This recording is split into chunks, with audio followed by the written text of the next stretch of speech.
Dangerous, Made and Broken Book 1. Written by Nora Ash. Narrated by Rachel Knight and Shane East. Chapter 1. It's not often I struggle to keep my professional facade when I'm with a patient, but today it was really, really difficult. I think this is the first time a bird's asked me to lie down and my clothes are still on. I did my best to fight back the heat in my cheeks as my patient flopped down on the couch in my office with all the self-assuredness of a rock star. He looked like one too, with his black leather jacket and hard rows of muscles pressing against his t-shirt. It was white and tight enough that I could see the shadow of several tattoos on his chest. Again, I didn't ask you to lie down. The couch is for deeper therapy, not the first evaluation. He gave me a smirk and casually kicked his boot-clad feet up onto the armrest of the couch closest to me, lifting his arms above his head so his shirt stretched taut across his chest. "Is that so, Miss Holler?" "Yes, that is so." I bit the inside of my cheek to keep my tone neutral while I stared at his face. His completely perfect face, with its high cheekbones, light grey eyes and eyebrows raised in obvious mockery. His stupidly sensual mouth, with its defined Cupid's bow and full lower lip, was drawn into an imitation of a smile, but the coolness in his almost silvery eyes contradicted it. Despite having scheduled an appointment with me himself, it was obvious that my newest patient saw me as an opponent to conquer. I sighed and tried to relax my expression before it betrayed my inner turmoil. He might be a smart-ass, with abs that looked like they were carved from rock, even through his clothes, but it was my job to help him, even if I mostly just wanted to kick his ass off my couch and out the door for rattling me so thoroughly within 5 minutes of meeting him. "Why are you here?" The corner of his mouth slipped down for the briefest moment as his gaze flickered to his boots. A display of uncertainty. Interesting. Then he looked back up, and his armour of arrogance was back, complete with that annoying smirk. "Never did do a psychologist before. And when I came across your name, it reminded me of a stern schoolteacher. The prissy types always did it for me." I counted silently to 10 and wished that the blush I could feel spread across my face would go the hell away. "I very much doubt that's the case." "Your glasses are pretty hot. I wouldn't mind if you kept them on." "So, how about you stop acting like a hormonal adolescent and tell me what's happened to make you seek out therapy?" I was pretty proud of how unwavering I managed to keep my voice, despite his interruption. "And what if you're wrong, and that is why I'm here?" With a single graceful movement, the rock star lookalike sat up and swiveled around so he was supporting his elbows on his knees.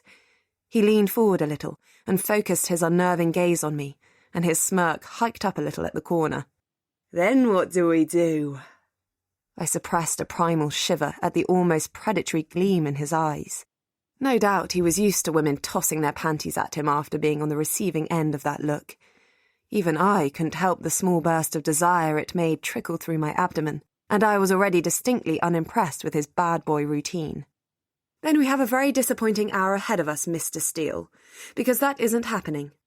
If that were truly your intent, then your money would have been better spent on one of the ladies down on the corner. Even if they charge extra for role-playing, I'm sure you could have gotten it cheaper than what this session will cost you. Now, are you quite done trying to intimidate me so that we can get on with the session?" His smirk turned to a low, full smile. "Mr. Steele now, is it?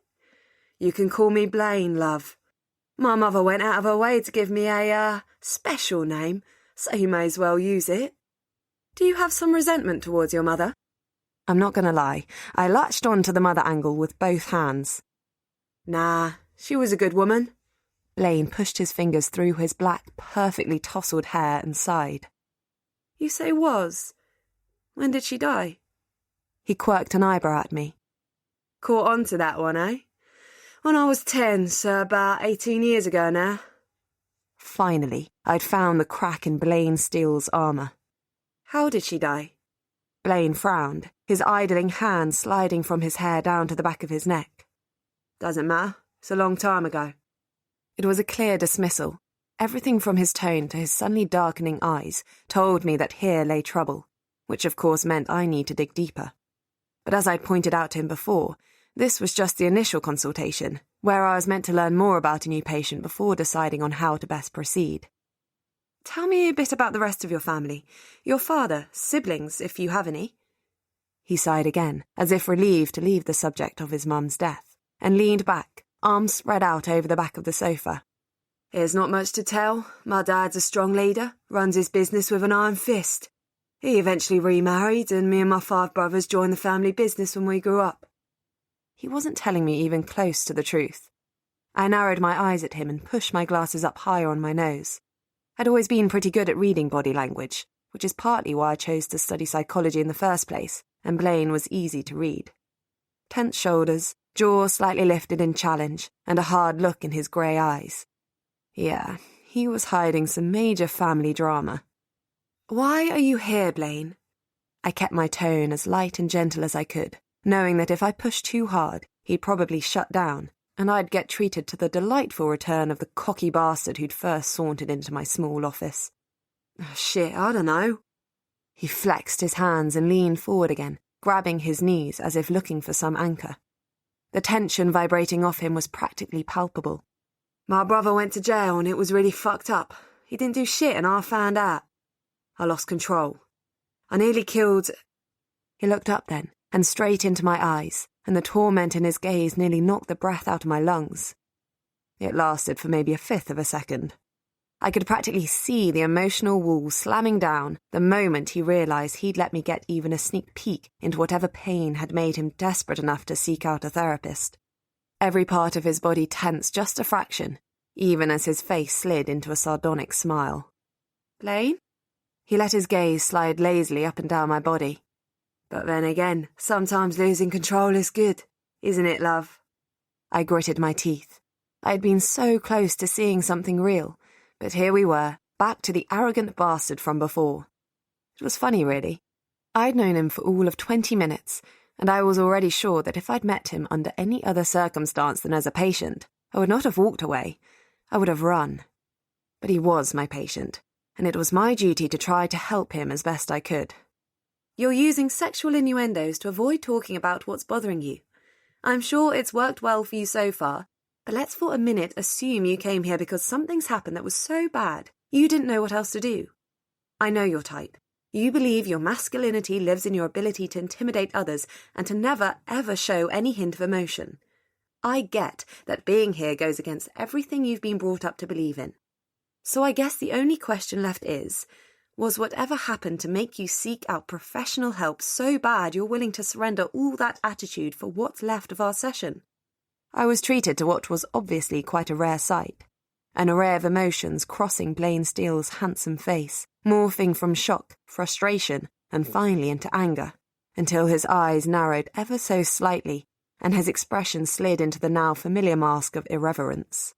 Only this time, there was an unmistakable edge of irritation behind his stare. With the same ease as a big cat, he got up from the couch and strolled to the far wall where my diploma hung above a low bookshelf, back turned.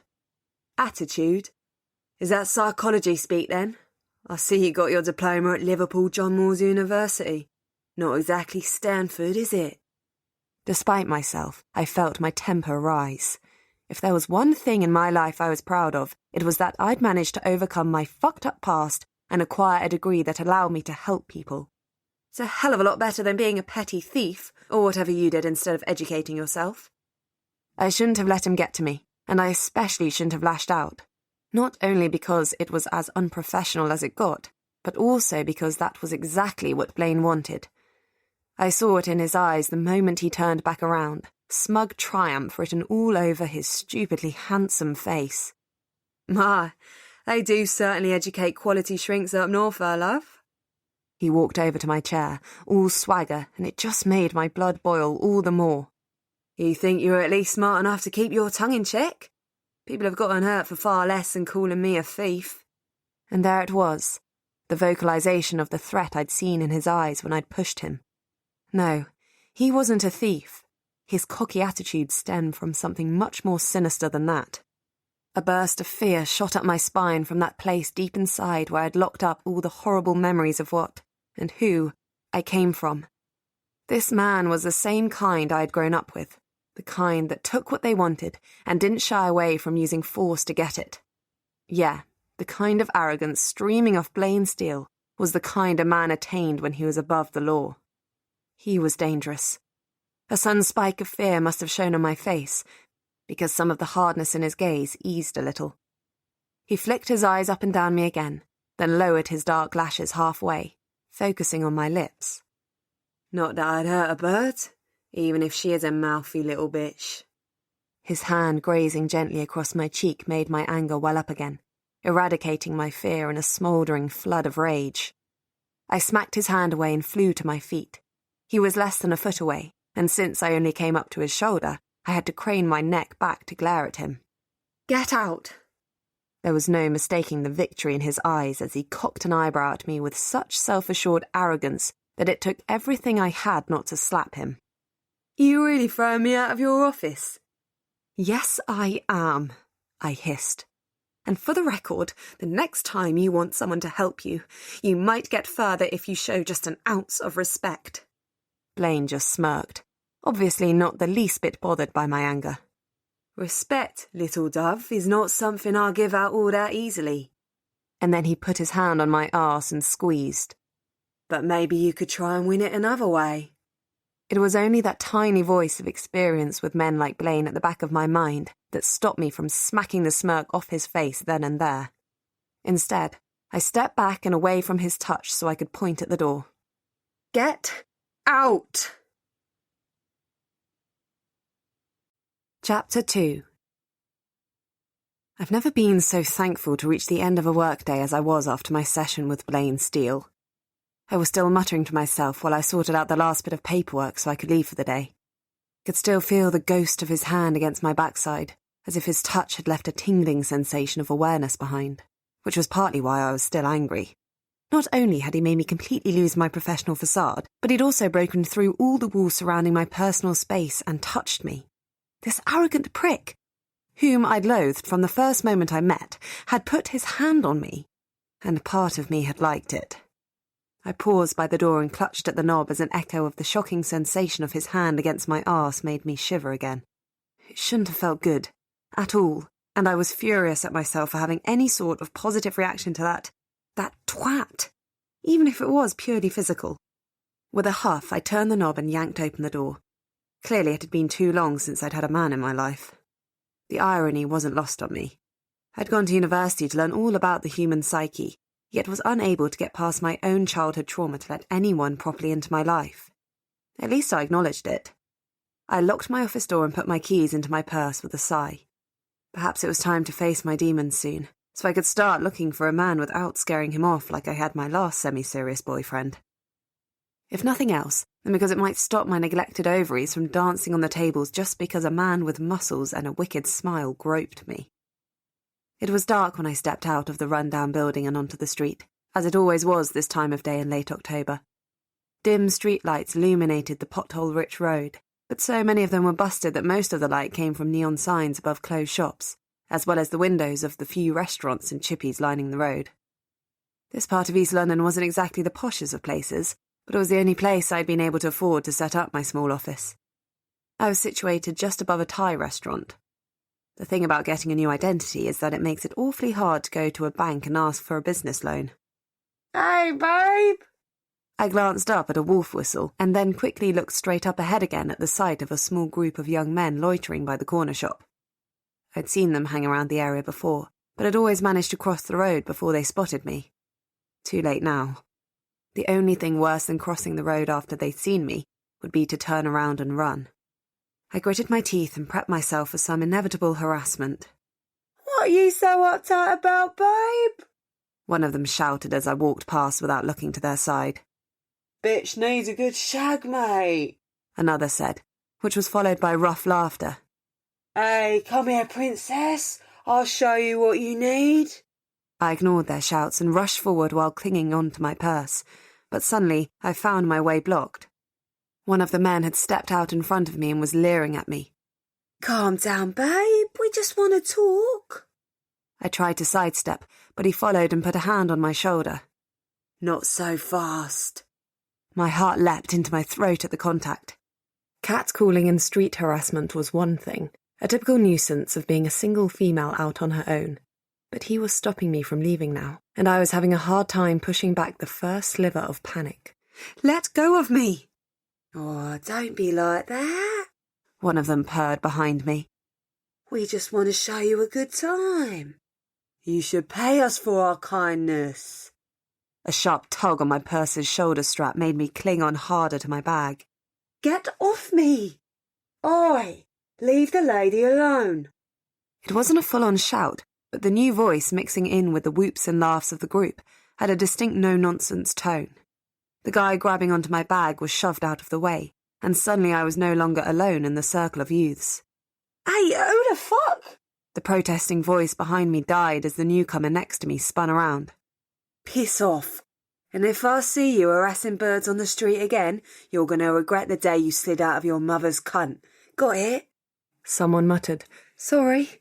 And then, to my utter astonishment, they all took off down the street and around the corner.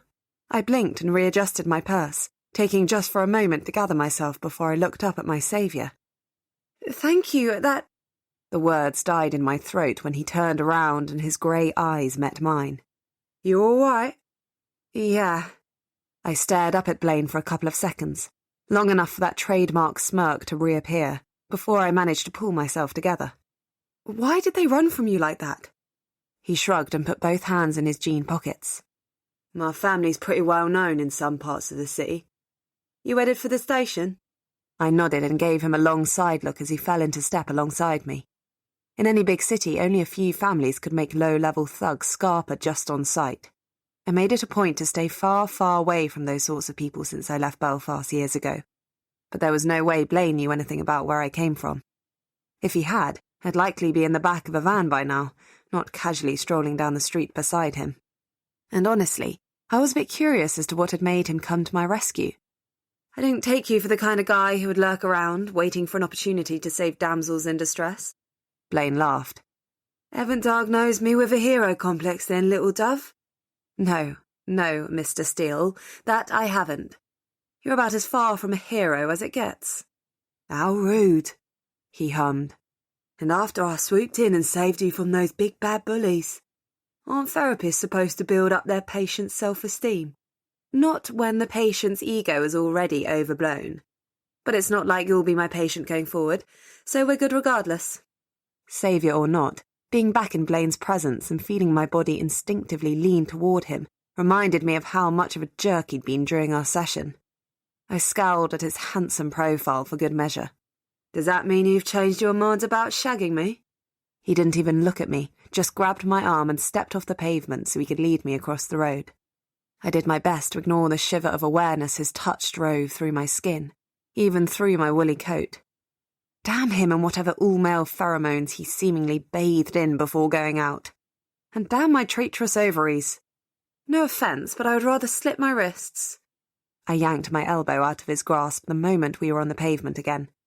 "Does this usually work for you? Do women really drop their knickers when you make your interest in their fun bits known?" Generally, they do, yes. In fact, your continued refusal might end up doing permanent damage to my fragile self-image. Isn't it in your ethical code that you must do what you can to help those who come to you seeking help? You really want to risk your professional reputation over the welfare of a patient? I really should have learned my lesson from our encounter in my office, but every word out of his mouth grated against my nerves, partly because of my frustration at my body's reactions, and partly because he served them with the most obscene smirk I'd ever seen. So instead of biting my tongue, I dug my heels in and rounded on him. "I realise that your crippling self-hatred is so tied to your masculinity that you constantly try to undermine strong women with crude attempts at sexual dominance. But maybe you should try to see us as more than something to bury your cock in, Whatever it is you're so desperately trying to hide from yourself, it isn't going to go away by sexually harassing anyone who thinks to challenge you." Blaine's deviant lips twitched, most likely at making me lose my temper. Again. "But I've got nothing against strong women, Miss Ola. I'll even let you be on top." I took a deep, deep breath and counted to 10. Sometimes, Blaine, we don't get what we want. It's part of our emotional development. Clearly, you've missed out. so see this as an opportunity to better yourself. If I had gotten the pony I desperately wanted for my 6th birthday, I would probably have ended up a horrible human being who thought she could get anything and anyone she pointed at as well. Yeah, I was subtle. But I didn't, and look at me now, all capable of acting like a normal person. My righteous fury had done nothing to dim the devilish gleam in Blaine's eyes. You say that I'm the one who's scared, but you should see yourself. You look positively terrified that a night in the sack with me will make that prim and proper facade of yours come tumbling down. Well, ouch. That hit a tad too close to home. I took a step back and shook my head, disengaging as I should have done from the start. I truly hope you can learn to drop the bad boy act one day so you can get rid of your demons.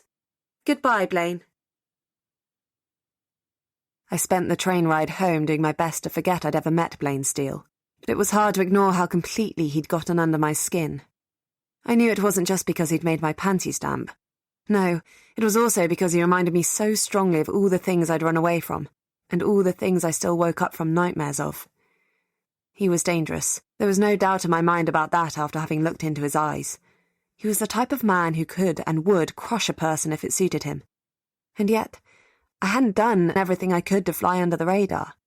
I'd argued with him and shoved his flaws in his face, like some moron with a death wish. Perhaps it meant that I was finally starting to heal?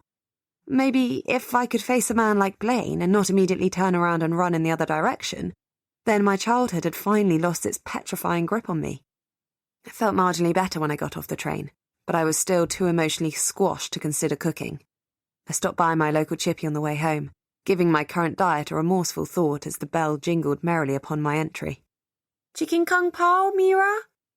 Mr. Chang sent me a friendly smile when the smell of fried food and soy sauce enveloped me. Okay, so maybe there was a reason I never really completed a diet, leaving me in an eternal cycle of restrictive eating, binging, and then guilt. When your local chippy knew both your name and your regular order, there weren't all that many excuses left. Yeah, thanks, Chang, I said, sending him a pale smile. With extra sauce, please. Oh well, the guilt would have to wait until tomorrow. Right now, all I wanted out of life was my kung pao, my sofa, and a date with Doctor Who. I was already considering maybe slapping on an episode of Coronation Street after The Good Doctor when I let myself into my apartment 10 minutes later, balancing my bag and the food, while pulling the keys out of the lock as the door slammed shut behind me. My musings were cut short when I reached for the light switch and nothing happened. Damn it, was the fuse blown? I fumbled my way through the hallway in the darkness toward my kitchen, praying it could be fixed by flipping random switches in the fuse box. Getting an electrician out after hours in London was about as likely as seeing a rainbow-coloured unicorn strutting down the street wearing a tutu. It wasn't until I got to the kitchen that I realised I wasn't alone in the flat. Something scraped against the floor in my living room. But even before I'd managed to convince myself it must have been something outside making a weird noise, I heard the unmistakable sound of boots against the wooden floors, making their way toward the hallway, cutting off my only escape route. My pulse surged as I spun around, mindlessly groping for a weapon from my kitchen counter. I grabbed a wooden handle and gripped my weapon to me, dropping the kung pao on the floor. I know you're there, I hissed, my voice sounding somewhat more steady than I felt. The steps stopped right in the doorway to the kitchen, and then a cone of light momentarily blinded me as someone switched on a flashlight. I squinted against it, not wanting to lose track of my would-be assailant, and realised my weapon of choice was a wooden spoon. "Hello, Ignace," a cold, dreadfully familiar voice said from behind the glare. "Or Mira, I suppose you go by these days." A small whimper made its way through my throat, but I don't know how because every single muscle in my body spasmed and then froze as the man shone the flashlight onto his own face, casting it in an eerie glow. They had found me. Chapter 3. Blaine. You what? I stared at my father, a bottle of beer frozen halfway on its way to my mouth. He shot me a cold look, the one that I'd learned to take as a warning early on in my life. "I've arranged a marriage for you. It's a business deal with the Cleary family from Belfast. They've been pushing for our help up north, and we unfortunately owe them. This is the best way to pay our debt without actually giving them anything of real value." Apart from one of his sons, of course. Not that William Steele had ever seen any of us as much more than business assets. I slammed the bottle of beer down on the kitchen counter, unable to keep my infamous temper fully in check. Why the fuck? Me? Do I really strike you as the best husband material around? My father raised an eyebrow at me. You're my oldest available son, so the task falls to you. Besides, married life might do you some good. There's no reason to kick up a fuss about this, Blaine. You're going to go to the church. You're going to marry the girl and sit through the reception, so the Clearys can show off their new connection, and then you can do whatever the hell you want, as long as you make sure your wife doesn't get herself killed by any of our enemies along the way. Though it would suit you to breed a couple of heirs while you're at it. It's way past time one of you began expanding the bloodline. I bit back a snide remark about me being the oldest available son. If he hadn't sent Jeremy to the US to strengthen his business ties across the pond, and Isaac wasn't in jail, then I would have been third down on the list of sons to get married off to improve the business. Not to mention I had absolutely zero intention of expanding the bloodline. Ever. But I knew better than to challenge him. He would send every ounce of his considerable power to back me against any of the other crime families in town. Hell, he would even back me against the police if need be. But cross him and it no longer mattered that we were blood. I'd learned that much from what happened to Isaac. I took a swig from the beer bottle, suddenly itching for something stronger. When? Next Saturday. My father got up from the bar stool he'd been perched on without ever taking off his coat. Then again, it had taken him less than 10 minutes from stepping through my doorway to completely and irrevocably fuck up my life. So why bother getting comfortable, right? I gritted my teeth to stifle the black rage churning in my gut while he made his way out of my kitchen and to the front door. When his gloved hand touched the knob, he paused for a moment and looked at me over his shoulder, steel in his eyes and his jaw set in a way I recognised all too well from my youth. My hands clenched as if to brace for a beating, even though it'd been years since I'd grown too big for that particular brand of incentive. And Blaine, if you fuck this up, you're going to be sorry. I stared mutely for several long minutes after he'd left, too stunned to move. I guess it wasn't a huge surprise that it was now my turn to get dragged to the sacrificial altar for the family. But never in a million years would I have imagined it would be as a fucking groom. The thought of being tied down and responsible for a bird had always filled me with cold dread, and the fact that my upcoming marriage was a sham didn't make me feel any less shackled. Finally, blessedly, anger drowned out the mixture of emotions coursing through me, its hot embrace allowing me to break free of the trance-like state my dear father had left me in.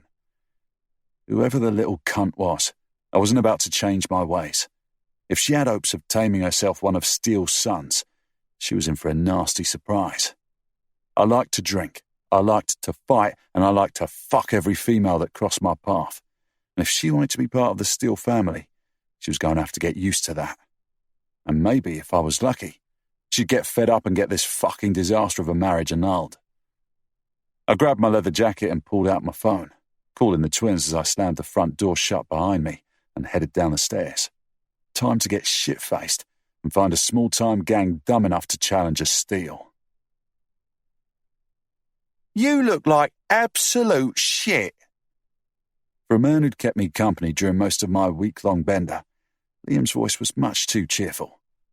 I sent him an annoyed glare, which I immediately regretted, as the sunlight caught my eyes and shot a bolt of pure agony directly into my brain. Even his unruly ginger hair looked offensively chipper. You really should have thought this through. His identical twin, Louis, chimed in. How are you going to satisfy your wee Irish lass tonight when you're so hungover you look like you're about to pass out? Poor girl's in for such a disappointment. If she's desperate enough to agree to marry you, she undoubtedly needs a good rogering. Heck, she might even be a virgin. You really should bring your A game, brother. Liam grinned. You two fuckers better shut up and thank your lucky star that it's me here instead of one of you.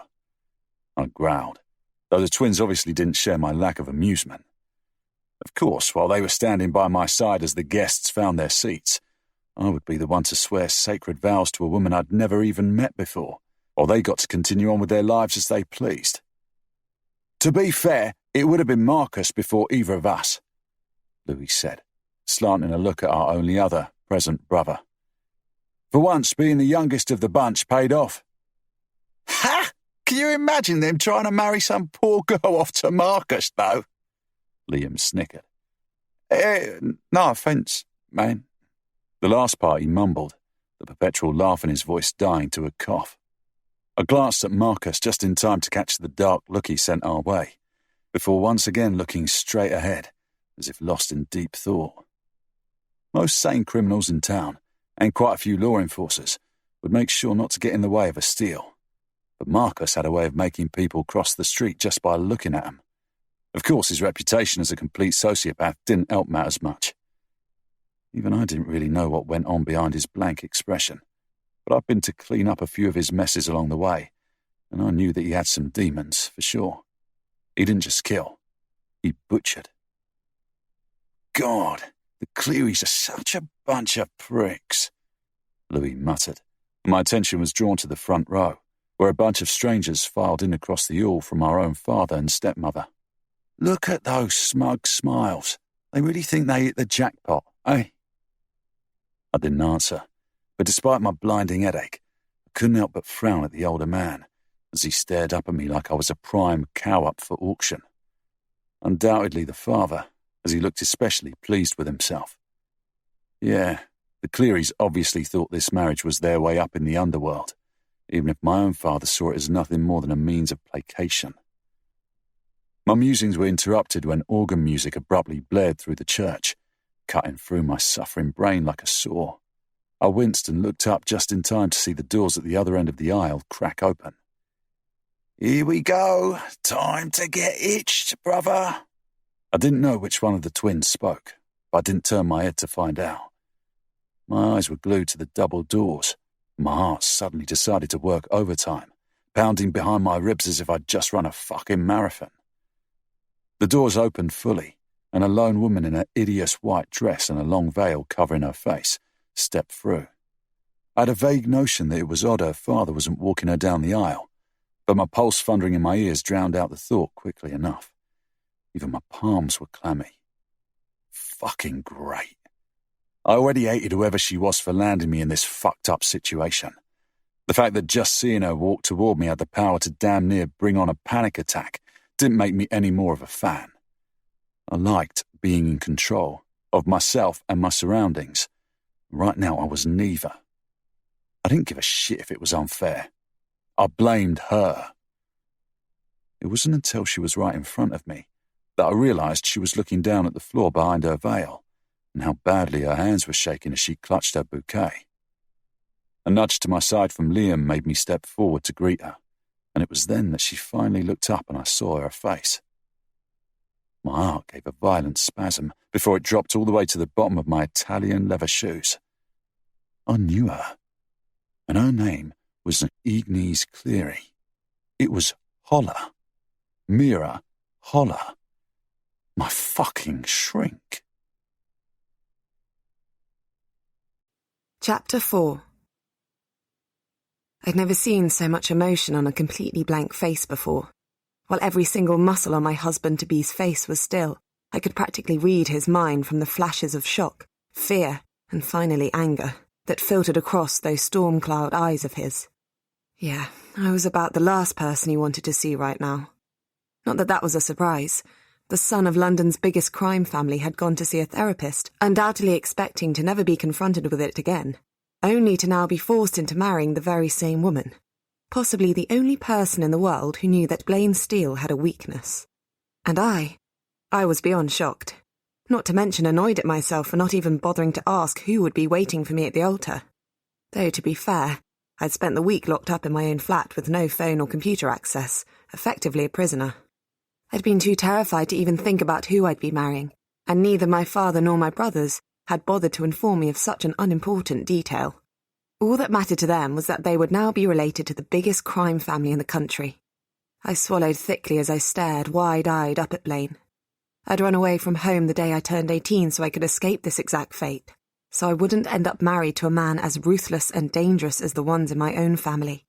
Yet here I was, staring into the eyes of a man I knew without a shadow of a doubt was the living embodiment of every nightmare I'd ever had. My groom.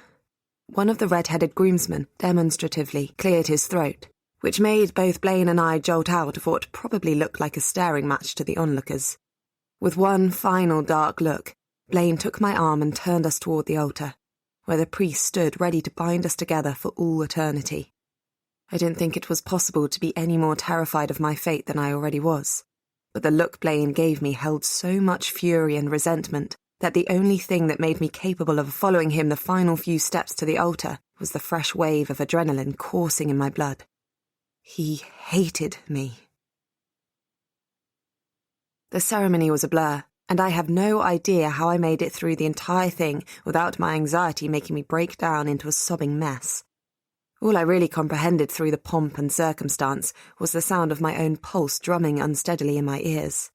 Blaine must have led me through it, though, because when I finally snapped out of it, it was the middle of the reception. I was seated at a table with a pretty but untouched dessert on my plate, in a room full of laughing people I mostly didn't know or had spent years hiding from. Everyone was dressed up. There were flowers everywhere, and music underlined the chattering and laughter. It looked like the perfect wedding, I numbly realised. Picture perfect, in fact. If only the guest list wasn't made up of some of the worst criminals in the country and the bride hadn't been kidnapped and married off against her will. A hysterical giggle bubbled out of my chest, only to die in a wheeze. "You doing okay there?" I snapped my head around to the speaker, dimly recognising one of the red-headed groomsmen as he leaned over from a few seats away. The spaces between us were vacated, and I realised the dinner was over and most people must have left their seats for the bar, or perhaps to mingle, or whatever people did at arranged business weddings, including my groom. His eyes were the same colour as Blaine's, but light and cheerful rather than broody and angry. "No!" The same frantic giggle escaped again, and I shook my head to make it stop. "Not even remotely. But the flowers are nice, aren't they?" The groomsman cocked his head, his eyes turning slightly less cheerful as they roamed over my face. "I'm getting Blaine, hang on," he said before he got up from the table and walked off toward what looked like the bar. Great. Seeing Blaine was about the last thing I wanted. But extraordinarily poor problem-solving skills aside, at least the redhead tried. It was the first time anyone had shown any consideration for my well-being since I walked in the door to find my father in my flat, and it was enough to shake me out of the shock that had kept me shielded from the world. It was odd, really. I had spent the entire week so terrified that my mind had shut me away from everything that had happened around me, practically leaving me a living doll. I had gone through the motions when my mother arrived to take measurements for my wedding dress, and while she and some distant cousins got me ready earlier this morning. I hadn't even objected while the people I feared most in this world took away my freedom and my choices to sell me off like a farm animal. But when I finally snapped out of it again, in the middle of my own wedding reception, fear wasn't the emotion that rushed through my body and washed away the last tendrils of stupor. No, it was a refreshing wave of anger. I wasn't a bloody doll, and I damn well wasn't a trinket to be exchanged for power and influence. "Why don't you two go up to the suite, eh? Everyone's had a chance to see the happy couple now, so you may as well spend some time getting acquainted in private." I snapped my head in the direction of the speaker in time to see the groomsman from before waggle his ginger eyebrows at me. Behind him, Blaine stood, a glass of amber liquor in one hand and the other shoved down one pocket. Even in a tux, he managed to look devil-may-care. "Sure, may as well get started on securing the proud Steele Cleary lineage. Or should I say Steele Holler lineage, eh, wifey?" I got up from my seat with a glare in Blaine's direction. "You should say whatever you damn well please, because there's not going to be any lineage-making here, I can tell you that much." He whistled and took a swig from his glass. "Oh, your daddy's going to be ever so disappointed." I repressed a shudder at the reminder of my father and brushed past the two men, intent on getting out of there before I got any more reminders. The one good thing to come out of this disaster of a day was that I would never have to see him or the rest of my family ever again. The worst had already happened, and they'd have no more use for me now that they'd traded me in for better connections. I blinked as a thought hit me while I waited in the elevator for Blaine to exchange a few words with his groomsman before he joined me, glass still in hand. In an odd sense, I was free now.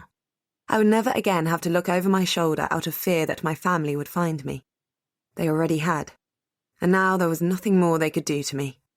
They had taken the life I'd fought so hard for from me, but in doing so, they had given up their power over me as well.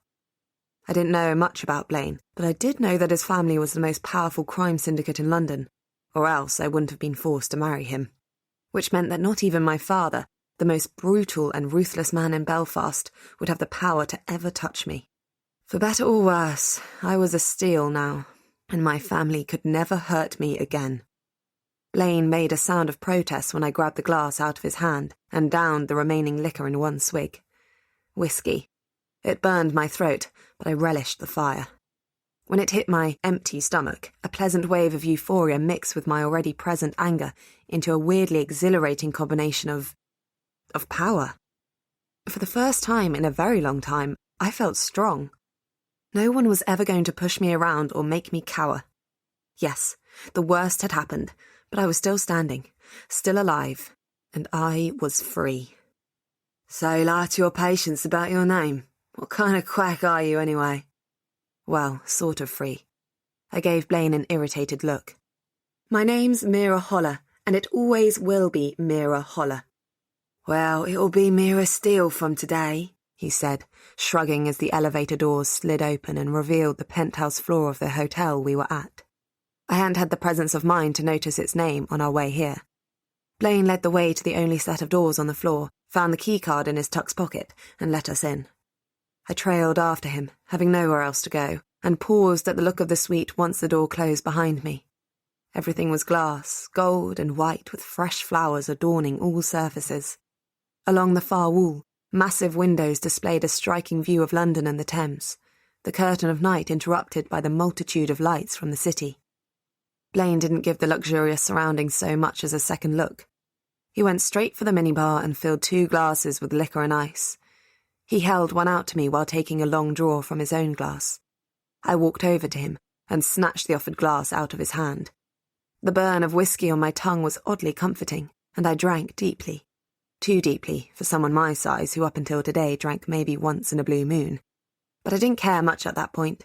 Getting hideously drunk seemed like a perfectly reasonable response to everything that had happened. You're not going to like being married to me. Blaine leaned back against the bar and looked at me with something akin to a challenge in his stormy eyes. I snorted. No shit. It's not too late to get an annulment. A jolt of excitement shot through me. You do that? Me? Fuck no. He downed the rest of his drink and poured himself another, eyeing me over his shoulder as he did. If that had been an option, I'd just have said no to this whole bloody arrangement to begin with. I stared at him, the anger making itself known again with a heated rush of blood to my cheeks and chest. You think I would have gone through with this if I'd had a choice? This may come to a shock to you, Mr. Steele, but you're not exactly Prince Charming.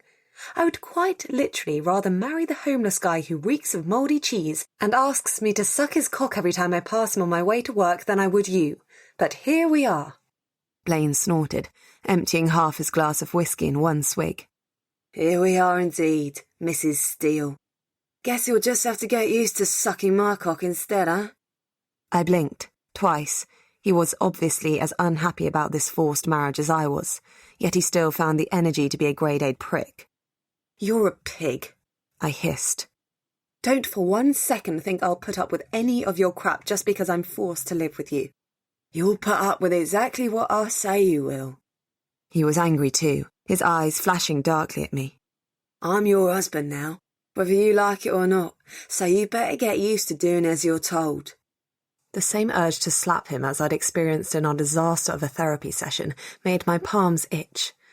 But despite my partly alcohol-fueled bravery, I wasn't dumb enough to test my luck. Instead, I grabbed the bottle of whiskey from the bar next to him and stomped toward the white and gold painted door I presumed led to the bedroom. I'm going to bed, I announced, before I slammed the door behind me with a satisfyingly dramatic bang. Chapter 5. To my great relief, someone had filled the bedroom wardrobe with clothing, and upon closer inspection, it turned out that half of it was mine.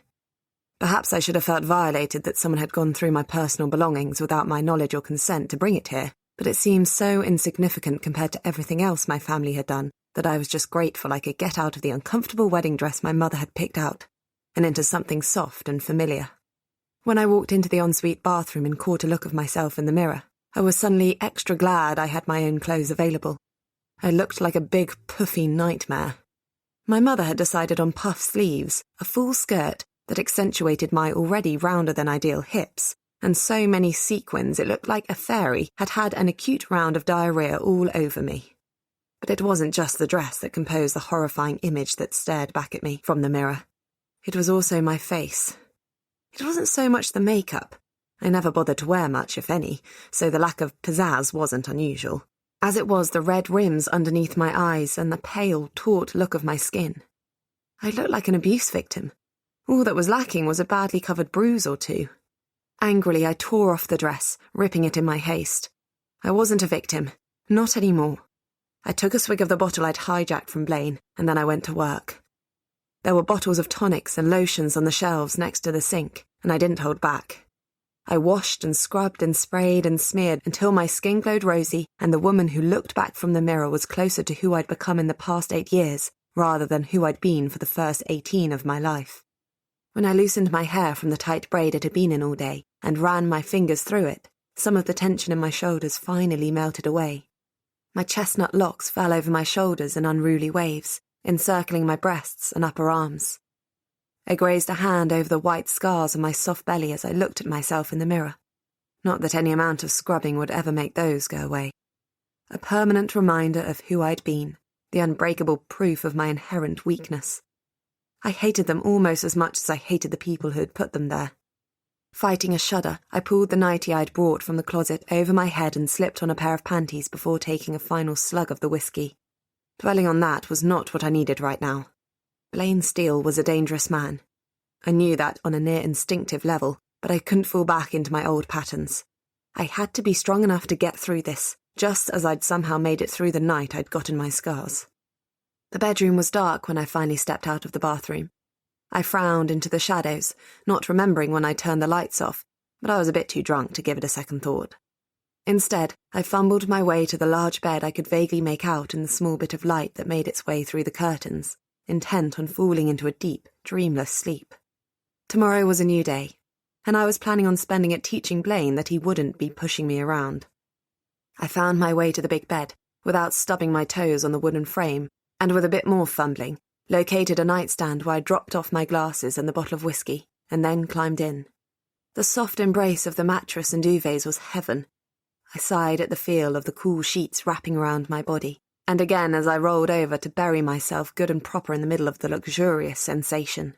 And that's when my hand hit something hard and warm and decidedly skin-like.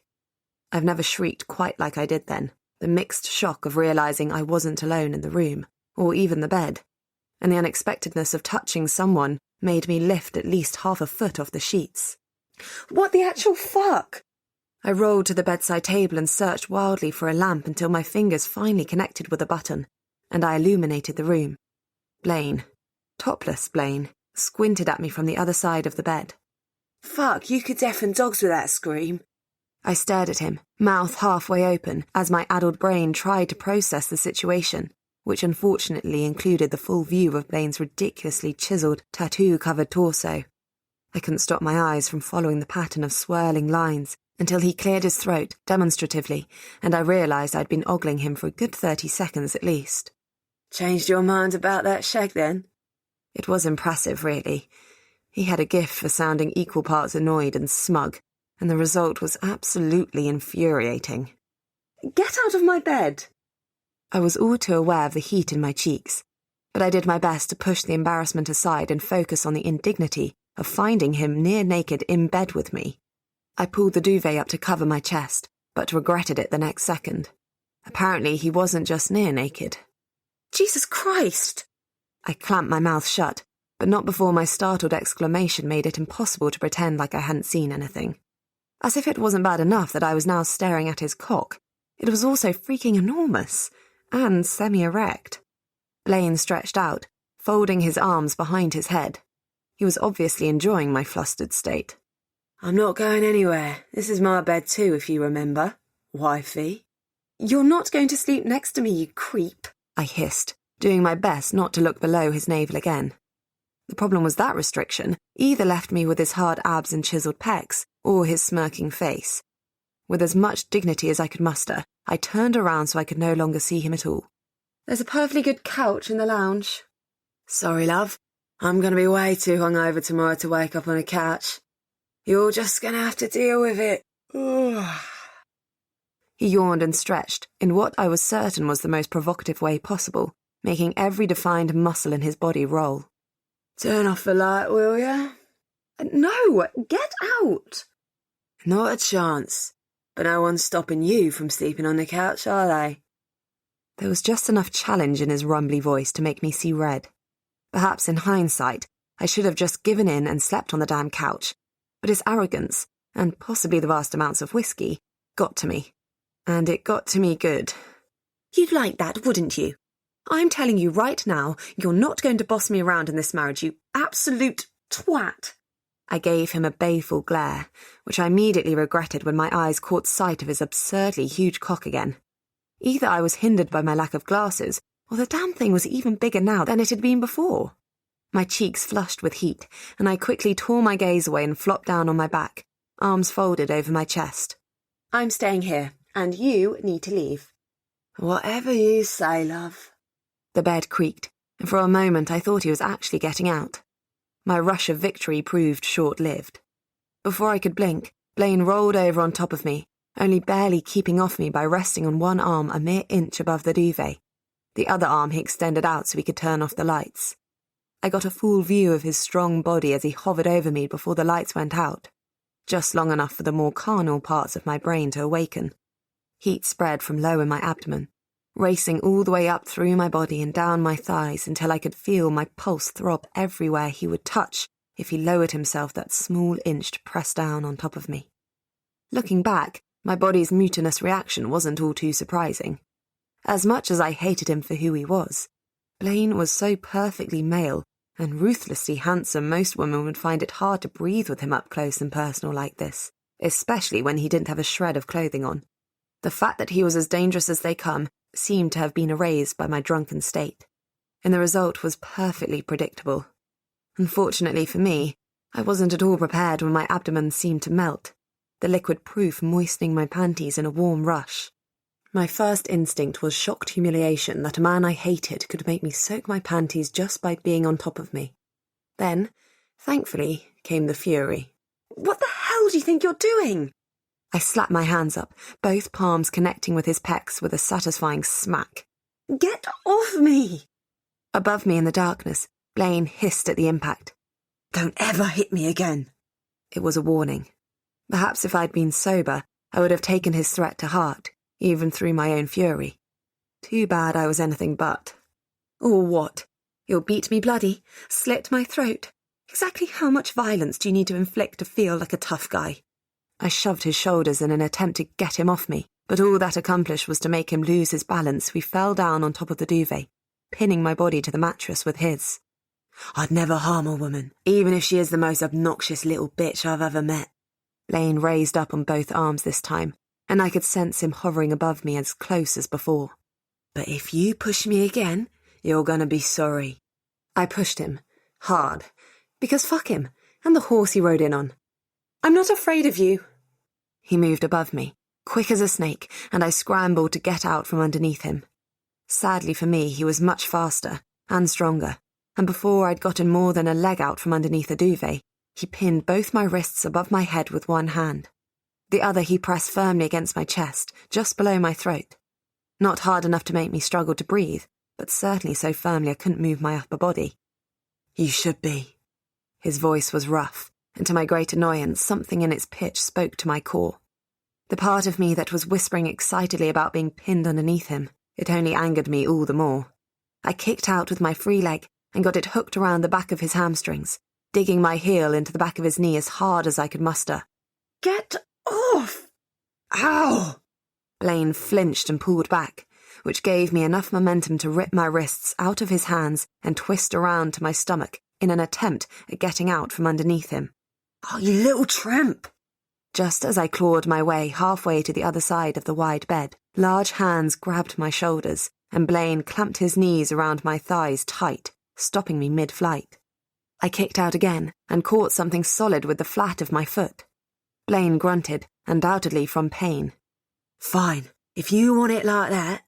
He slid his hands down my sides along my nightie from my shoulders to my hips, pausing only for a second before he grabbed my hips and pulled me up on my knees so my arse was in the air, my face still pressed against the mattress. "He wouldn't," I gasped in scandalized protest as a sense of foreboding set in. But it was too late. Blaine let go of my hip with one hand, and in the next moment he brought his palm down against my upturned backside. But when it connected with my panty-clad flesh, it wasn't pain that made me gasp out. The light must have made him misjudge his target, and when he spanked me, his hand slipped fully against the puffy lips of my sex rather than my arse.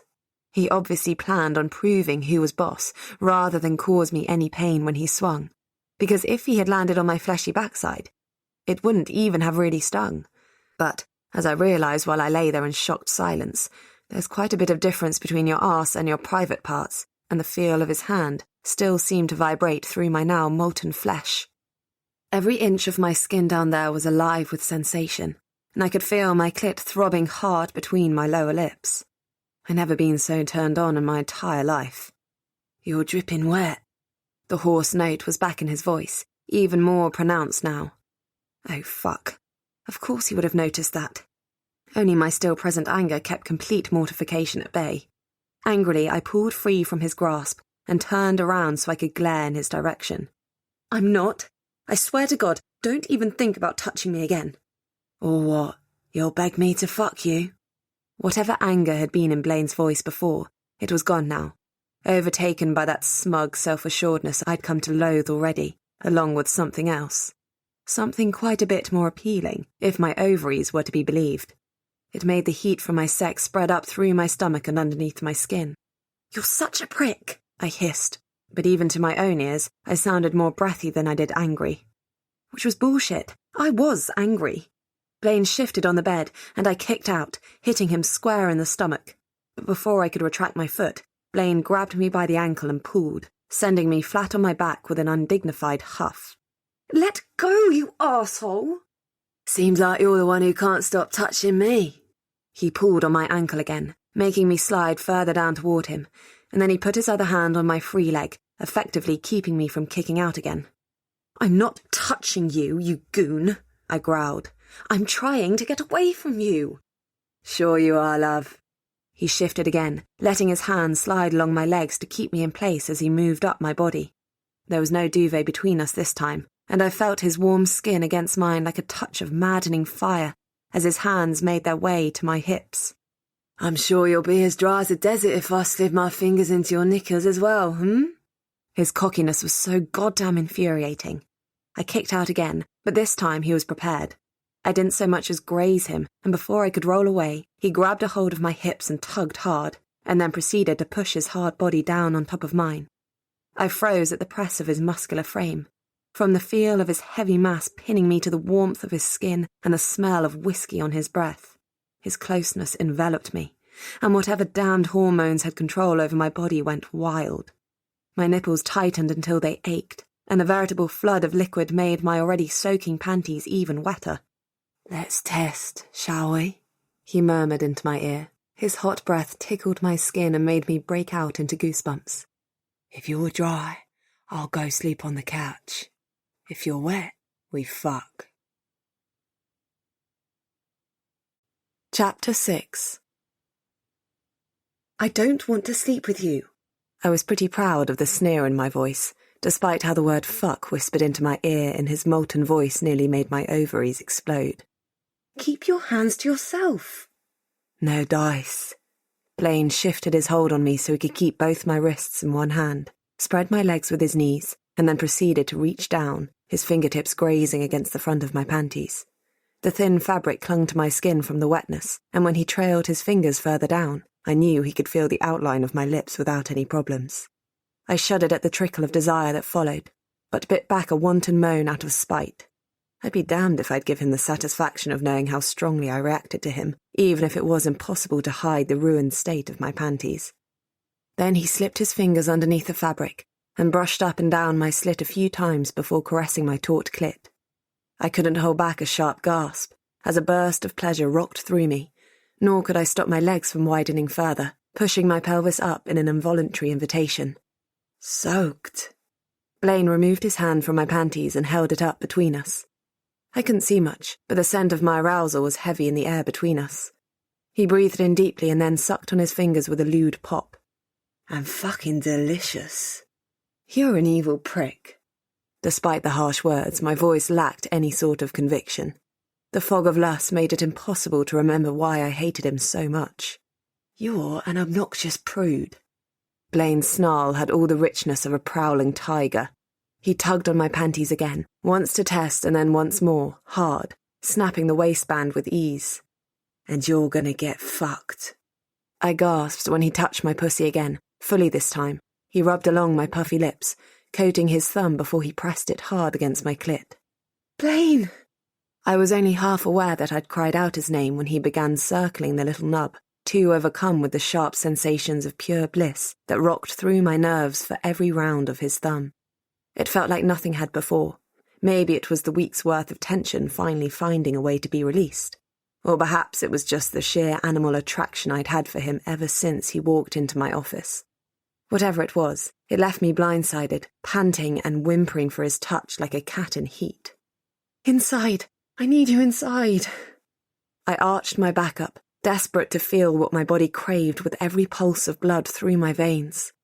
It didn't matter that he was a cocky bastard, nor that I was faintly aware that I was meant to be scared of him. All that mattered was his hard body and the thickness I'd glimpsed between his legs earlier. He had what I needed, and I needed it now. I dug my nails into his chest to make sure he understood my urgency. Blaine grunted as my nails penetrated his skin, but it worked as intended. He shifted above me, and suddenly his fingers were replaced by something warm, hard, and thick. "Fuck!" His hissed outburst drowned out the hitch in my breath when he pressed in, seating the head of his fat cock with one push. "Damn, you're tight." I whimpered in response. It had been so long since I'd been with a man, and Blaine wasn't just equipped for show. My channel trembled around him, fighting to accommodate his girth, but all I felt was pure, unadulterated desire. I needed him deep, and I needed him now. "More! Give me more!" "So goddamn demanding," he added, but he obeyed nevertheless. A flex of his hips and his thick cock drove home, all the way to my very core. "Oh! Oh!" I dug my nails into him again, too overcome with a sensation of being filled to the brim to care if I drew blood. This was exactly what I needed. To be taken, to fuck, to lose my mind to the sweet rush of endorphins. "God, yes!" Blaine didn't give me much of a chance to get used to the feel of being penetrated so deeply. With a grunt, he pulled his hips back, only to slam them against mine again the next second. I cried out as wild pleasure ripped through my pelvis and wrapped my legs around his hamstrings, mindlessly clutching on to the source of the ecstasy.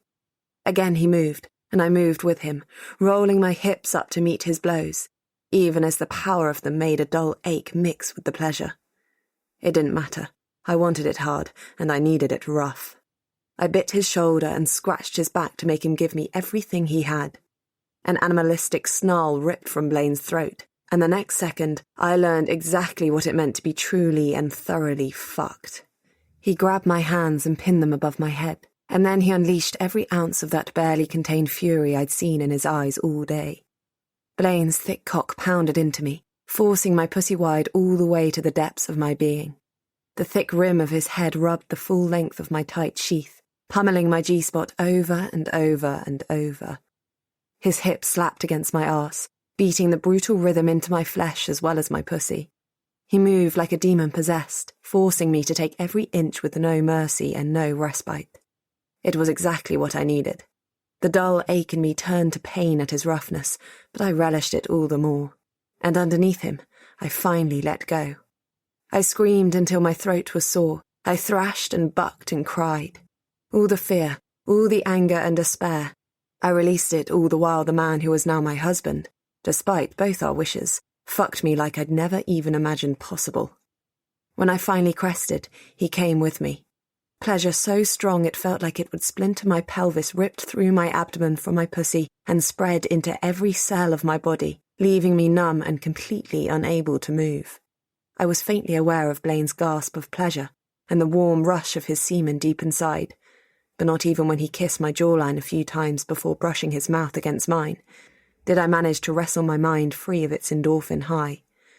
Everything was calmness and bliss, and for the first time in as long as I could remember, I was truly at peace. Chapter 7.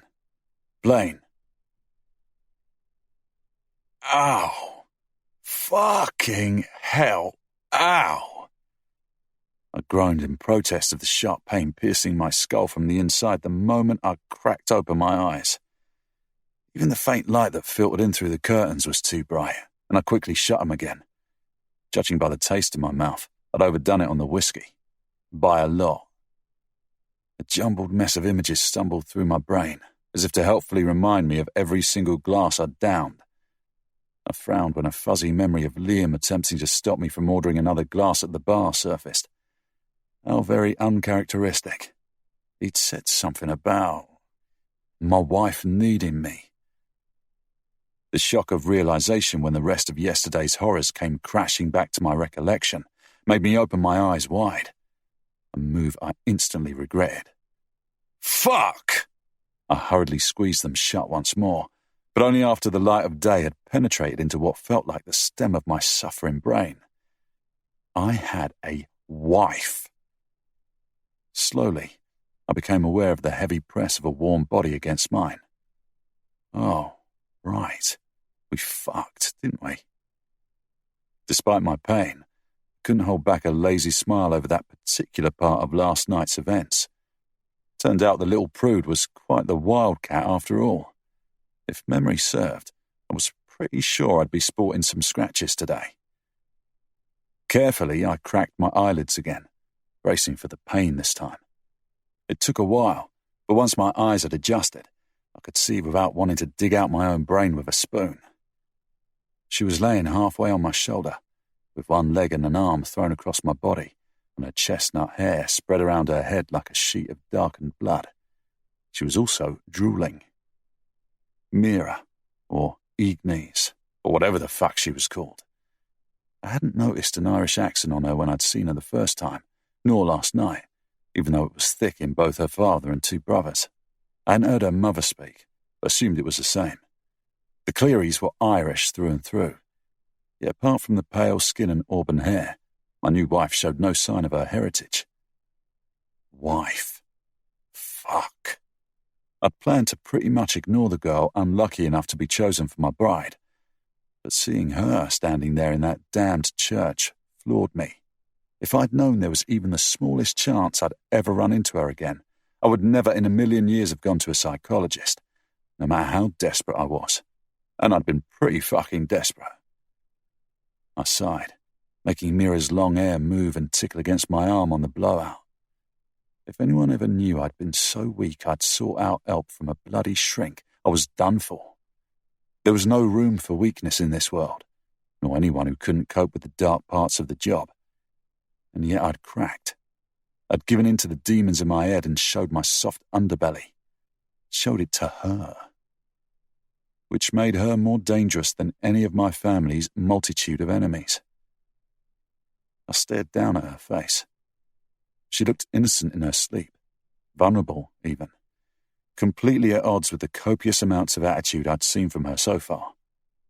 She hated me, probably even more so than I hated her part in this arrangement. But as she lay by my side, it was hard to remember that she was a threat. I probably shouldn't have shagged her, but I'd wanted to from the first time I laid eyes on her round arse when I first walked into her office. Still did, if my stiff cock was to be believed, which it was. I reached over and let my hand slide down her shoulder to her soft chemise. It was a flattering violet colour, but I was more interested in the way it hugged her ample cleavage when she lay on her side.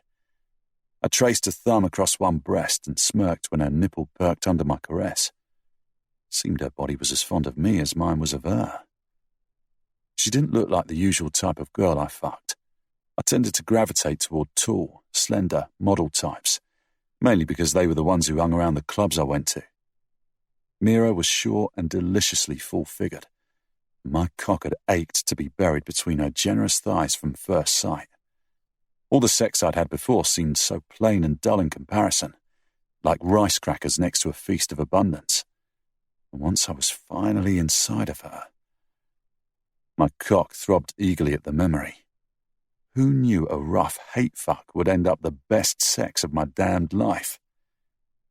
I drew a teasing circle around her tight nipple and saw the small bud harden into a full peak.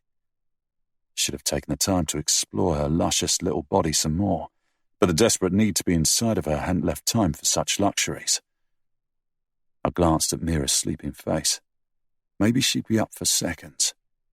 Nothing beat lazy morning sex as a hangover cure, and we could always go back to hating each other after an orgasm or two. Or three. I slipped my hand down her side and up underneath her chemise, eager to feel more of her warm skin. When I brushed across her soft stomach, something slightly rough and raised on her skin made me pause. It felt like scar tissue. My fingertips danced across it for a few moments, but the small burst of curiosity at the unexpected appearance of scars on her abdomen was quickly smothered by my cock's desperate pulsing, demanding fucker. I pushed further up until my questing hand reached her soft breast. It felt even better without fabric covering it. I squeezed the plump flesh gently. Mira murmured sleepily in response, and I quirked my head to see if she was waking up. Her eyes were still firmly shut, and her face relaxed. No such luck. Carefully, I rolled her off my shoulder, wiping her drool off my skin with a grimace so I could maneuver better. She grumbled in obvious protest at the loss of contact, but still didn't wake. Mira was a heavy sleeper, apparently, at least after half a bottle of whiskey. I dragged the loose neckline of her cleavage down far enough to let both breasts spill over the edge of the fabric and hummed appreciatively at the sight before latching on to one of the peachy pink little nubs. Mira mumbled in her sleep again. It sounded more like a moan this time, and it made an aching spasm travel down the length of my cock. Yeah, morning sex was so on. I leaned over so I could rest on one elbow, letting my other hand travel down her body until it got to the heap between her thighs. I stroked one finger through her cleft while pulling gently at her nipple, and was rewarded when she spread her thighs with a sleepy sigh. Damn, I needed to fuck her again.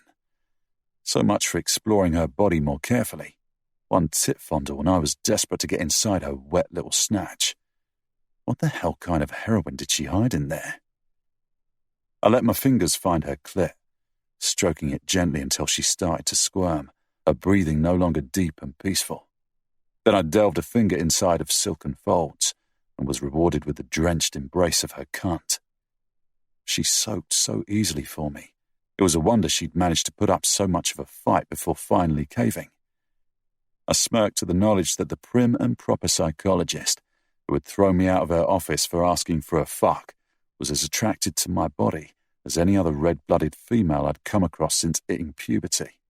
Perhaps even more so, if her pussy's slick welcome was any indicator. I slipped another finger into her while keeping my thumb busy on her clit, and this time her response was a full-throated moan. Seemed like she was coming too. I pumped her slowly, aching to bury my tongue between her thighs, but ego made me hold back. I wanted to see her face fall apart when I sucked on her clit, and she'd have to be fully awake for that to happen. Maybe after the first round. I curved both fingers in her tight heat just so, hitting the spongy flesh nestled behind her pelvic bone firmly. Blaine. I popped my mouth off her nipple to look at her at the breathy sound of my name, but her eyes were still closed even though a frown marred her face. I rubbed against her G-spot while watching her, nearly came at the fine tremor playing across her pretty features as she breathed shakily. Slowly, her body began to move under mine, the rhythm of my hand transferring to her hips as I brought her closer and closer. Nope. Couldn't keep watching her face or I'd end up fucking her before she woke up fully. My cock was hurting from the need to be inside of her, and watching her slowly come undone made it unbearable. Instead, I busied my mouth at her breasts again, licking and sucking at her pert nipples in time with my fingers thrusting. Her moans and whimpers spurred me on until her pussy clamped up tight, squeezing my fingers to a halt for 2 long seconds before erupting in a series of fluttering spasms. Her body seized underneath mine, and she gasped her pleasure out as I lifted my head just in time to see her eyes pop open. "What the fuck are you doing?" I've got to be honest, that wasn't exactly the response I'd expected. Nevertheless, I gave her flustered and panting face a smirk and thrilled my fingers over her undoubtedly hypersensitive G-spot. "Getting you off." Mira jerked underneath me and grabbed at my wrist to still my teasing movements. "Get off me!" "I would rather get off in you." Ugh! I hadn't been observant enough and paid for my cheek when she dug a knee into my gut and pushed. For a relatively small bird, she had a lot of leg power. I rolled off her, pressing a hand to my now pretty sore abs, and narrowly avoided getting kicked in the dick by her flailing legs as she scrambled up to the headboard of the bed, duvet wrapped around her like a virgin hiding from some tentacled hentai beast. Her hazel eyes were large and unfocused, but the anger in them was unmistakable. Great. Seemed like we were going to go right back to hating each other before I'd gotten as much as a thank you wank. I rubbed at my sore stomach and gave her an irritated glare. "What the hell was that for?" "What was that for?" Despite her obvious trouble with seeing me clearly without her glasses, she managed to look both astonished and absolutely furious at the same time. I might have been impressed if my flagging cock didn't mean I now had enough blood left in my brain to properly feel my hangover again. "That was for molesting me, you absolute twat!" Apparently, she'd had enough of not being able to focus all that anger at my face, because she reached out for her glasses on the nightstand and managed to knock over the near-empty bottle of whiskey she'd placed there the night before in her efforts. "Molesting you? You just came all over my hand, while moaning my name, I might add. Jesus fucking Christ, what about a thank you instead of a near me in the gut?" "A thank you?" Her voice turned shrill, and I winced as it went right through my brain. She levelled a glare at me through the black-rimmed glasses that could have turned a more easily intimidated man into stone. "Right, then thank you for taking advantage of me while I was drunk and emotionally fucked up after the worst week of my life, which, I might add, is a pretty goddamn bad week. And while I'm at it, thank you so much for marrying me against my will and ruining my life. Now kindly get the fuck out of my bed." Awesome. We were back to this then. Something that seemed an awful lot like disappointment nestled in the pit of my belly. I had no idea why. Perhaps the first-class fuck had given drunk me some half-baked hope that this arrangement wouldn't be so bad after all. Drunk me was a moron. Letting the bizarre sense of disappointment be washed away by my general annoyance, at her, at my father, and most definitely at my once again hard and hopeful cock, I got out of bed and stretched, rolling my shoulders to ease some of the irritation out of my body. "Fine! If this is how you want it, this is how you'll get it." I shot her a dark look over my shoulder, letting her know exactly who she was dealing with. She might know I had a weakness, and her body might draw me in like a moth to a flame, but I was still Blaine Steele. And like it or not, she was going to have to deal with being my wife, my unwanted wife. "Get dressed and pack your things. I'll send one of my men up to get you after exactly 45 minutes. He will help you get your stuff down to the lobby. Do not be late. If I have to come get you myself, you're going to be sorry. We'll discuss the rest of the rules you'll have to live by once we're home." Satisfied with her dumbstruck expression, I bent to snatch up my clothes from the floor and left the bedroom with as much of a door slam as my head could handle. If she insisted on making life hard, then I could certainly play that game too. No one bested a steal, and the sooner the obnoxious little shrink learned that lesson, the better. Chapter 8. 1. Don't leave the house without an escort. 2. Don't go into the shed. 3. Don't invite anyone over. 4. Don't ask questions about visitors. 5. Don't speak to visitors unless spoken to. 6. Don't open the door without permission. 7. Stop sulking. I glared at Blaine from behind the kitchen counter, where I'd been watching him write down the house rules in big black letters on the fridge. My ear had grown for every line, but the final one pushed me over the edge, my irritation finally overwhelming whatever fear was left from the drive here. Being surrounded by goons was such a sharp reminder of exactly what sort of family I'd gotten married into, and Blaine had been quiet and broody ever since our confrontation in the morning. On top of how the morning had started out, I'd been too shaken to feel anything but the return of my anxiety. That is, until the arsehole started making the list. Maybe I'd stop sulking if you stopped acting like I'm your prisoner. What's number 8 going to be? That I have to ask before going to the bathroom? Blaine rubbed at his neck as if he was trying to work out a particularly bothersome knot, but he didn't turn around to look at me. In fact, he hadn't looked at me all day, since he left our bedroom in a huff. I don't give a fuck about what you do when we're alone, as long as you do it inside the house. These rules are as much for your sake as they are for mine. Go on. I can't wait to hear how it's for my own sake that I can't have visitors. I was pretty pleased with my dry tone. He finally turned around then, and looked at me with one eyebrow cocked. It's been a while since you've lived in this world, hasn't it? You mean, since I've had to live among criminals? Yeah, it has. Blaine capped the black marker he'd been using to write on the American-style fridge, crossed both arms over his chest so his muscles bulged against the strain of his t-shirt, and leaned a shoulder against the appliance. My family has a lot of enemies, and you're a soft and squishy target. I can guarantee you that every single one of those enemies is trying to find a way to get to you as we speak. So say you invite a friend over, and someone watched them walk in the door here. You think many of the men who are out to get me would hesitate to snatch them off the street to find out anything they might know about us? I paled at the implication. No, I knew those sort of men all too well. They wouldn't hesitate to use torture if they thought they could gain an advantage. Want to order a pizza? If it's not checked by one of our guys, you have no guarantee it's not delivered by a hitman in disguise. Feel like taking a wander around the neighbourhood? Those same men who would snatch up your friend in a second would do much, much worse to you. So you might think to yourself as a prisoner if that floats your boat, but I'm sure you'll agree it's a lot better than the alternative. I bit my lip at his challenging stare, more than a little annoyed at his excellent use of logic. I wasn't in the mood to back down. And the shed? What horrors will befall me if I dare venture into the backyard? You keeping a magical rose in a glass jar or something? Blaine grunted and shoved off the fridge so he could make his way toward the French doors between the kitchen and the hallway. You say you've not been involved in this world for a while. Let's keep it that way.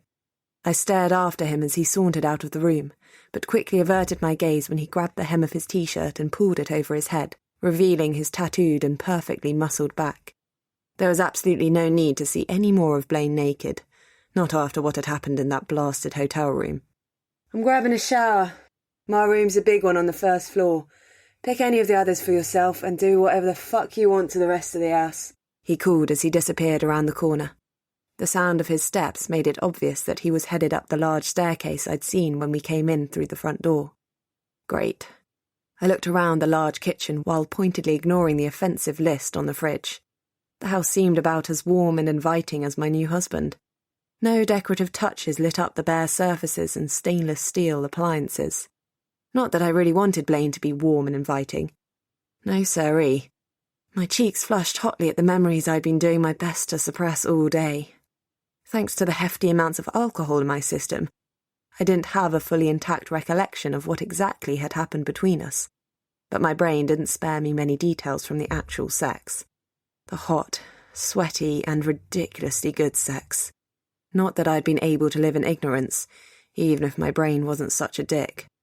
Every muscle in my body hurt, like I'd been worked over good and thorough, leaving a lazy sort of ache not only in my limbs, but also in the kind of places whiskey just didn't get you sore. It had taken all I had not to limp in front of Blaine or his men. It was bad enough I'd had the biggest lapse in judgment of all time. I wasn't about to boost the jerk's ego any further by acknowledging how stupidly well endowed he was. Not that he didn't already know. Logging around a cock the size of a damn water bottle was not something a man as arrogant as Blaine would be ignorant about.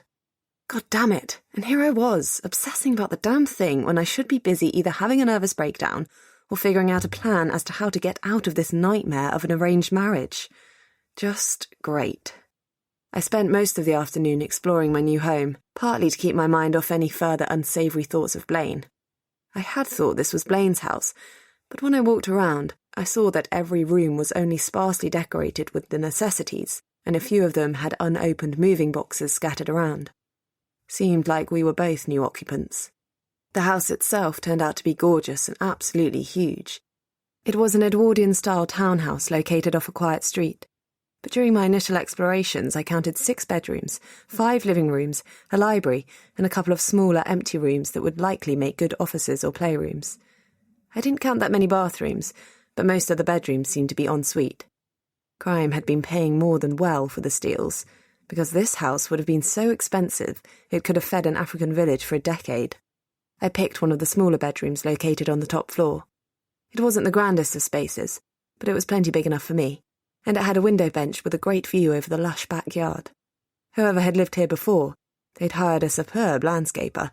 After dragging my suitcase upstairs, I collapsed on the already made bed for a power nap, too physically and emotionally drained to even get undressed. When I woke up again, it was dark outside, and my hangover seemed more or less on the retreat.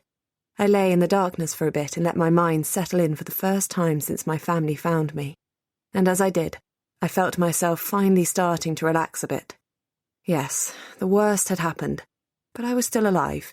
They hadn't killed me, and as I'd realised last night in my drunken stupor, my new marriage meant that I was free of them.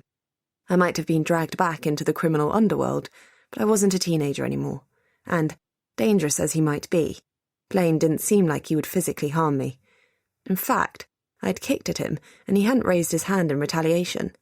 Not really, anyway. I flushed at the hazy memory of his hands smacking down between my legs.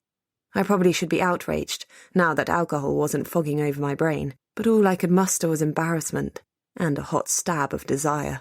No, the only physical danger I was in from Blaine was my own body's mutiny every time he got near me. Pure, carnal attraction I should be able to ignore. Which meant it was time to face my fears and realise that I wasn't helpless anymore. I had been for the last week, locked up like a sacrificial lamb, but that was over now. I hugged myself close and breathed deeply, repeating that phrase in my head again and again until an inkling of belief took root in my mind. I was a grown woman now, not an abused child, and I had years of training in dealing with the human psyche. If I could help my patients, then I could help myself.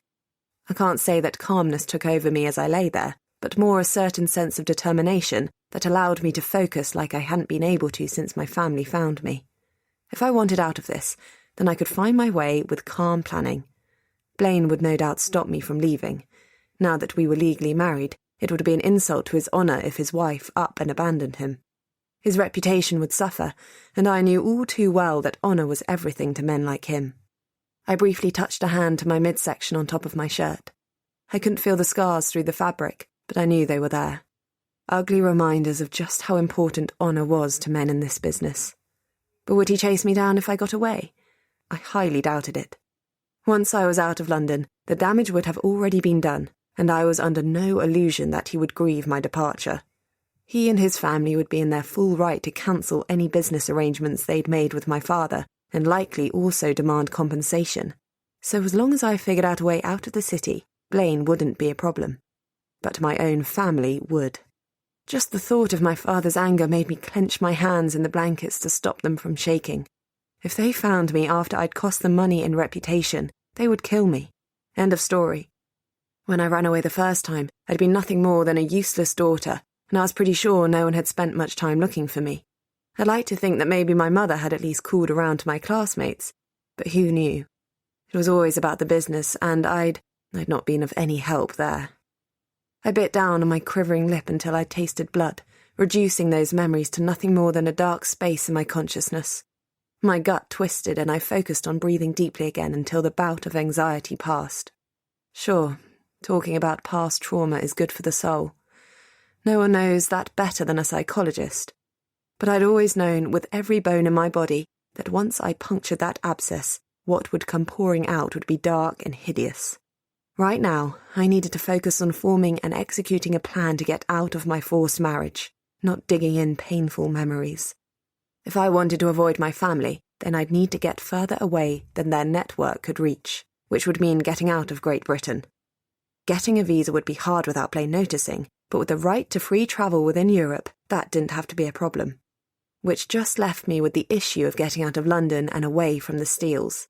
Right now, Blaine had zero reason to trust me, which the set of rules on the fridge so clearly displayed. He would undoubtedly have some measures ready to keep me in the house, and I had no way of knowing what or where they were, apart from the 2 goons who had followed us from the hotel, and who I'd seen take up a stance on each side of our front door, as efficient at keeping enemies out as they were at keeping me in. But if Blaine trusted me, at least a little. My heart thumped uneasily, and I pressed a hand to my chest and frowned. Scary as the thought was, perhaps getting closer to my new husband wasn't the worst of ideas. So far, the way I'd acted around him had been more resemblant of a teenager than a grown woman. A horny teenager. Sure, I hadn't exactly been in the best state of mind, but if I wanted him to trust me enough to afford me some slack on the rules, I'd likely need him to respect me. Yelling at him and blaming him for everything that had gone wrong was not going to get me far. So that was it. I had a plan, even if it was all a bit rough around the edges. And the first step was to gain Blaine's respect. Get closer to him. Might have been a lot easier if he wasn't such a dick. Chapter 9. Blaine. I'm hungry. The sound of Mira's voice ripped me out of my brooding with a start I barely managed to camouflage with the flex of my shoulders and arms. It seemed the bird was pretty stealthy, and clearly not used to knocking. I rolled over on my bed to face the door, where my new wife was standing, both arms wrapped around her midsection. I cocked an eyebrow at her. Not that I'd studied the subject in depth at any point, but it seemed like feeding her wouldn't fall under my husbandly duties. And there's nothing in the fridge but beer and hot sauce. I'd order a pizza, but who knows if it'll come with a complimentary hitman or poisonous mushrooms. Oh, right. Girl had a point, even if her sarcastic tone made her feelings on the rules I'd laid out for her clear. At least she wasn't shouting.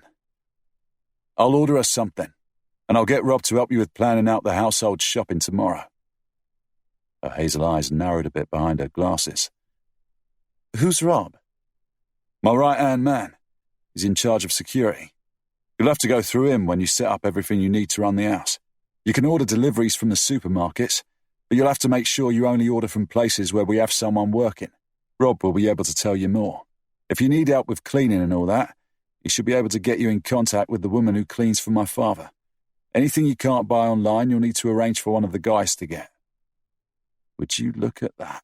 Blaine Steele discussing household crap like a responsible adult. I briefly wondered if this was what my father had had in mind when he said married life would do me good. I'm sorry. You seem to be under the illusion that I will be taking care of the household. There was something in Mira's voice that made me hesitate for just a second. Her tone had shifted from pure sarcasm to holding some sort of warning. Then I frowned and shook it off. If she wasn't happy, it wasn't my problem. Yeah, what else would you do? Paint your toenails? She blinked. Twice. My job. You may recall I have one of those.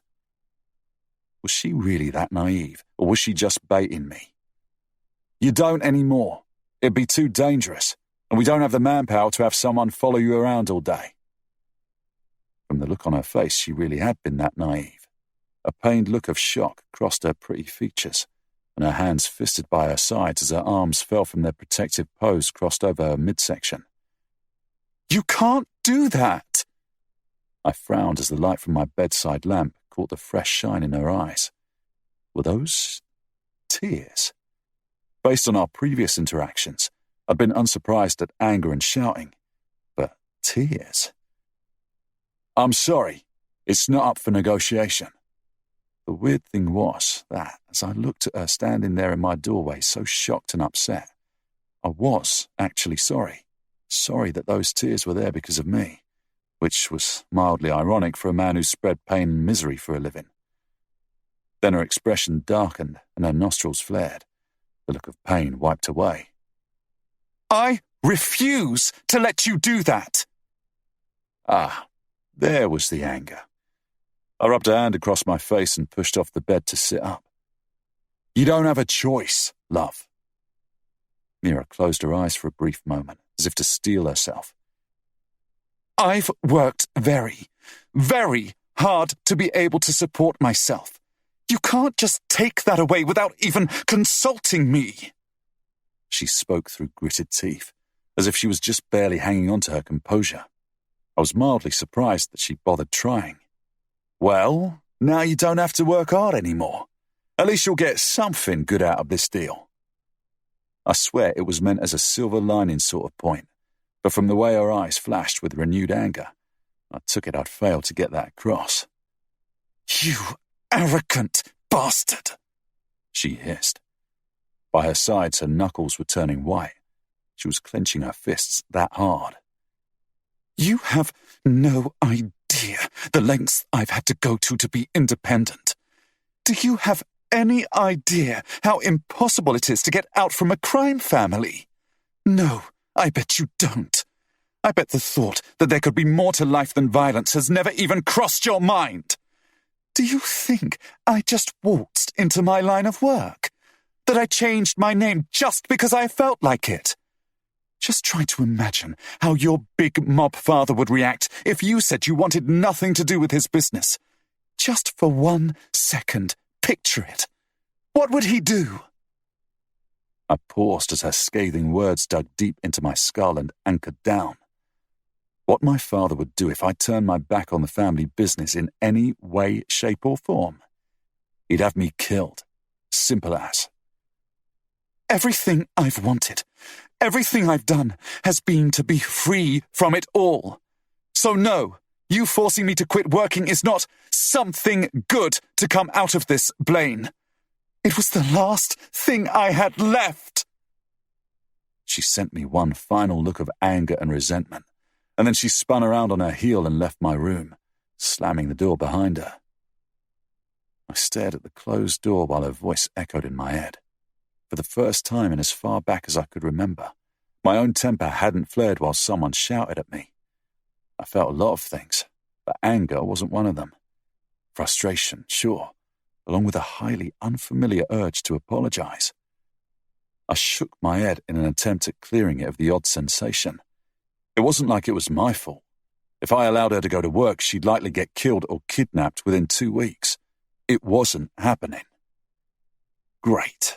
Why did I have to get married to the only woman I'd ever met who wasn't interested in the lifestyle that came with being by my side? I'd fucked countless girls who would have happily traded in their day job for my MasterCard and plain lady of the house, or whatever the fuck women do at home all day. And I'd damn sure get morning sex to boot. Of course, none of those girls had clawed their way out from a family like the Clearys, only to get dragged back in once they thought they were free. I grunted at the unwanted pang of empathy for my temperamental wife. It couldn't be easy, seeing everything she'd worked for disappear practically overnight. It would have taken a lot of guts to give her family the slip, and realizing it had all been for nothing had got to sting. I'd never wanted to be free from it all. Sure, my life was violent and bloody, but I liked it that way, most of the time. If I'd ever wanted something else, though, would I have had the guts to cross the family, knowing what would likely happen if they found me again? Probably not. She was tough as nails, that bird. She didn't look it, but defying a family like the Clearys took more balls than most grown men would be able to muster, including me. I couldn't give her the freedom she wanted, but perhaps it didn't have to be like this, either. Maybe we could figure something out, so we weren't both so goddamn miserable all the time. A truce of sorts. Mira? I gave the wooden door to the room she'd picked a cursory knock, but didn't bother waiting for her to answer. she'd walked into my room without so much as a knock after all. She was sitting on the bed in a nest of ruffled sheets and blankets, and the look she gave me was sullen. It softened notably when she spotted the large pizza box in my hand. "Hope you like Hawaiian." I walked over to her bed and sat down without being invited, plopping the box between us. "I hate pineapple." She reached for the box as soon as it touched the blanket, her fingers wedging it open with skilled ease. "If you'd stuck around, I'd have asked what toppings you like." I grabbed a slice of the cheesy goodness and leaned back on one hand to watch her while I ate. Nora didn't look up, but I saw a small grimace pass over her face before she began picking pineapple off a slice of pizza. "Sorry, I shouldn't have done that." I assumed by that she meant yelling at me and slamming the door. I shrugged. "It's a shitty situation. I get it." She sighed and nodded, never taking her eyes off the pizza. We ate in silence for a good 20 minutes. I didn't mind the lack of conversation. I spent the time looking at her, much like I would usually evaluate an opponent before a fight. She looked so soft and fragile, but there was clearly steel underneath it all. And she was smart. I'd seen the fancy university degree hanging on her office wall, and the way she held her own in every argument we'd been in was something new to me. It was also half the reason I couldn't stop thinking about shagging her. I had no idea what it was about being bitched at that got me rock hard, but clearly it did something for me, since just the thought of her smart mouth made my cock stir. I shifted on the bed, strategically placing a stray pillow across my lap. Somehow I didn't think an offer of a quick romp would ease the tension between us. "I don't normally act like this." I arched an eyebrow at her. "No?" "No." She sighed, finally raising her gaze to meet mine. "I know you didn't want this either. I don't know what to do." "There's not much to do." I reached over and grabbed one of her leftover pieces of pineapple from the cardboard and popped it into my mouth. "It is what it is. We can't change that, much as we want to. So, the way I see it, we have two options open for us. Either we continue bickering every chance we get, or we try to get along as best we can. I figure if we pick option 2, maybe we'll be just slightly less miserable." She snorted and a flicker of amusement pulled at the corner of her mouth. "What's funny?" The flicker turned into a full, albeit wry, smile. "Just that I'm failing miserably as a psychologist, what with leaving the calm rationalization up to the thug in the room while I'm busy freaking out. The irony is sort of poetic." I raised both eyebrows at her in mock insult. "The thug?" Nora waved her hand dismissively at me. "Thug, crime lord, mobster, take your pick." I chuckled. "I almost want to see you call my father a thug to his face." She sighed again and looked at me, this time with a questioning frown that made her look oddly innocent. My cock gave a spasm in agreement of my assessment. "Do you think we can make it work?" she asked. "What, the marriage?" "The trying to get along thing," she said quickly. "I'm under no illusion that I'll ever be in an actual marriage, but maybe if we can figure out to just get along, that'll be enough." I gave her a small smile. "Yeah, I think we can try that."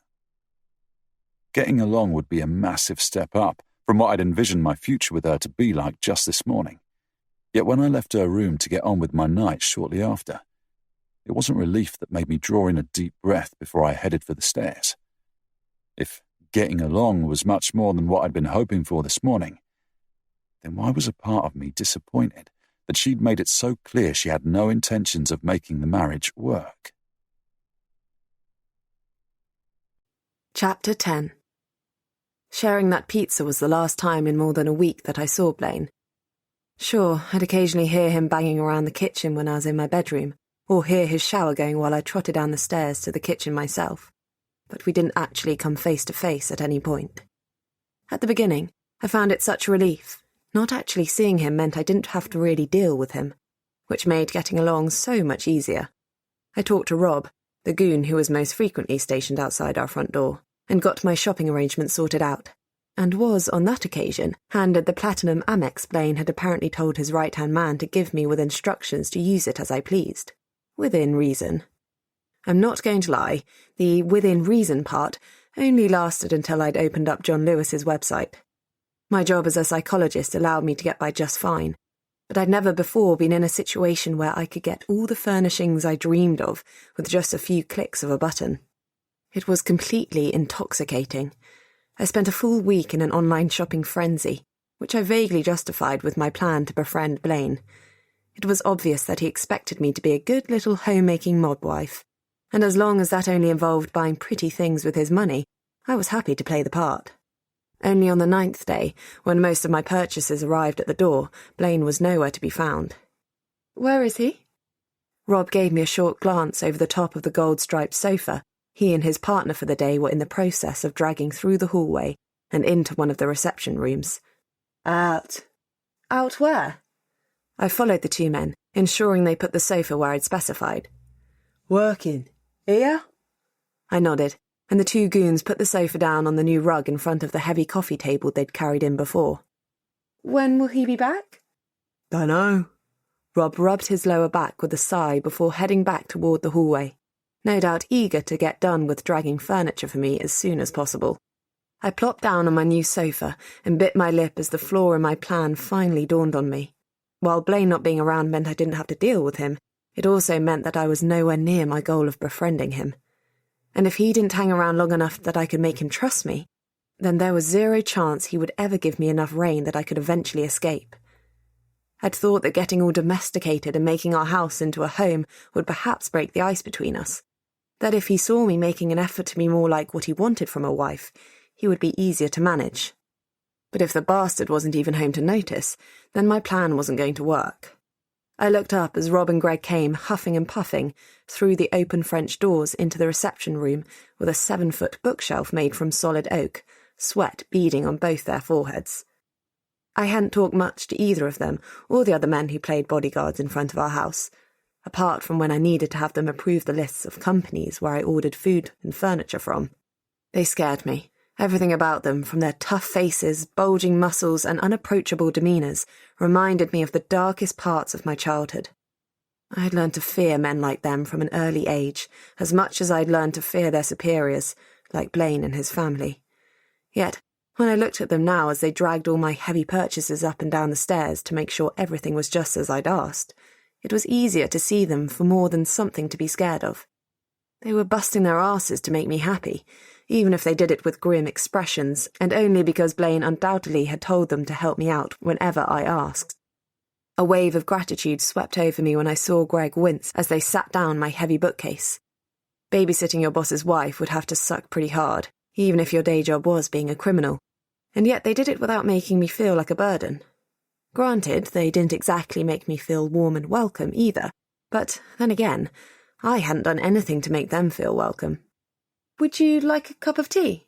Neither man managed to hide a look of surprise as I stood up from the sofa and offered each a genuine, if somewhat tentative, smile. Sure, thanks. It's the least I can do, for all the work you've done for me, I chirped, suddenly in a much better mood. Perhaps it was because it was my first positive interaction with another human being in weeks, but the simple act of putting the kettle on and getting the fancy china out I'd bought a few days ago made me feel like a different person.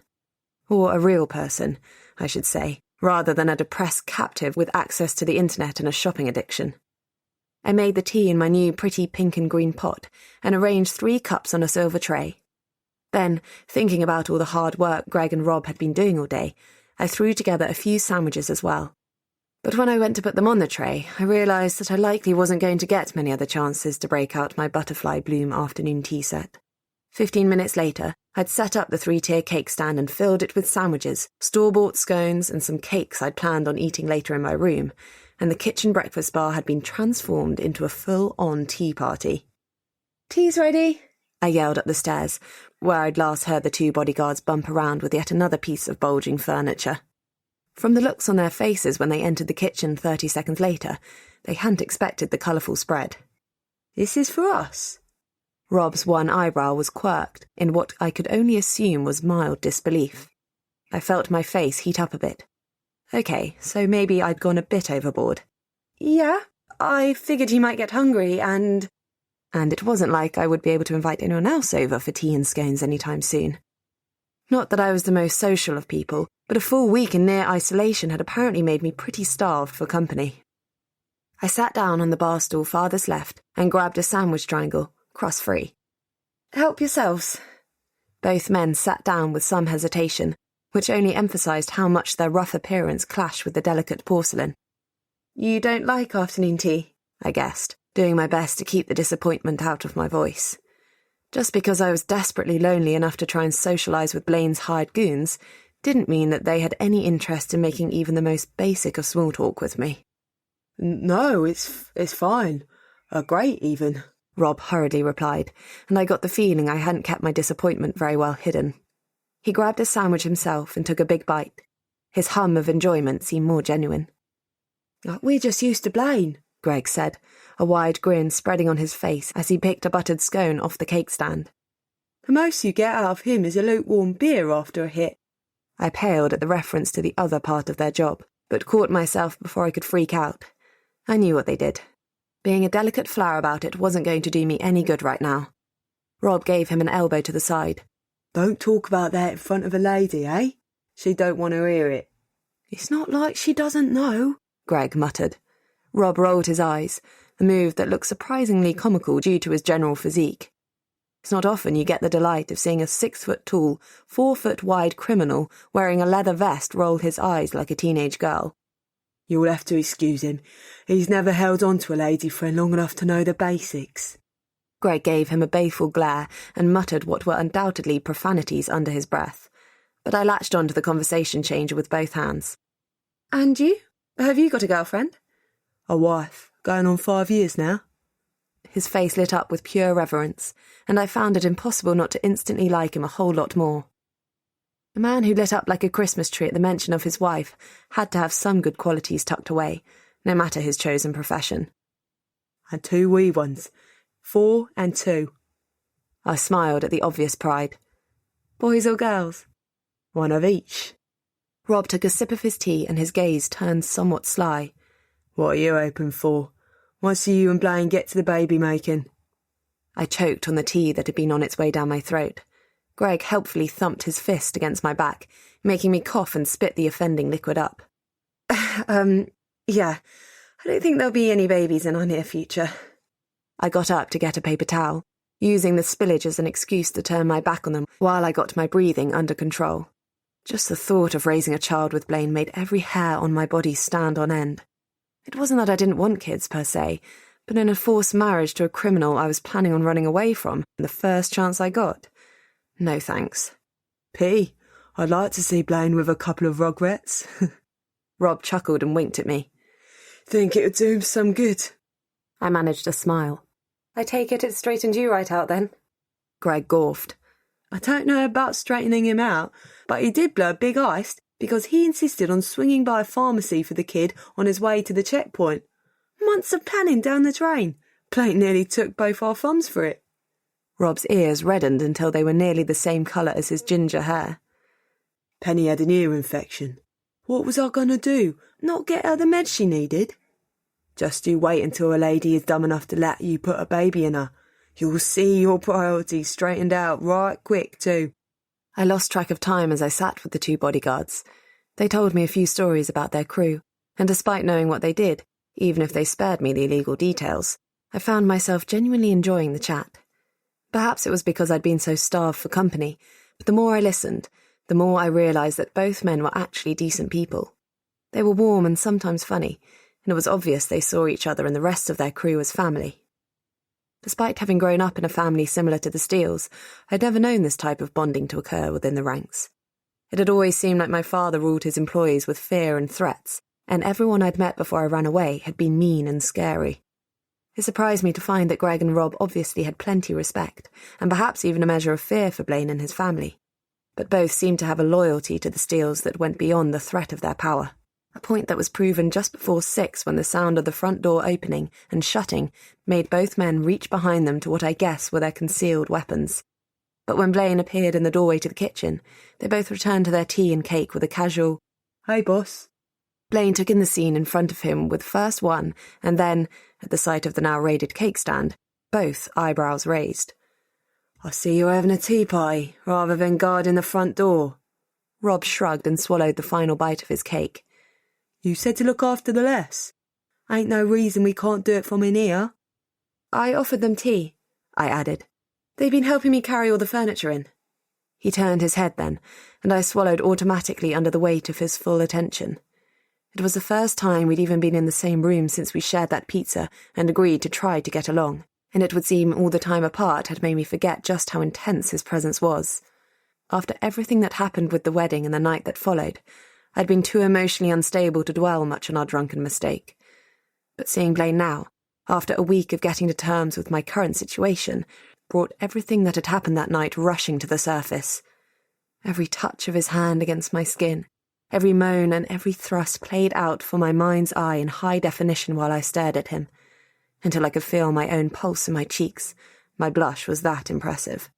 Why had I not just left the bed before things got out of hand? It had been hard enough to deal with him when I could still deny my rampant attraction to him. Now that he knew just how much my body reacted to his, I found it near impossible to look him in the eye. Blaine seemed to notice my flustered state, because his soft lips pulled up in a devious sort of smirk. "So I see." What was that supposed to mean? I rubbed at my neck, irritated that I let myself get so affected by him. With as much dignity as I could muster, I turned away from him to face the two bodyguards. "Do you guys want to stay for dinner? I was going to make lasagna." "No thanks, love." Rob stretched his arms out before getting off the bar stool he'd been perched on for the past few hours. "The missus expecting me home soon, and Greg's got another job to get to. Thanks for tea, though."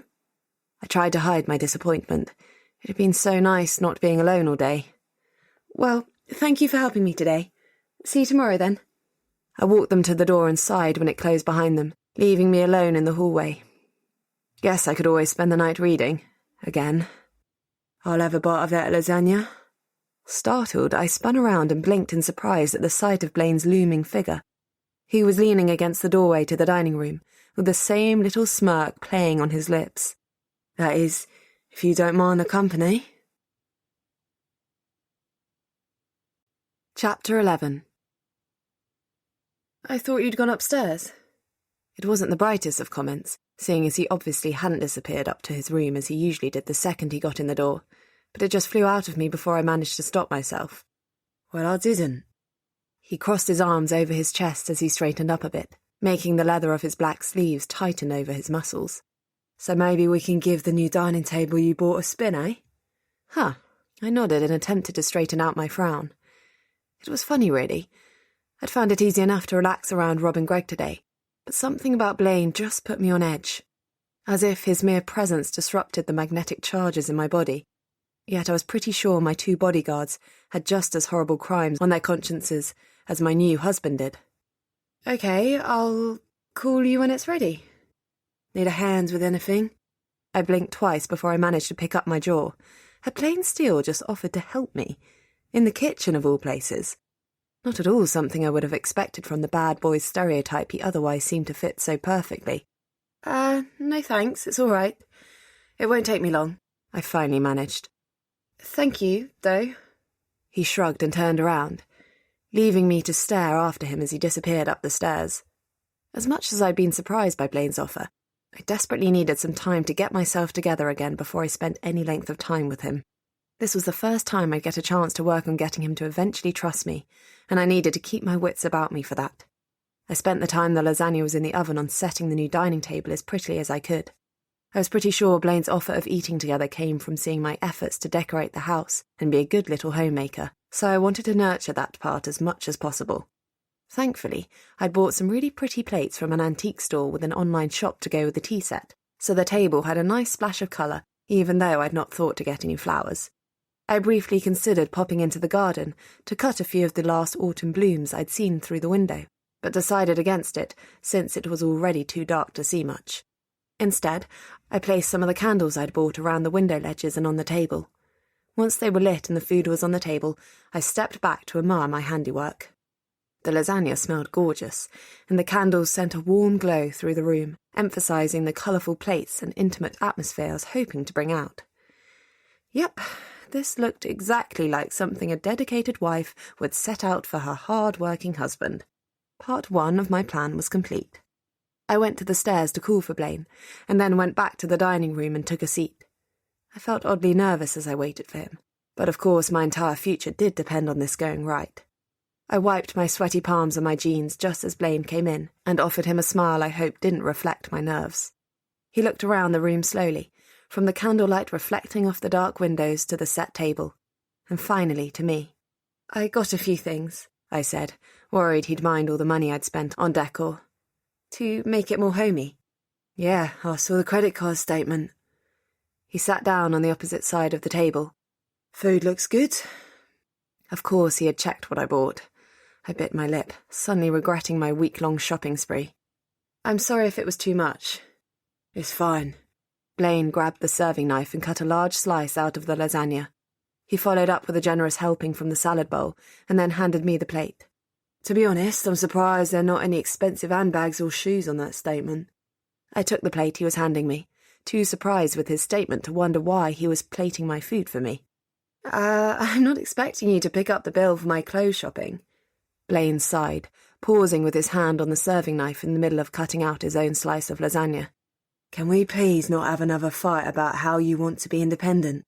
I'm your husband and you can't work. I'll be paying for your clothes along with the household supplies and anything else you need." Oh. A part of me did want to argue, to lament on how this whole arrangement was fucked up and how I wanted to be able to support myself. But that would have defeated the purpose of the night, so instead I just sent him a sweet smile. "Gotcha. I'll be sure to add a few pairs of Louboutin to next week's shopping. To make you happy, of course." Blaine snorted as he returned to filling his plate. "Cheers, love.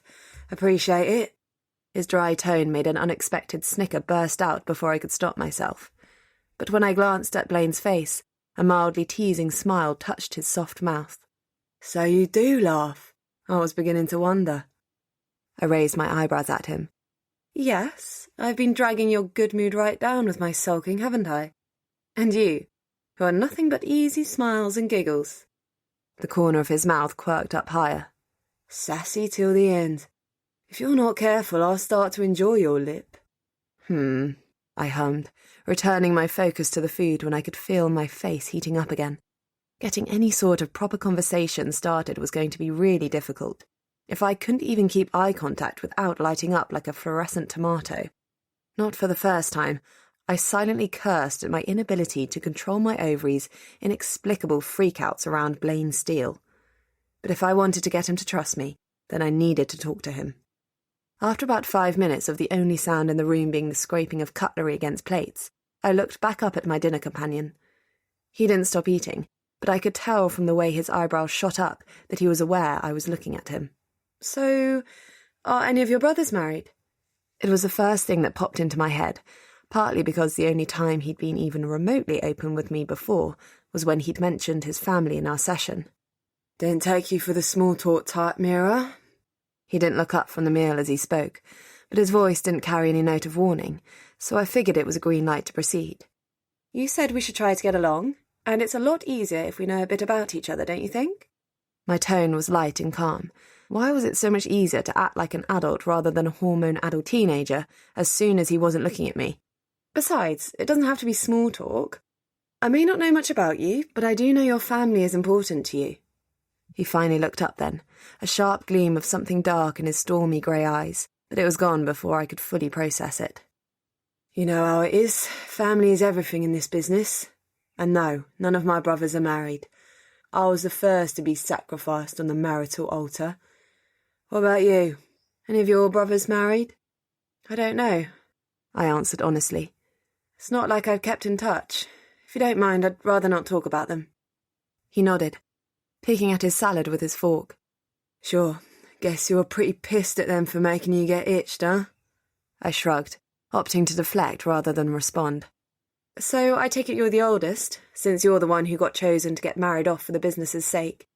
You said you had 5 brothers, right? Blaine grunted. I'm the 3rd oldest. You would have seen Marcus and the twins at the wedding. They're all younger than me. Jeremy and Isaac were indisposed, so I was up. Oh. Something he'd said in our session together niggled at the forefront of my mind, and I frowned. You said one of your brothers went to prison. I assumed that was either Jeremy or Isaac then. He finally looked up from his plate then, but the anger that flashed in his steely gaze made me wish he hadn't.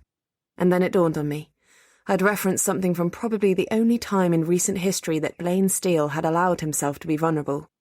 I had witnessed a rare slip in his carefree, all-powerful facade, and it didn't take a psychology degree to know that he'd regretted it the moment it happened. The way he acted toward me after. And now I'd been stupid enough to remind him. Perhaps an appropriate response would have been to pretend like I didn't notice the way his knuckles whitened around his grip on the fork, or the murderous glare he was levelling at me. Or maybe even outright fear and a stuttered apology would have been a good option. In hindsight, pretty much anything other than what I did would have been a good choice. Oh, give me a break! What, so I have to pretend like I don't know one of your brothers is in jail? Is your ego really that fragile, Blaine? I tossed my fork and knife down on the table, overwhelmed with frustration. So you've got issues with your family. Big deal.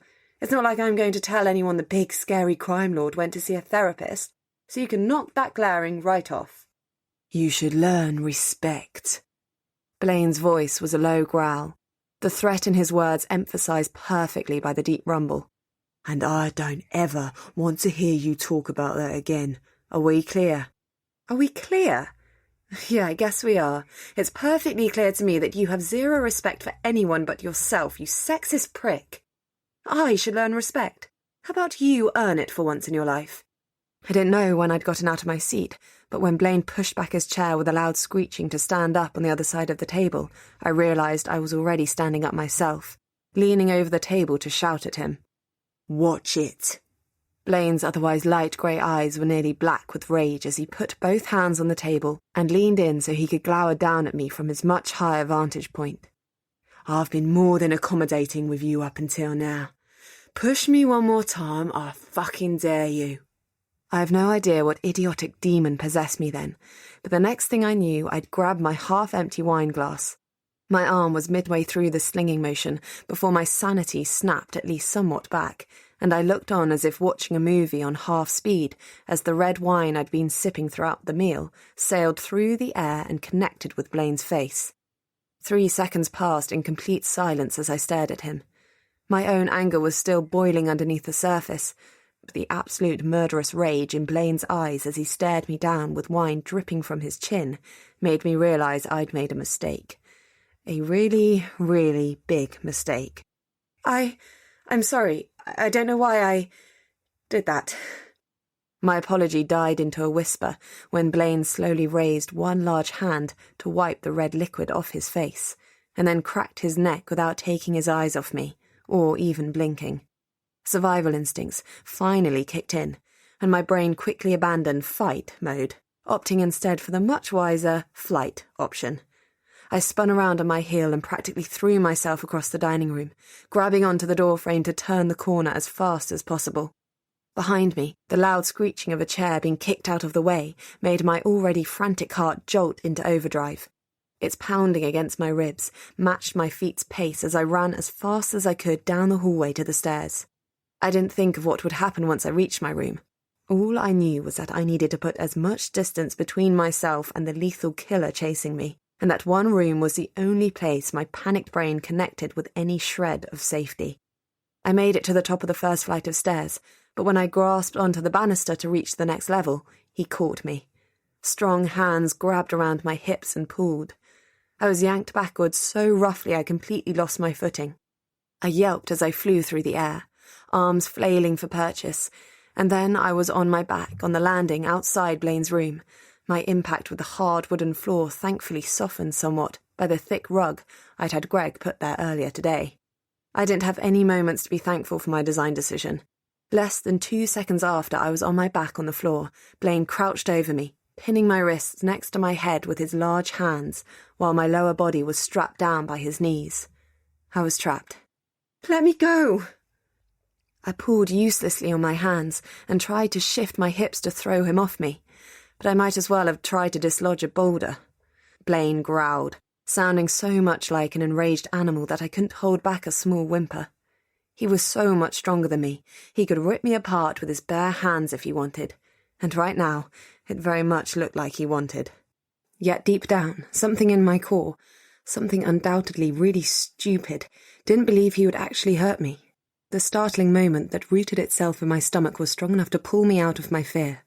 Blaine stared down at me, his chest heaving as hard as mine and his face drawn in a mask of anger. And suddenly, it all seemed so completely ridiculous. I, a trained psychologist for crying out loud, had resorted to throwing wine in a man's face. And he, a scary-ass criminal, had chased me down and was now pinning me to the floor. We seemed to have reached a thorough stalemate. The amused giggle slipped out of my mouth before I managed to stop it. Sorry, I gasped in between my still laboured breathing. My giggles died down as I stared up into his dark eyes. Behind his fury there was something else. It took me several seconds to realise that it was a glimpse of what lay behind his normally impenetrable shields. For a few short moments, I saw past the smart-ass, the ruthlessness he normally wore like a mask. It only lasted a few seconds. Then raw and unbridled lust washed away anything and everything else, and his lips crashed against mine.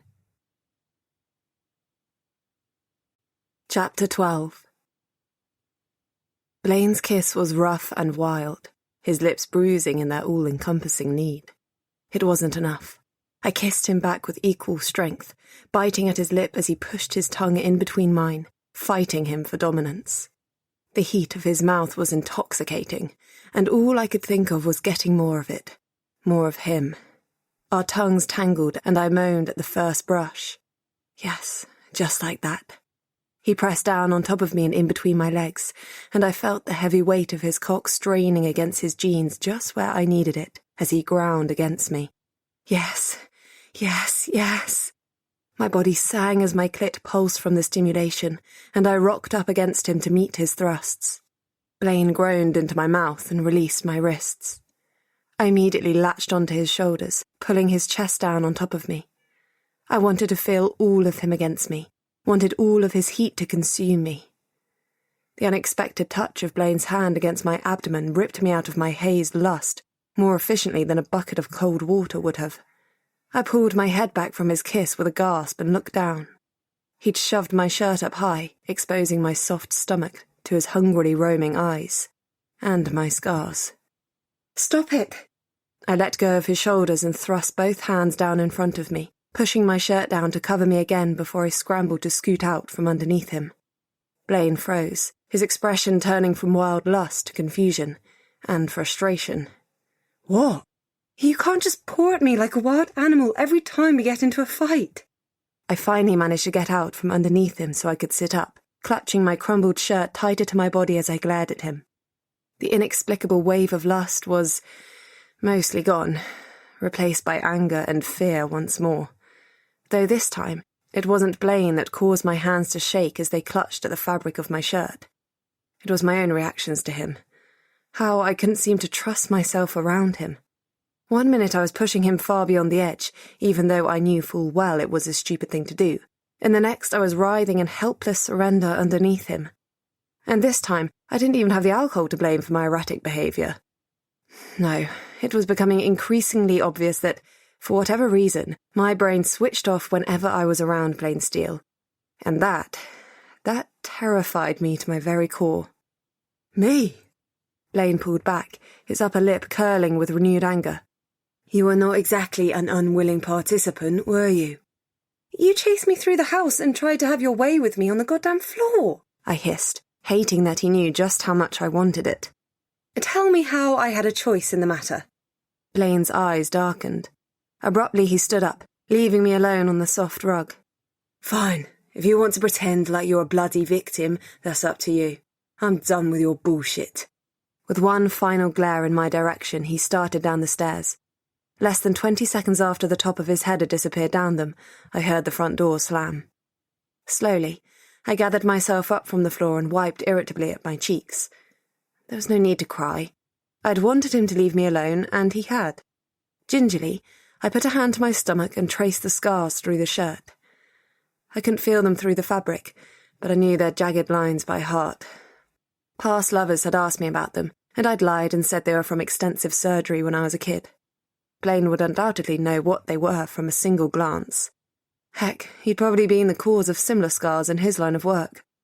The thought of him knowing what had been done to me made me sick with fear. Because the second he knew, he would know that I was weak, a true victim, and I knew what men like Blaine did to the weak. I swallowed thickly and dropped my hand from my midsection. I had to stop letting him get under my skin like this. I'd thrown wine at him for Pete's sake, after goading him on a subject I knew was sore. Was it my desperate need to show him I wasn't weak? Or was it— I hesitated to even think the thought through, but dug my nails into my palms to steel myself. Was it that some shameful part of me wanted him to lose control and take me like he had that night at the hotel? As much as I wanted to, I couldn't deny my physical attraction to him, and the sex had been— I shook my head when I felt myself redden at the memory, angry that I let myself be so affected by Blaine's, granted, godlike, physique. I wasn't some blushing teenager who had never seen a man naked before. I had to control this, like I had to control my messed-up relationship with Blaine. Trying to befriend him was obviously not going to work out before I could figure out exactly why I was acting like I was around him, so I had to find another way to make him respect me. I glared balefully down the stairs where he'd disappeared not that long ago.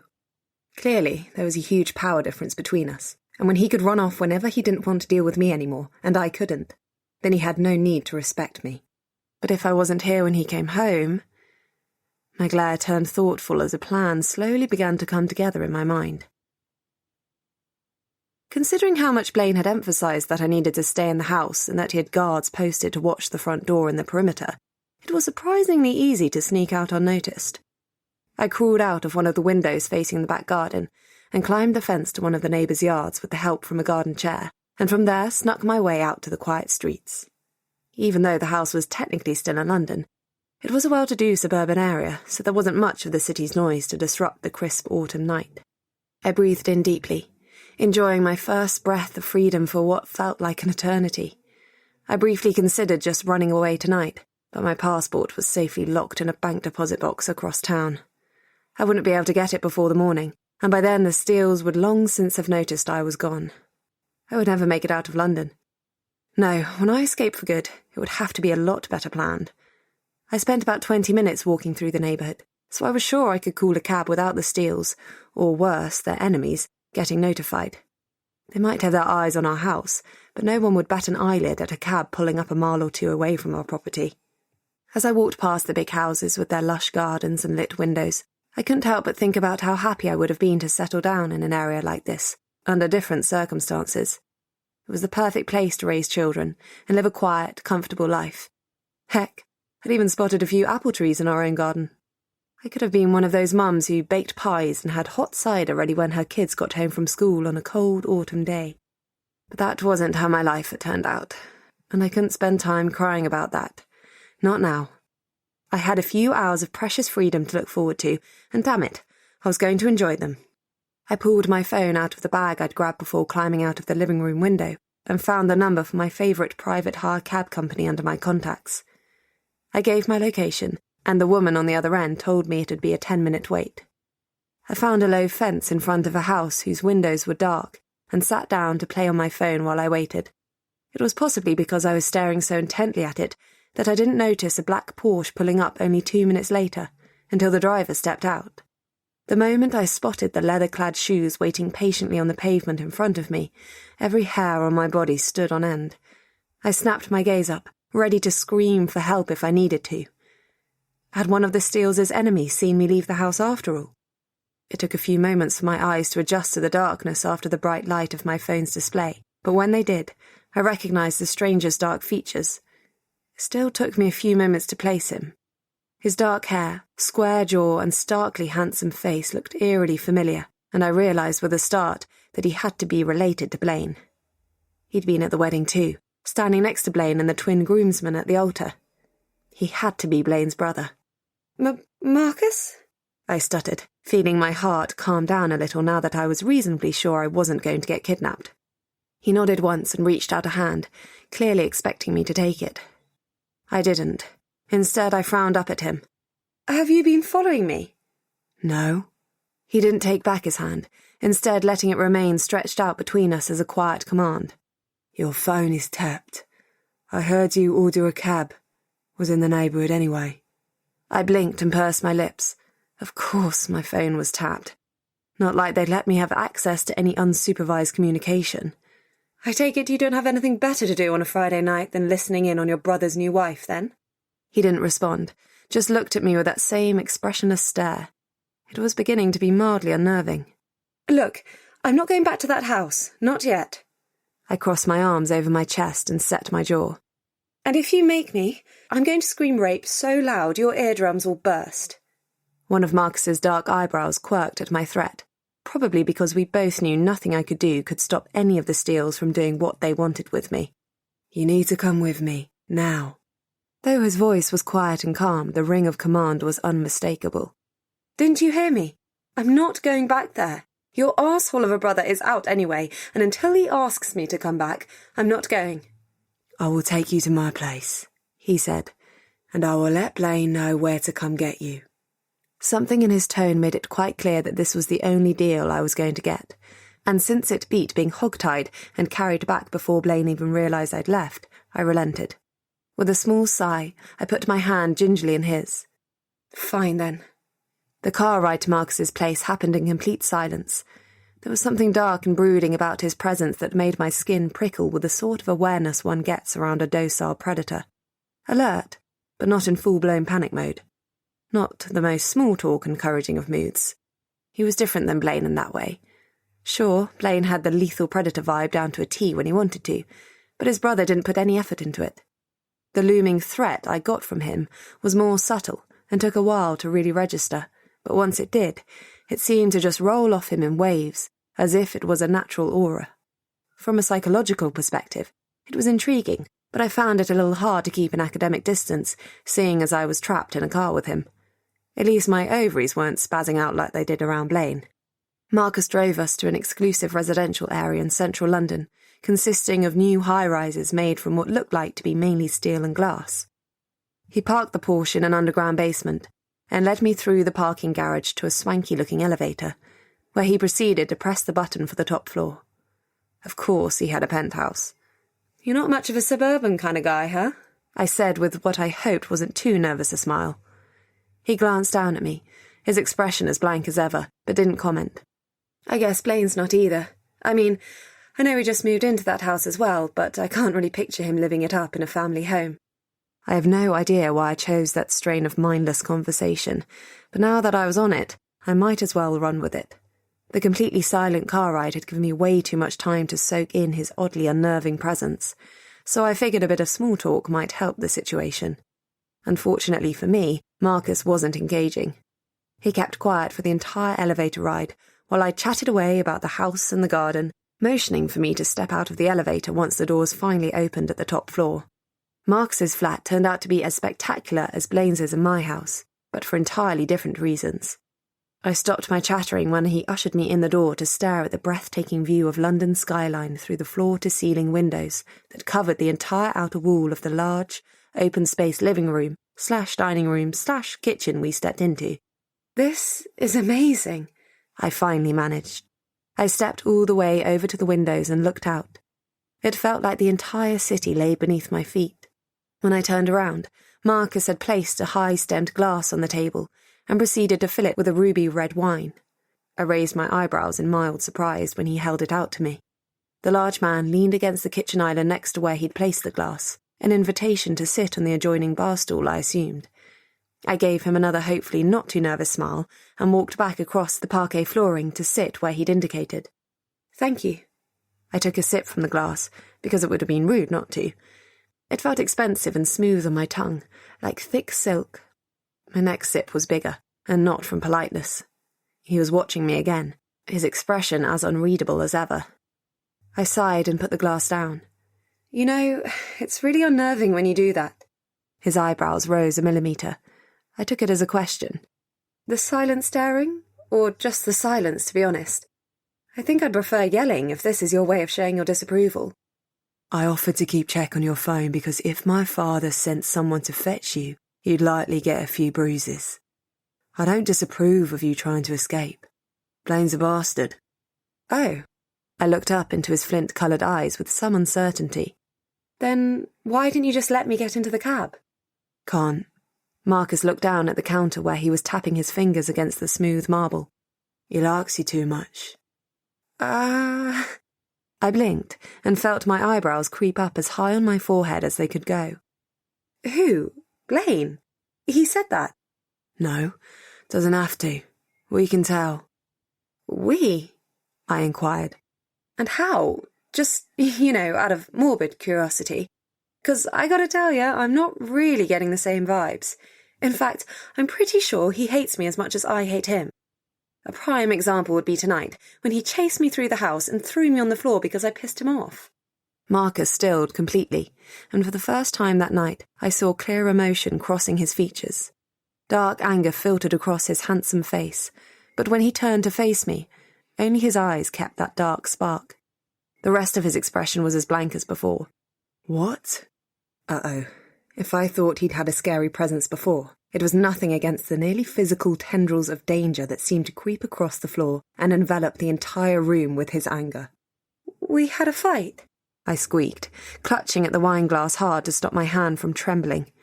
As angry as I was with Blaine, I was willing to backpedal if it meant his brother would get slightly less terrifying. It wasn't unprovoked. I threw wine in his face. He hurt you. I thought back to the fight and realised that no, he hadn't. I'd been scared and he had been rough, but at no point had I been physically injured. No, not really. He just scared me. And then he left. That's why I snuck out. I wasn't planning on running away or anything. I just wanted to show him that he can't treat me like that and expect I'll just be an obedient little woman who stays put. I hadn't mean to confess that, not to anyone, least of all to Blaine's scary brother. But it just seemed to spill out as I stared at his blank face and storm-grey eyes. Marcus looked at me for what felt like the longest time, and I felt like he was trying to x-ray my brain with the intensity of his stare to ensure I was telling the truth. Finally, he nodded and pulled back from the kitchen counter, and it was as if the pressure in the air around us changed, making it suddenly easier to breathe. Finish your wine. I'm calling Blaine, and then he and I will talk before you go home. He won't ever scare you like that again. The way he said talk, I couldn't help but wince internally. Seemed like I'd gotten an unexpected ally. Chapter 13. Blaine. Seriously, what's gotten into you? Liam shoved a drink across the table to me as he sat down on the crimson leather sofa on my left side. He didn't have to shout over the music, even though we were in Red, one of our more exclusive nightclubs. The VIP section wasn't nearly as loud as the rest of the club, set up to allow for sensitive business deals to be made in the private booths. Who actually volunteers for a liquidation job? Louis chimed in from my right. Even Marcus has never done that. I looked down at my bloody knuckles with disgust. We killed people fairly frequently, and I knew even the light-hearted twins had to put a few arseholes down over the years. Men who stole from us, enemies who crossed the line, snitches. There was always a method to it, a nearly clinical procedure that left the least amount of evidence behind. Tie the man to a chair, spread plastic wrapping underneath him, one bullet to the brain. Easy clean-up. That wasn't what I'd done tonight. Of course, Marcus has beaten more than one poor sap who crossed him to death before. Did you know the guy? Liam asked. Despite their light tones, I knew both of them well enough to realise they were mildly concerned. I couldn't blame them. When I closed my eyes, I could still feel the satisfying crunch of bones breaking beneath my fists. He was a human trafficker. Brought underage girls in to work for him, the sick shit. I flexed my hand and suppressed a grimace at the dull throbbing. And I untied him. He had a fair chance. Right. Louis took a sip of his drink and leaned back against the high-backed sofa, sprawling out like he was completely unconcerned with my inexplicable rampage. I wished Ben hadn't called them after I told him to fuck off and let me deal with the human trafficker. If they hadn't shown up, I could have disappeared into my own darkness. And right now, all I wished for was to let it swallow me up. But we're still pretty curious as to why you felt the need to go full-on Hulk. He was going to die regardless, Louis continued. And you've never really struck us as the vigilante type, Liam finished. Fuck, these two could be annoying when you were sandwiched between them. I shot a glare first to my right and then to my left. It's none of your fucking business, is what it is. Ah, Mira then. What did you do this time? I didn't do anything, I growled. And you two knobheads need to back off right the fuck now. Sure you didn't. Liam gave his driest look as he calmly sipped his drink. Is she still not putting out then? It's been, just over a week since you got itched. Your balls must be blue by now. I don't care if she puts out or not, I growled. She's not the only woman in the world. It's not like our marriage is real. Oh, right then. Louis gestured toward the full dance floor with his drink-free hand. Then why don't you go pick up a bird for the night? Nothing like a good shag after a fight, right? I gritted my teeth and slumped back against the sofa, arms folded across my chest. Fuckers knew me far too well. And that was the fucking travesty, wasn't it? Because ever since I'd woken up next to Mira the morning after our disaster of a wedding, I'd not been able to think about anyone but her. Just the thought of picking up some random girl made me inexplicably sick to my stomach. But Mira didn't want me. She'd made that perfectly clear. Sure, her body reacted as strongly to me as mine did to her, but it wasn't enough. It shouldn't have mattered. She was just a bird I'd been stuck with against my will, after all. I shouldn't have given one flying fuck whether or not she wanted me. So why did I? I clenched my sore fist at the renewed wave of frustration that rushed through me, just from thinking about her. She had brought up my family, brought up my moment of weakness, and as furious as I'd gotten, the moment she threw that wine in my face, my only desire was to throw her on the table and fuck her until she begged for my forgiveness, and then again and again. I hated her for what she was doing to my already fucked up mind. At least before I'd met her, the darkness in me was the only thing that scared me. Now she scared me, because all my thoughts and all my messed up emotions revolved around her, the one woman who refused to give in to me. The sound of my phone ripped me out of my sulking. Despite my frustration and generally crappy mood, a touch of curiosity made its way through at the sight of Marcus's name popping up on the display. It had been maybe a year since he last called me, and then it had been to tell me to get my ass out of whichever girl's bed I was in at the time and meet him for a job. We saw each other regularly enough at events and jobs, sure, but we never talked much. So why the hell was he calling me now? I flicked answer and held the phone up to my ear. Yeah? Your wife is at my place. Come get her. I blinked. Excuse me? Your wife. She's with me. Come get her. Why the fuck is she? I stopped talking when the call cut off and cussed under my breath. He'd never been much into phone etiquette, or any manners at all, really. Why the hell had he picked up Mira? Had our house been compromised? My gut dropped and I shot up from my seat, knocking my untouched drink over in the process. What's going on? Despite Liam's relaxed pose, his shoulders tensed as he looked up at me, ready for a fight.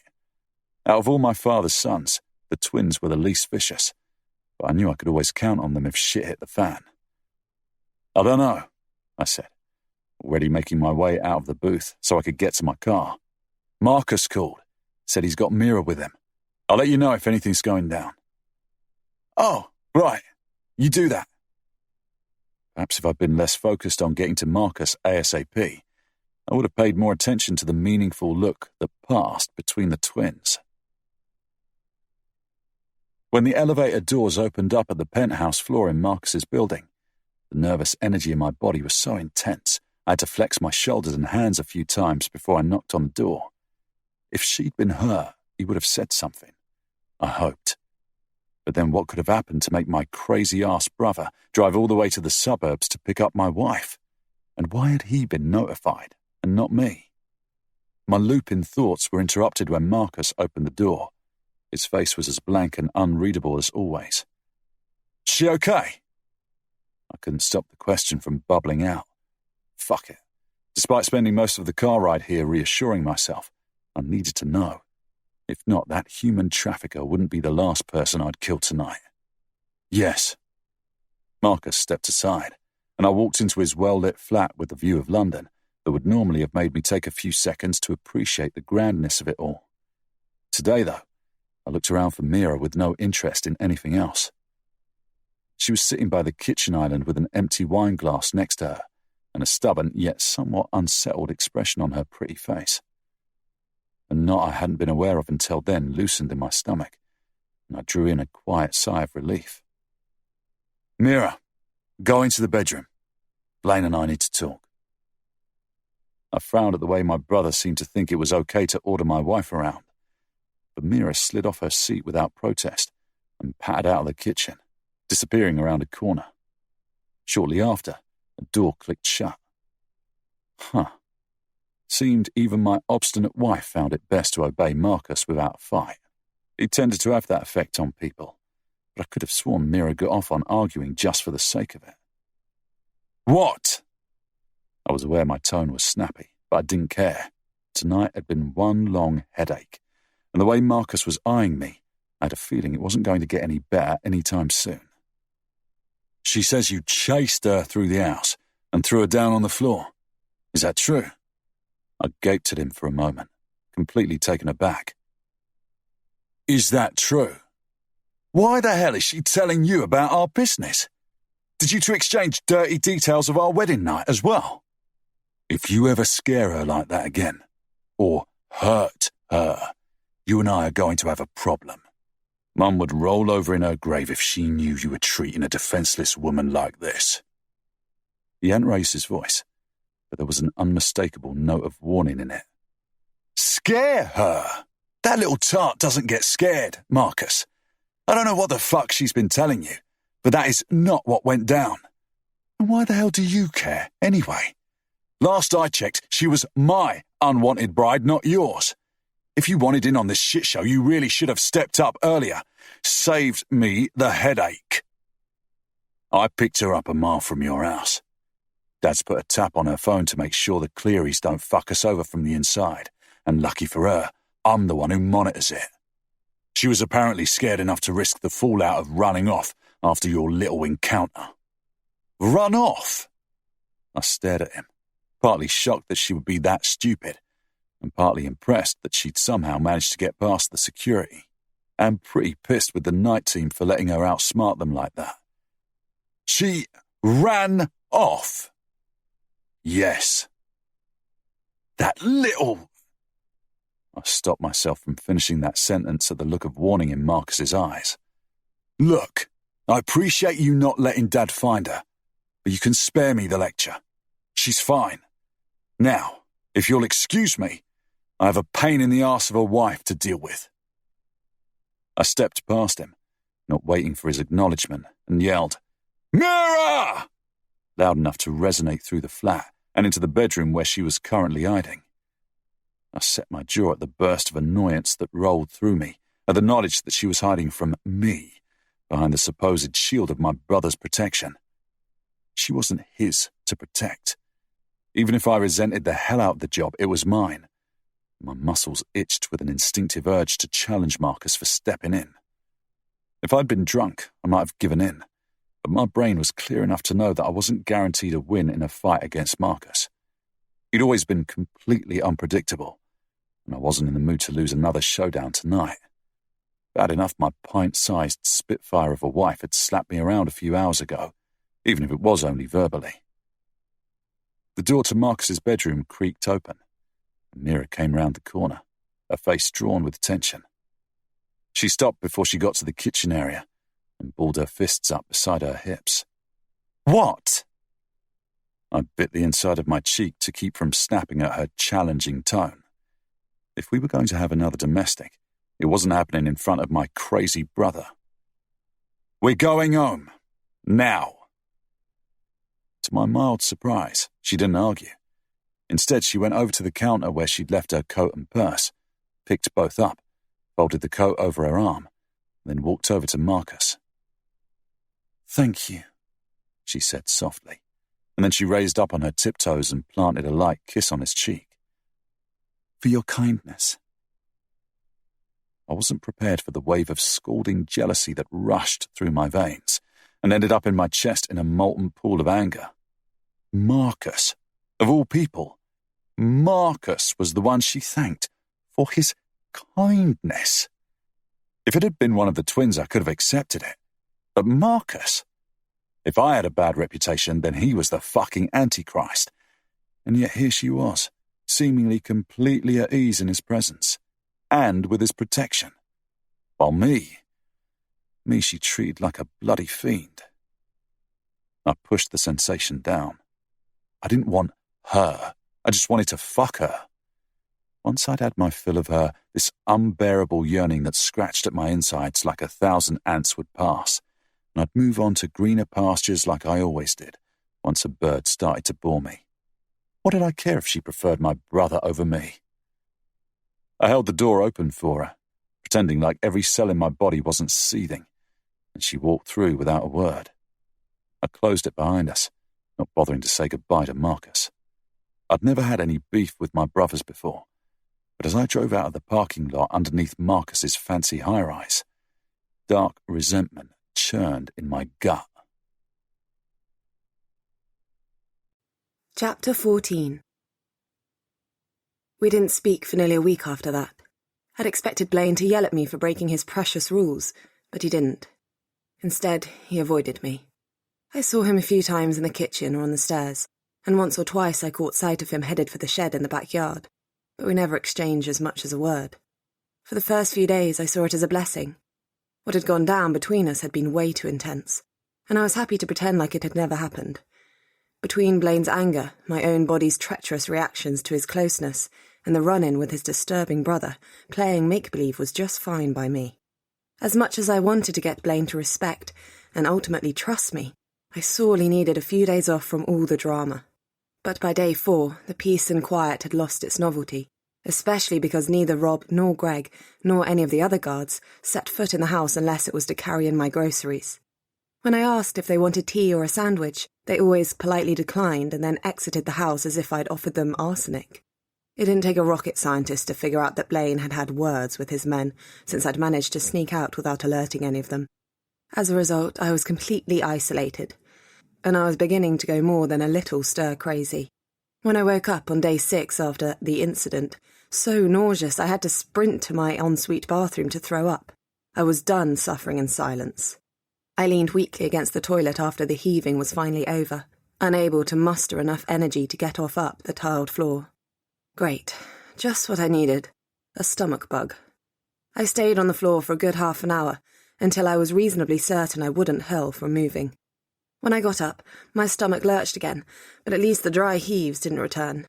I quickly cleaned my teeth and then pattered downstairs to the front door. Rob and Greg were back on watch. They both looked mildly surprised at my dishevelled appearance when I opened the door, probably thanks to my checkered pyjama bottoms, silk camisole, and sleep-messy hair. "I need crackers," I croaked. "And ginger ale." A pang from my empty stomach made me add, "And gherkins, please," before I shut the door again, not waiting for a reply. Sure, it wasn't their fault that they seemingly weren't allowed to talk to me anymore, but right then I felt so completely alone in the world that I didn't have it in me to care whether or not it was their choice to treat me like a leper. I felt like crap, and no one cared. Heck, if I'd somehow contracted something lethal and died, my so-called husband would likely throw a party to celebrate it. When Rob popped in to drop off my requested goods approximately 20 minutes later, he found me hunched over the breakfast bar, crying miserably with self-pity. "I know. What's the matter, love?" He sounded halfway concerned, halfway like he'd rather be anywhere else than trapped with a weeping woman. But instead of fleeing like I would have expected, he put the groceries on the counter and placed a tentative hand on my shoulder. That one small gesture of someone actually giving a crap turned my quiet crying into full-on belly sobs. Rob made a startled noise at the back of his throat, clearly not having expected the Niagara Falls of snot and tears erupting in front of him. I'm so sorry, I hiccuped, doing my best to rein in the torrent of volatile emotions that ripped through my chest. I'm just so alone, all the time. Rob hummed, as if that made all the sense in the world. It instantly made me feel a bit better, as if maybe I wasn't completely crazy. Tell you what, why don't you eat some of them crackers, love, and have a glass of ginger ale? I'll just give Blaine a call, have him come home to look after you. My moment's relief vanished immediately at the sound of my husband's name. No, not Blaine. He hates me. For some unknown reason, saying it out loud made a fresh bout of tears burst out of my eyes and stain my already salt-speckled glasses. Nah, he's just a bit rough round the edges. You gotta learn to handle him. He's a steal, all right, but he's a good kid when it comes down to it. Rob gave my shoulder a light pat and fished his phone out of his pants. You just settle down, yeah? He'll come running the second he hears you're upset. Don't tell him that. I sniffed pathetically. The last thing I wanted was for Blaine to know he'd beaten me with his silent treatment, especially when I felt so inexplicably weak. He didn't need to see me when I was down. Don't be daft, Rob said as he left the kitchen with a backwards glance over his shoulder, phone already lifted halfway to his ear. He's a bloke. He'll crack at the sight of his wife's tears. You gotta learn to play the game, love. I stared after the big burly man as he disappeared out of the kitchen and out the front door. Even with my best efforts, I couldn't imagine Blaine being anything but remotely close to a good kid. But perhaps Rob did have a point. Perhaps a softer touch was what was needed when it came to Blaine. I spent all my time trying to be strong and together, and even when I failed miserably, I had reacted with anger rather than tears. Maybe he would indeed react better if he saw vulnerability in me instead. I grabbed a piece of paper towel off the counter and wiped my eyes before blowing my nose. At least it would be pretty easy to show him vulnerability today. When Blaine walked in about 3/4 of an hour later, my tears had finally stopped, even if my face was still salt-streaked, and my eyes red-rimmed. I hadn't been able to find the energy to go wash my face or even change into regular clothes, so when he rounded the double doors into the kitchen, he found me sitting on a bar stool still in my pyjamas and snacking on a gherkin straight out of the jar. I turned to face him when he paused in the doorway, half a pickle still in my hand. Hey, he frowned, his light grey eyes taking in everything from the half-empty pickle jar and used tissue on the counter to my tear-stricken face and ruffled appearance. What's going on? Rob said you weren't feeling well. From the gruffness in his voice, it was hard to imagine he actually cared about my state of mind. But then again, he had come home early to check in on me, which was more than I expected. I bit my lip and looked down. I'm sorry. Beg your pardon? An apology was obviously not what he expected, judging from the clear note of surprise in his voice. I managed to lift my head again so I could look at him. I'm sorry, I repeated, for everything that went down between us last week. It wasn't how I intended the night to go. Blaine looked at me silently for a little while, as if trying to determine if I was being genuine or not. Much as I wanted to, I couldn't really blame him for his hesitance. If he'd suddenly apologised to me out of the blue, I would have suspected him of ulterior motives too. I put the pickle down and wrapped my arms around my midsection. Being open like this made the feelings of vulnerability come rushing back. I don't want it to be like this, I continued. I know you have your family, your work, but I don't have anyone except you. I can't keep living like this, where we don't even speak, and... I had to pause to not break down completely again, but I couldn't stop the tears that started to pour down my cheeks again while I tried to word exactly how alone I felt. Blaine made a low noise at the back of his throat, something between surprise and concern. He even took 2 steps toward me before he paused, his hand falling to his side, as if he'd been about to reach for me. Look, His frown increased as he looked at me, obviously at a loss for what to do. I shook my head. You don't have to say anything. I'm sorry. I don't know what's gotten into me. Blaine looked at me for a few more moments before he sighed deeply and sank down on the bar stool next to me.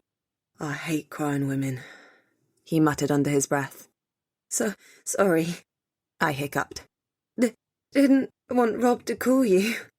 And that's a fucking problem, isn't it? he growled. You're so bloody stubborn.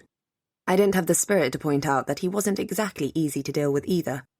Blaine rubbed his face with one hand and gave me a long, evaluating look. Okay, here's what we're gonna do. I have a business meeting with some really important people on Sunday. They're old family friends, and I know they want to meet the new Mrs. Steele. I'll bring them home for the meeting instead, and you'll set the table and cook dinner like you did last week. If you can get through the entire night without throwing wine, I'll reconsider starting to let you get out a bit more. Show me I can trust you, and this doesn't have to suck as hard. I blinked, sheer surprise stopping the flow of tears. It had actually worked. Not being strong to earn his respect, not trying to be friendly to earn his trust. No, breaking down and bawling for more or less inexplicable reasons was what it took to find my way out of this mess. Think you can do that? Blaine seemed noticeably more comfortable, now my sobbing had quieted down. He stretched out his long legs and grabbed a cracker from the open pack. Once again the picture of an alpha male in perfect control. I nodded and reached for another piece of paper towel. Yeah, if it meant I didn't have to go through this crushing loneliness again, then I could play his good little housewife. And who knew, perhaps by the end of it, I would also gain the key to my freedom. Chapter 15. Blaine.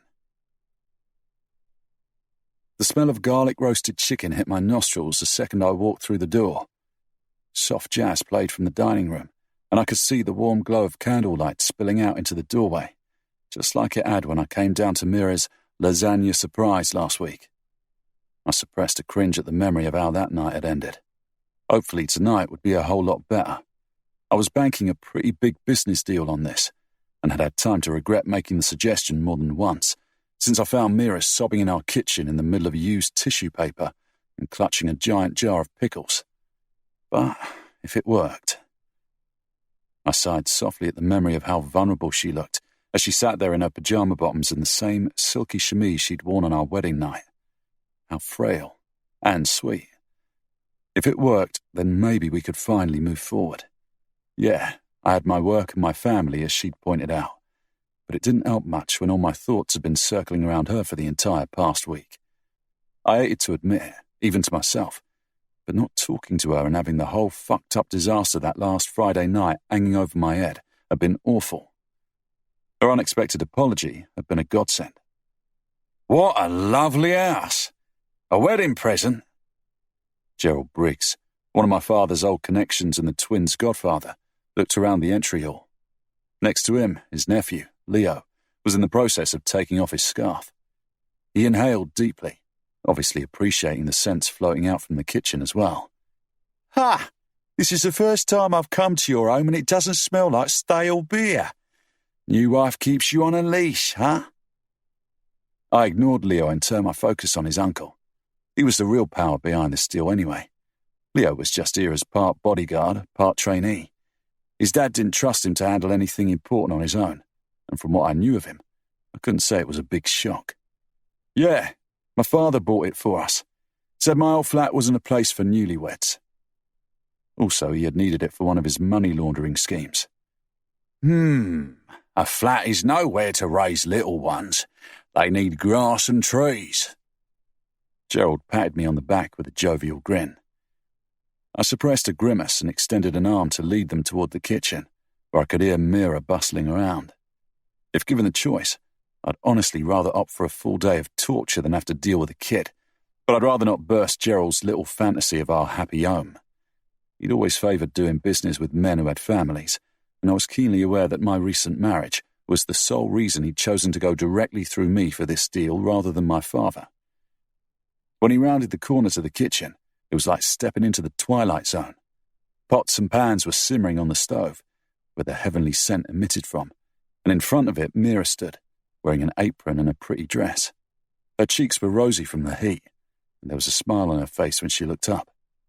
Compared to what I'd walked in on earlier this week, I wouldn't have been too surprised to find that body snatchers had suddenly taken over London, starting with my temperamental little wife. "Blaine, welcome home," she said. And then she put down the pot she'd been stirring and walked over to me, where she proceeded to raise up on her tiptoes and plant a light kiss on my cheek, just like she had with Marcus. My heart gave a weird sort of lurch. I cocked an eyebrow at her, but she just smiled up at me like nothing was amiss. "Blaine, introduce us to your lovely wife," Gerald said from behind me, and I was jolted into motion by the reminder that we weren't alone. "Gerald, Leo, this is Mira. Mira, Gerald and Leo, both old family friends." More business relations, really, but to our family it was the same, and it didn't hurt to butter Gerald up a bit. Mira stepped forward to grab Gerald's outstretched hand and accepted his cheek kiss with that same smile on her face. "Pleased to see you again, my dear," he said, before moving over to let Leo greet her. "I was at your wedding, of course, but I regret I wasn't able to greet you then. Forgive me, but I could have sworn the vicar introduced you as Agnes or something to that extent." Mira didn't bat an eyelid. She just shrugged as she returned to the stove. "Oh, you know how it is. With a name like Agnes, an Irish girl isn't going to have an easy time in the big city.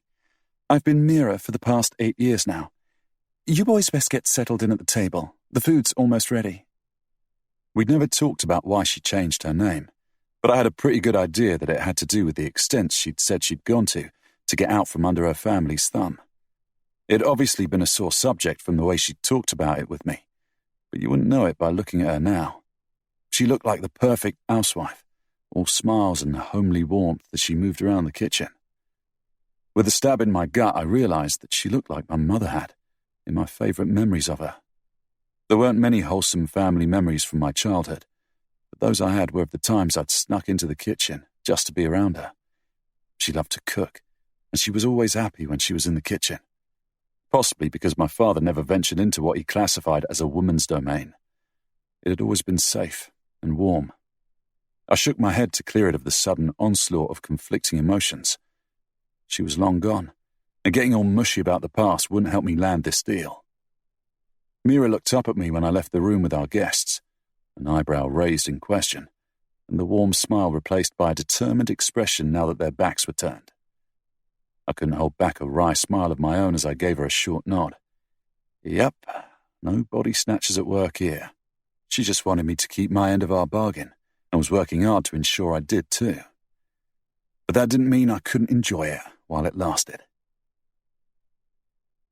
"I've got a shipment waiting to be shifted, and I happen to know you were on the lookout for a weapon upgrade for your guys."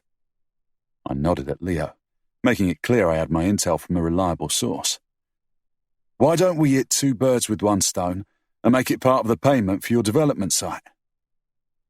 Gerald leaned back in the dining chair with his glass of wine in one hand and his eyes fixed on me.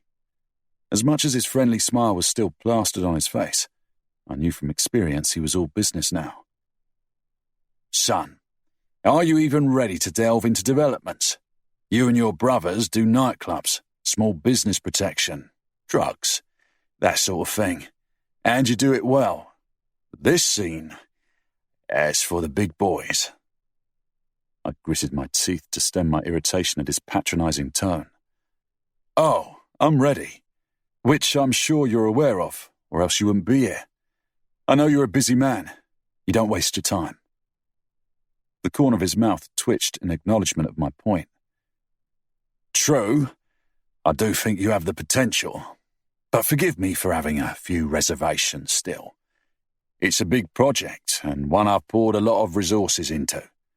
Whoever takes over needs to know how to grease the right palms and crack the right skulls, or else I'll end up looking bad. Let's say I take your guns off you as part of the deal.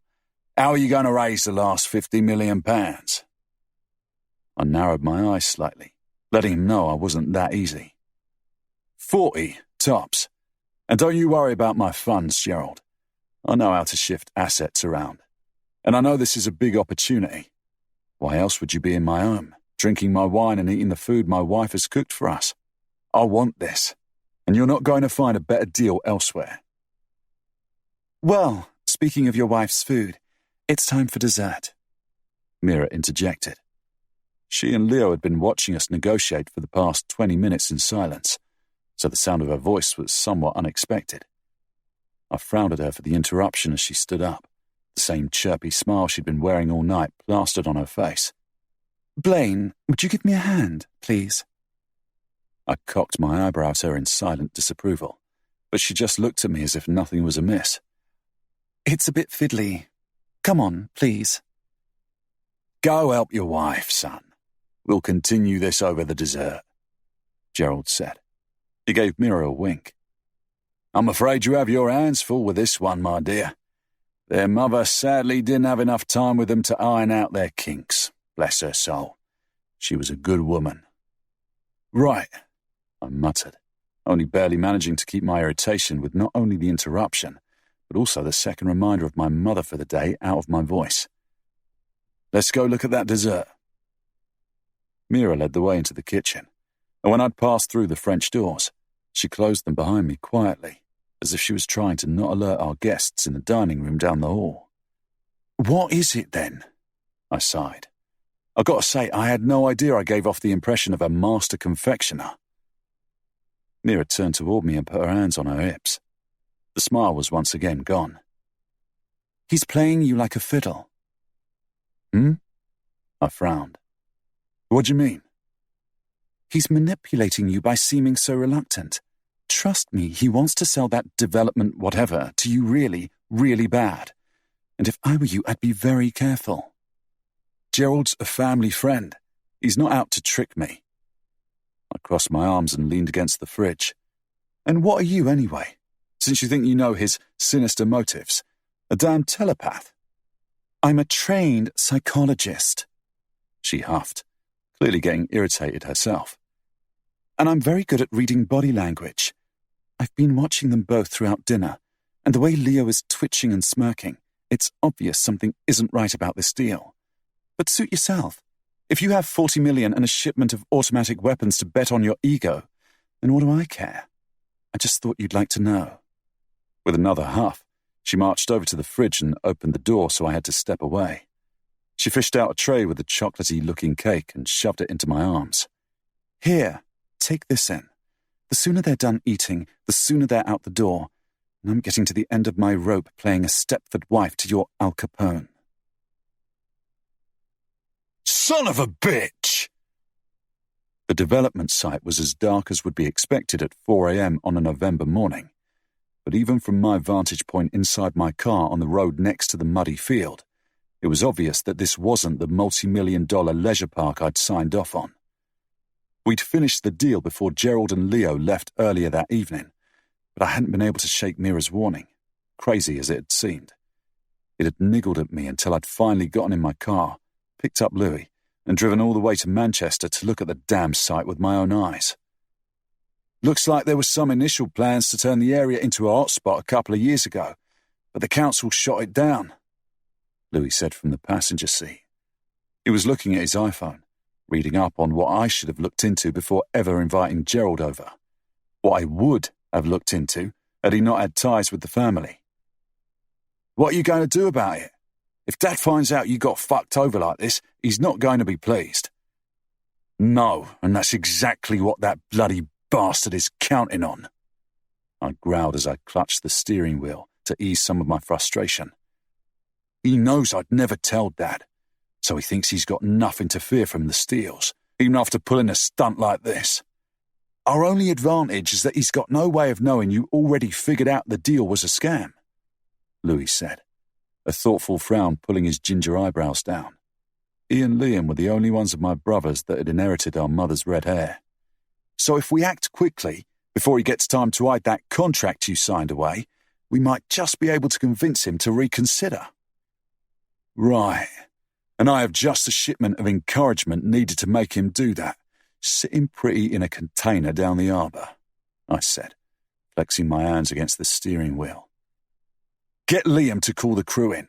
We have a little house call to make once we get back to London." Chapter 16. I didn't see Blaine the day after the dinner party. From my room, I heard the front door shut just before midnight and assumed he'd gone out to do whatever it was he did when he was out. But on Tuesday, just before noon, while I was resting on the bathroom floor after the morning's final round of dry heaving, thanks to the persistent stomach bug I'd seemingly picked up, A heavy knock on my door announced his return. I jolted, managing to knock my head against the sink as I scrambled to get up from the floor. He hadn't knocked on my door since he brought me the truce pizza our first night here, and a spurt of curiosity made its way through my general self-pity. Hopefully he didn't want me to put on another dinner party. One day of playing the perfect hostess and housewife to a crime lord was more than enough for me, thank you very much. When I made it into my bedroom, Blaine was already standing by my bed, leafing through my copy of Sylvia Day's newest book I'd abandoned on my pillow before rushing to the bathroom. "Put that down." I felt my cheeks flush at the thought of him coming across the sex scene I'd earmarked for later return. To my mild astonishment, he obeyed without comment, throwing the book casually on my bedspread before he turned to look at me. As he did, his dark eyebrows pulled into a frown. "You sick?" I took that to mean that I looked about as haggard as I felt. "Just a stomach bug." "Ah, does that mean you're too ill to go out for a few hours?" I gaped at him as his words sank in. He wanted to take me outside. As sick as I felt, there was no way I'd pass up an opportunity to get out of the house. Besides, if the last few days were any indicator, I'd be feeling better within an hour or two anyway. "Nuh-uh, I'm not letting you back out of our deal. Just give me a moment to get dressed. I take it you're happy with how dinner went, then?" "Yeah."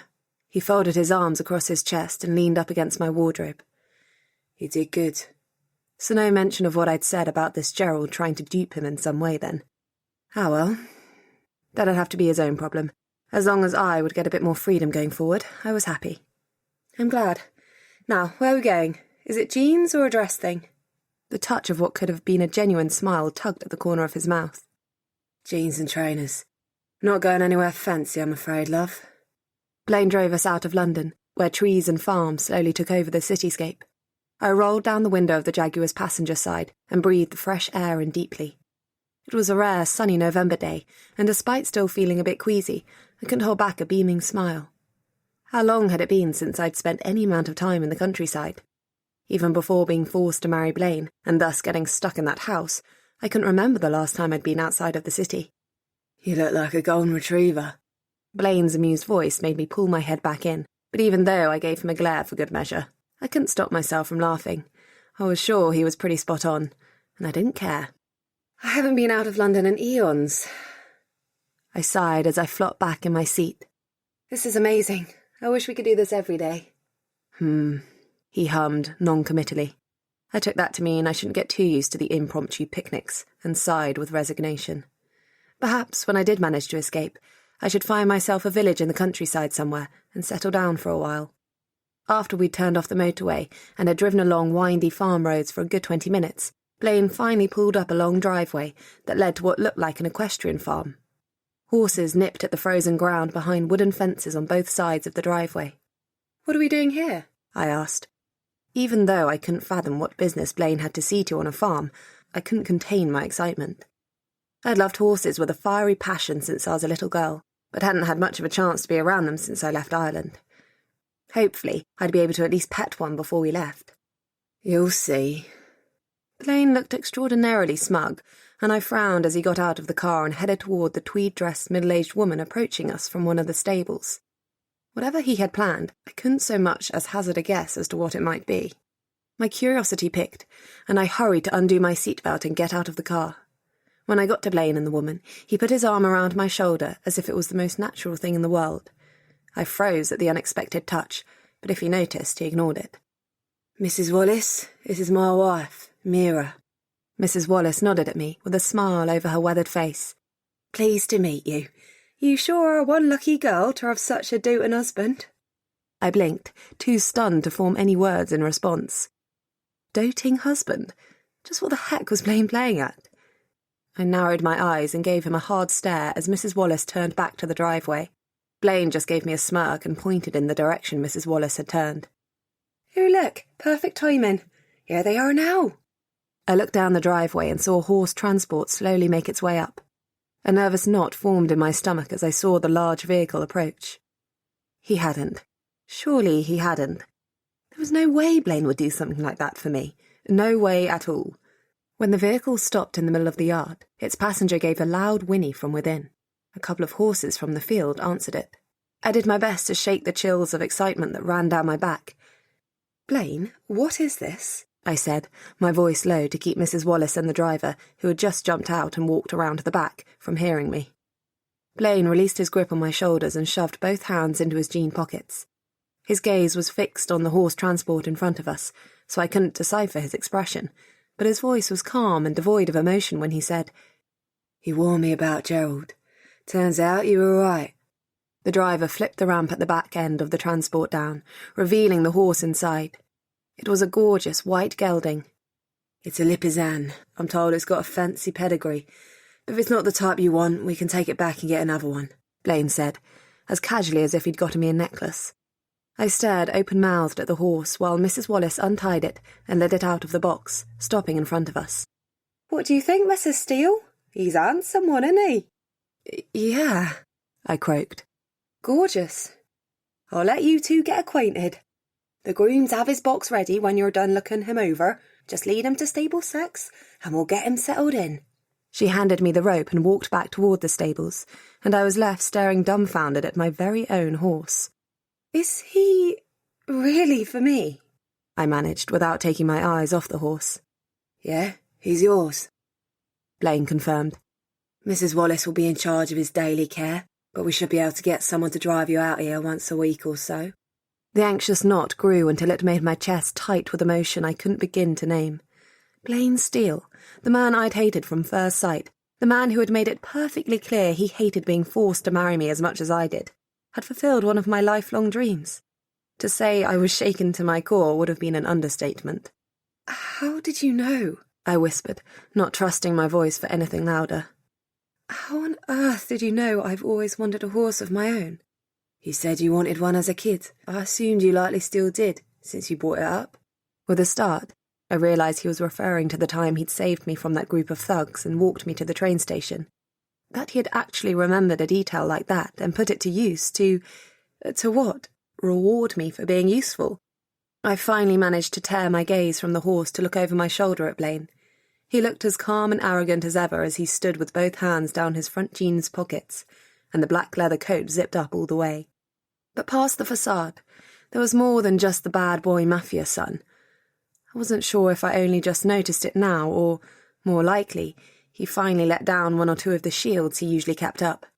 Either way, I suddenly, and with a warm flood of confusing emotion I didn't dare decipher, knew that the real Blaine was in there underneath all the swagger and smugness, and he might just be a man I'd like to get to know. Chapter 17. Blaine. I hadn't really thought about what would happen after I gave Mira that horse. Originally, I'd gotten it because she had saved me an arseload of money, along with my reputation. Okay, so I saved my reputation as someone not to be messed with when I burst into Gerald's home with 6 other heavily armed men and demanded he draw the contract back. But without her, I wouldn't have known it was needed until it had been much too late. And to top it off, I'd gotten to see Gerald nearly wet his pants as he pleaded with me to spare his miserable life. I had, of course. If I'd killed him, my dad would undoubtedly have found out how close I was to getting fucked out of £40 million. And that was not a road I particularly wanted to travel down. I might have outgrown the belt, but he had other, much more unpleasant means of punishing his employees. Lose the family that kind of money, and I'd sure as hell not be worth more than a second-rung employee to him. Blood be damned. So I'd given Mira a horse, because I remembered how she'd looked when she talked about how desperately she wanted one as a kid. She might have meant it as a snarky commentary on what she thought I did wrong with my life, but the wistful expression in her eyes had betrayed her true desires, and I'd paid a pretty penny for it too. Not so much because I cared about equine pedigrees myself, but because I wanted her to know I valued what she'd done for me. Sure, I had some measure of ulterior motives behind that decision, mainly that she was going to sit in on all my business deals from now on, whether she wanted to or not. But also just because if I gave someone a gift, I wanted it to be good. It didn't happen that often, after all. What I hadn't expected was the change in Mira after we came home from the stables. It was so subtle that it took me a few days to catch on to something being different. But when she knocked on my door the next afternoon to ask if I wanted anything specific for dinner, I knew something was most definitely up. "You're making us dinner?" I asked, my eyes narrowed in suspicion at the curvy woman in my doorway. "Yes," she said, wrapping her arms around her midsection in that way she did when she felt defensive. "Or I'm making me dinner. You don't have to have anything if you don't want to. I'm not your mother." The catastrophe that was lasagna night, and when I'd made her cook for Leo and Gerald aside, we hadn't eaten together since the pizza that first night, and her asking me what I wanted her to make for me was definitely a first. I bit back my urge to ask her why she was suddenly being nice, and that's when I realised the small changes that had happened for the past few days, since we came back from the stables. She'd made tea and told me there was still some left in the pot when I came in the other night. She'd initiated a few small conversations when we met in the hallway, and, more noticeably, she'd smiled at me once or twice. I blinked as the past few days' interactions suddenly slid into a new light. Was she trying to be genuinely friendly because of the damn horse? "So, do you want anything, or are you just going to stare at me until I starve to death?" she snapped, effectively ripping me out of my dawning realization. I smothered a snicker. Clearly, my snarky little wife hadn't lost her bite just yet. "Yeah, thanks. Whatever you're in the mood for would be nice." "Soup, then," she said, before spinning around on her heel and walking out of my room, presumably to go cook. I resisted the urge to follow her down to the kitchen to watch her. The thought of how overwhelmed with memories of my childhood I'd become when coming home Sunday to the smell of dinner cooking and Mira rummaging around with pots and pans was still in fresh recollection. But she was right. She wasn't my mother, and I didn't need to delve deeper into whatever fucked up Oedipus complex was happening whenever I saw her in that apron. Because I'm not going to lie, I'd spent more than one night wanking to the thought of bending her over the kitchen counter and fucking the living daylights out of her while she was wearing nothing but the apron and the messy bun she usually had her auburn hair up in these days. My cock stirred at that thought, and I sighed wistfully. If only her sudden onset of friendliness would transform into an equally sudden, acute desire to let me get between her thighs. How many horses would that take, anyway? With another sigh, I slid my hand down my pants to alleviate the increasingly uncomfortable pressure in my cock. If nothing else, hopefully I'd get over my borderline obsession with her soon, so I could at least find other women to slake my desires with. I hadn't spent this much time masturbating since I was 13 years old, and the novelty was quickly beginning to wear off. "Blaine!" The sound of Mira's irritated voice came from inside my bedroom. After getting off to yet another fantasy of kitchen sex with my bitchy little wife, I'd headed for the shower to clean off and calm down. It had apparently taken longer than I thought, judging by the annoyance in Mira's voice. I briefly wondered how long she'd been calling me for, as I grabbed a towel to wrap around my midriff, but such contemplations came to an abrupt halt as a devious idea sprung out. Much as she wanted to pretend like it wasn't the case, I knew for a fact that the little prude got nice and turned on from seeing me naked, and I was really fucking tired of being the only sexually frustrated person in this house. With a devilish smirk, I dropped the towel on the floor and sauntered into my bedroom. "For God's sake, I've been calling you." Mira turned toward me, hands on her hips and undoubtedly gearing up for a longer tirade. However, the sight of my naked body stopped her cold. My smirk hiked up higher when her eyes travelled down my body until they got to my crotch. A furious blush rushed to her cheeks, but she kept staring at my cock as if mesmerised. Yep, she wasn't anywhere near as uninterested as she'd spent the past few weeks pretending like she was. "See anything you like?" I shifted my hips a bit and saw her tongue slip out to wet her lower lip as her eyes followed the movement. Nice. Having her look at me like this made my cock swell in no time. Mira made a half-choked little noise and finally found the will to snap her attention away from my rapidly growing cock. "For fuck's sake, Blaine, put that away." "Why?" I grinned, taking a few steps toward her. "It's nothing you haven't seen before." Mira retreated backward toward the door, as if fleeing from a prowling predator. She did everything to look anywhere but at my now fully hard dick. Just Just stop it. God, why do you have to be such a prick? I mean, jerk. Oh, God.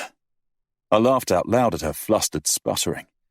It turned into a full belly laugh when she seemingly gave up on winning the argument and turned around on her heel to flee down the stairs. Hey, wait up! What were you going to tell me? I called after her. Is dinner ready or what? No reply came from downstairs, apart from some loud banging of pots from the kitchen. I was tempted to follow her down without putting my pants on, but figured it might not be the best idea if I ever wanted her to cook for me again. Besides, my cock was already uncomfortably hard. Seeing her all flustered and trying desperately not to look at it while we were in the room most of my fantasies about her played out in would likely torture me more than it would her. Sighing, I walked to my closet to find some clothes. When I came down the stairs, Mira sat at the dining table, already eating what looked like tomato soup. She'd set a plate out for me as well, and a bottle of wine. Smells lovely, I offered as I sauntered in to take my place. Mira didn't look at me, but I could see her cheeks turning a delicious pink again. I grinned. Oh, come now, love. I've put my pants on. It's all safe. She made a huffy little sound, but finally raised her head to level me with a glare. I really didn't need to see that. Oh, on the contrary, I think you did. I winked at her and grabbed a chunk of bread to dip into the soup. Got to give you a bit of material for those late-night self-loving sessions. I am your husband, after all. Her cheeks went from light pink to a tomato red that rivaled the soup in seconds. Thanks, I'll manage. It came out as a hiss, but her flaming face spoke its own truth. My grin widened. So she did, in fact, use me as her source material to get off. I popped the bread into my mouth while I enjoyed her squirming in her seat, no doubt regretting that she didn't just eat in her room. As much as I wanted to continue needling her, just to see how far I could take it before she snapped, I reined myself in. I did need to talk to her, and I'd rather not do it with a face full of wine. I've been meaning to ask you, how often are you right when you assess people like you did Gerald? Mira's eyebrows shot up, probably in surprise at the change of subject. Most of the time. Body language is pretty universal and hard to control. Why? Because I've got a... Let's make it sound optional to avoid resistance. Business proposition for you. Her mouth flattened into a disapproving line. I'm not going to come with you to poker games if that's what you have in mind. Always think the worst, huh? It's got nothing to do with gambling. I simply want you to come along for my business meetings. As an advisor, you can sit in while I meet with potential business partners and give me your opinion of them after. It would be a good way for you to get out of the house. Since you'd be with me, you'd be safe. Mira frowned, a somewhat conflicted look passing across her pretty face. I don't want anything to do with illicit affairs, Blaine. If the day ever comes where I need to explain to the police how much I knew about your activities, I don't want to have to lie to tell them I had no involvement. I nodded. That was fair enough, given how she'd tried her best to get away from this world. It'll only be above-board dealings. You won't be privy to anything less than kosher. And after these meetings, we'll go somewhere else for a little bit? I raised an eyebrow at the excitement she was clearly trying and failing to hide while she attempted to negotiate with me. I might not be as skilled at reading body language as she was, but I knew I had this one in the bag. She was way too desperate to not be cooped up in this house to turn me down. However, I didn't see the harm in letting her think she had some pull. What did you have in mind? Oh, I don't know. Maybe just browsing a few stores, some window shopping, stopping for an ice cream if we fancy. Normal things that normal people do. A museum visit once in a while, perhaps. I grimaced. How about we skip the museum and catch a movie instead? Can it be French? No. Mira sighed. Fine, but no explosion-y action flicks either. I laughed and reached my hand across the table. She sure did drive a hard bargain. Okay, you've got yourself a deal. Tentatively, she reached out her own hand and put it in mine. It was small and soft, and the touch of her palm sent a pang to my needy cock. Deal. I wrapped my fingers around hers for the briefest of moments, under the guise of shaking on it, but really, all I cared about was feeling the touch of her skin. Why was I so desperately attracted to her?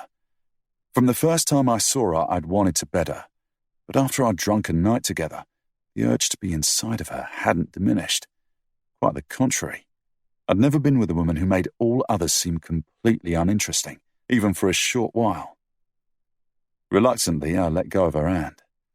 What types of movies do you like? And don't even bother listing any artsy shit. Oh, the usual stuff. Dramas, rom-coms, an occasional psychological thriller. How about you? She raised a teasing eyebrow at me. And don't even bother listing any action-y shit. I laughed at her cheek. It was nice to have a normal conversation for once, even if it was just about cinema choices. Everything had been such a battle from day one. It felt good to just have a relaxed moment together. It made me bold enough to suggest, why don't we see if we can find something we both can agree to? I saw you got us Netflix, and we haven't even broken in the couch yet. Mira looked downright shocked, her mouth hanging slightly open at my suggestion. What? So, watch a movie together? Here? Now? Yeah. It wasn't until I saw her reaction that I realized what I'd suggested. Dinner and a movie.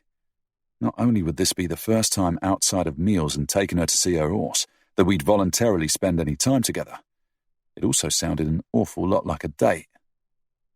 Just a movie, I hastily interjected. No Netflix and chill, I promise. She laughed when I crossed my heart. All right then, but I'm warning you, I'm a crier. She was. Mira sobbed her way through what was meant to be a great romantic drama, which I found so tedious I nearly dozed off midway through. She even cried through parts of the Jim Carrey comedy I put on next, in an attempt to stop her tears and my boredom. It's not sad, I repeated for the 5th time when the credits finally rolled over the flat-screen TV she'd bought for the living room, and which should have been at least 20 inches bigger, and she dabbed at her eyes with a much-used tissue and sipped more wine from the glass she'd been nursing through the past hour and a half. His wife left him, she protested with a sniffle. And he raised those boys all on his own. I didn't manage to smother my eye roll. That was at the start of the damn movie. I've literally never known anyone who could cry at a Jim Carrey movie. Is it that time of the month or something? Mira gave me a reproachful look from behind her tissue. 3 hours is your max capacity for not being a jerk, huh? Pretty much. I'm going to put on Alien vs. Predator, and if you shed as much as one tear, our movie deal is off the table. Got it? She wrinkled her nose at me, either at the choice of movie or my threat, I didn't know, but didn't bite back.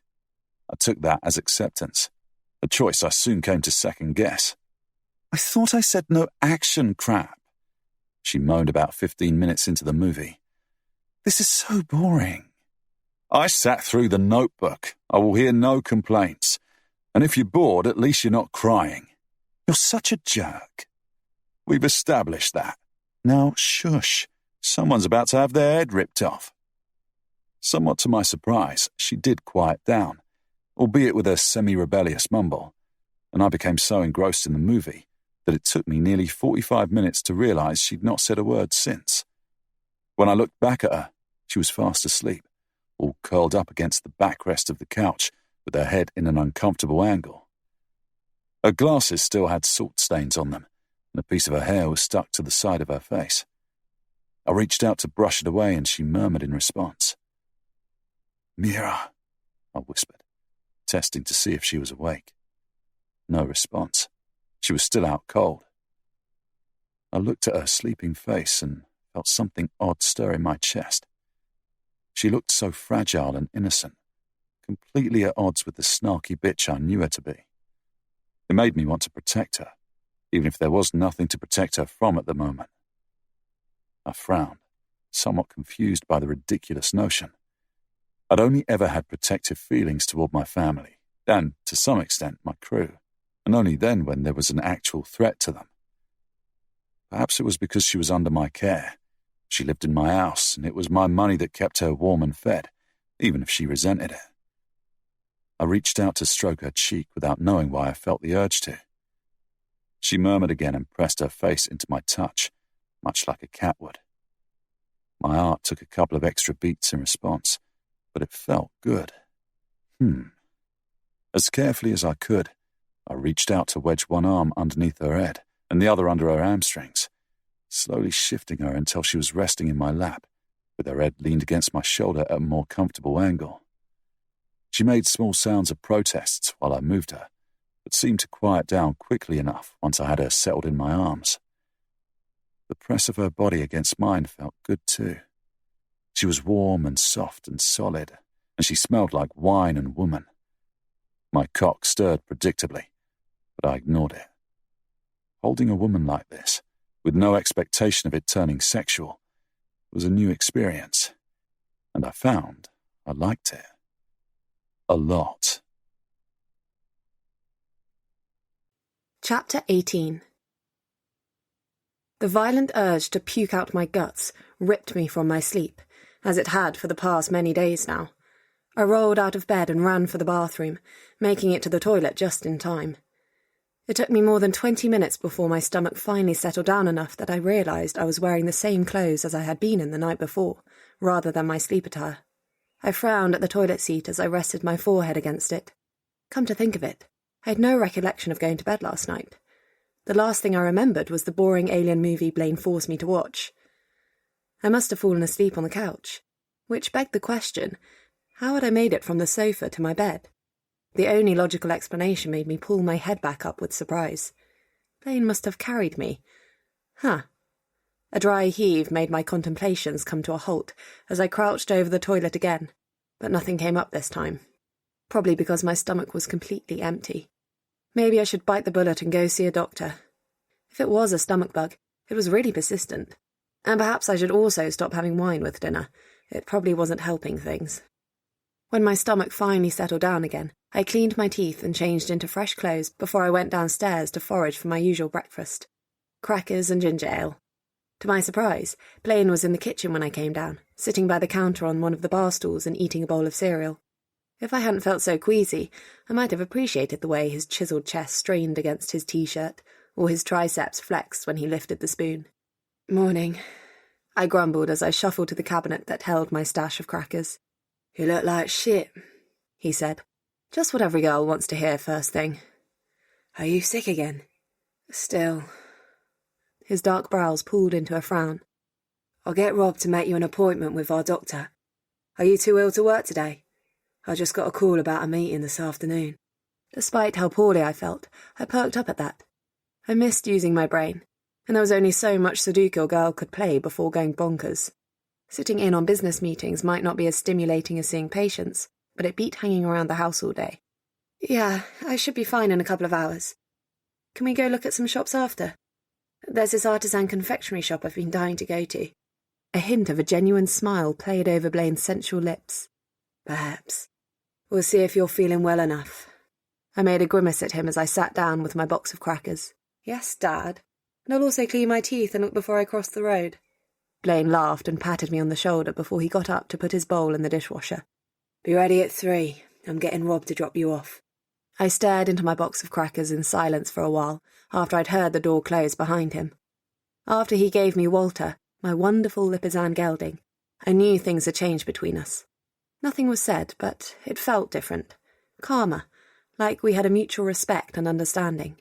It's what I wanted, of course, to gain his respect and with it his trust, but I hadn't expected it to feel like this, like everything just fit into place somehow. Perhaps it was my frustrating physical attraction to him that made it seem like something deeper, just because we got along now. Yeah, that was probably it. My mutinous ovaries trying to make it out like there was more going on between us so they could get a chance at throwing themselves at him at the earliest convenience. Traitorous little bastards. I grabbed a cracker and stuffed it in my mouth, savouring its bland saltiness and the immediate calming effect it had on my nausea. Getting along with Blaine was a vital next step in my plan. I had to keep my goal in mind, or I would never be free again. But why did my heart suddenly cringe at the thought of betraying him like that? So Blaine says you're sick. You look okay, though. What's up? I glanced at Rob out of the corner of my eye as he navigated the big Range Rover through the city streets. There was something oddly endearing about having the burly bodyguard seemingly concerned about my health, even if it was a somewhat surreal experience. Just a lot of nausea and throwing up. It comes in waves. Right now I'm fine and dandy. He hummed. Does it come at specific times? Usually in the mornings. Why? Do you need to know to book my appointment with the doctor? Yeah, he said, not taking his eyes off the road. It'll help. Okay, love, looks like we've landed.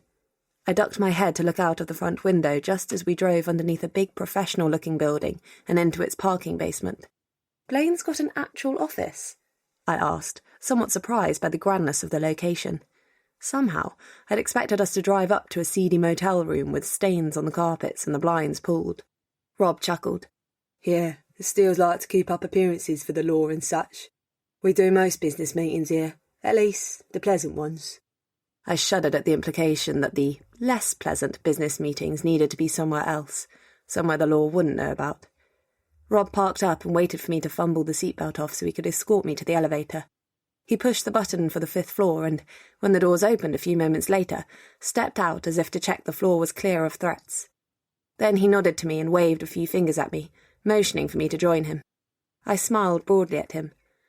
You're taking your bodyguard duties very seriously, huh? He snorted.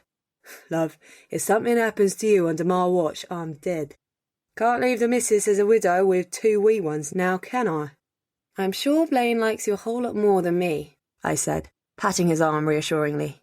You'll be fine, even if some rival family suddenly decided to burst through the Steele's office building and kidnap me for no apparent reason. Rob gave me a long glance. Yeah, sure. I guess you don't know what happened to the 2 men who were on guard duty the night you decided to slip out. My heart gave an uncomfortable lurch. I hadn't even thought about it. What do you mean? What happened to them? Nothing they won't recover from, he said, giving me a small shrug. But then they didn't let someone snatch you. You went off by your own choice. Don't underestimate him, love. He's fiercely protective of you and has a bit of a nasty temper. I opened my mouth to ask him what the heck he meant by that, but just then Blaine walked through the door leading into the hallway, and I lost my train of thought. He changed into a black tailored suit that fit him like a glove, and a blue striped tie, and I was completely taken aback by my own body's reaction to the sight. My heart sped up, making my pulse hammer in my throat, and my treacherous ovaries seemed to melt in my abdomen, making my nether region clench with sudden and intense desire. To my excruciating embarrassment, I felt my panties start to dampen. For fuck's sake, he was just a man in a suit. Okay, an incredibly handsome and sexy as hell man, but still, there was no excuse for my body to react this way at the mere sight of him. Thank you, Rob. I'll take it from here. You go home to your family, I'll drive her home later. It wasn't until he spoke, his voice unusually gruff, that I realised his forehead was locked in a deep frown and his grey eyes seemed darker than normal. Clearly he wasn't happy about something. Sure thing, boss. Rob nodded at us before retreating to the elevator. When the doors shut, Blaine turned to me. Are you ready? Yeah? I croaked, willing my body to calm the heck down. He put his hand on my shoulder, which didn't exactly help matters, and guided me through the door and into a lavishly decorated waiting area, complete with a busy-looking secretary in her mid-40s. I have no idea you moonlighted as a respectable businessman, I joked in an attempt to alleviate my own discomfort at his closeness. Even through my clothes, I felt his hand on me like an electric pulse that heated my skin and made my heart pound heavily behind my ribs. Blaine didn't answer, but stepped back and motioned for me to shrug out of my coat.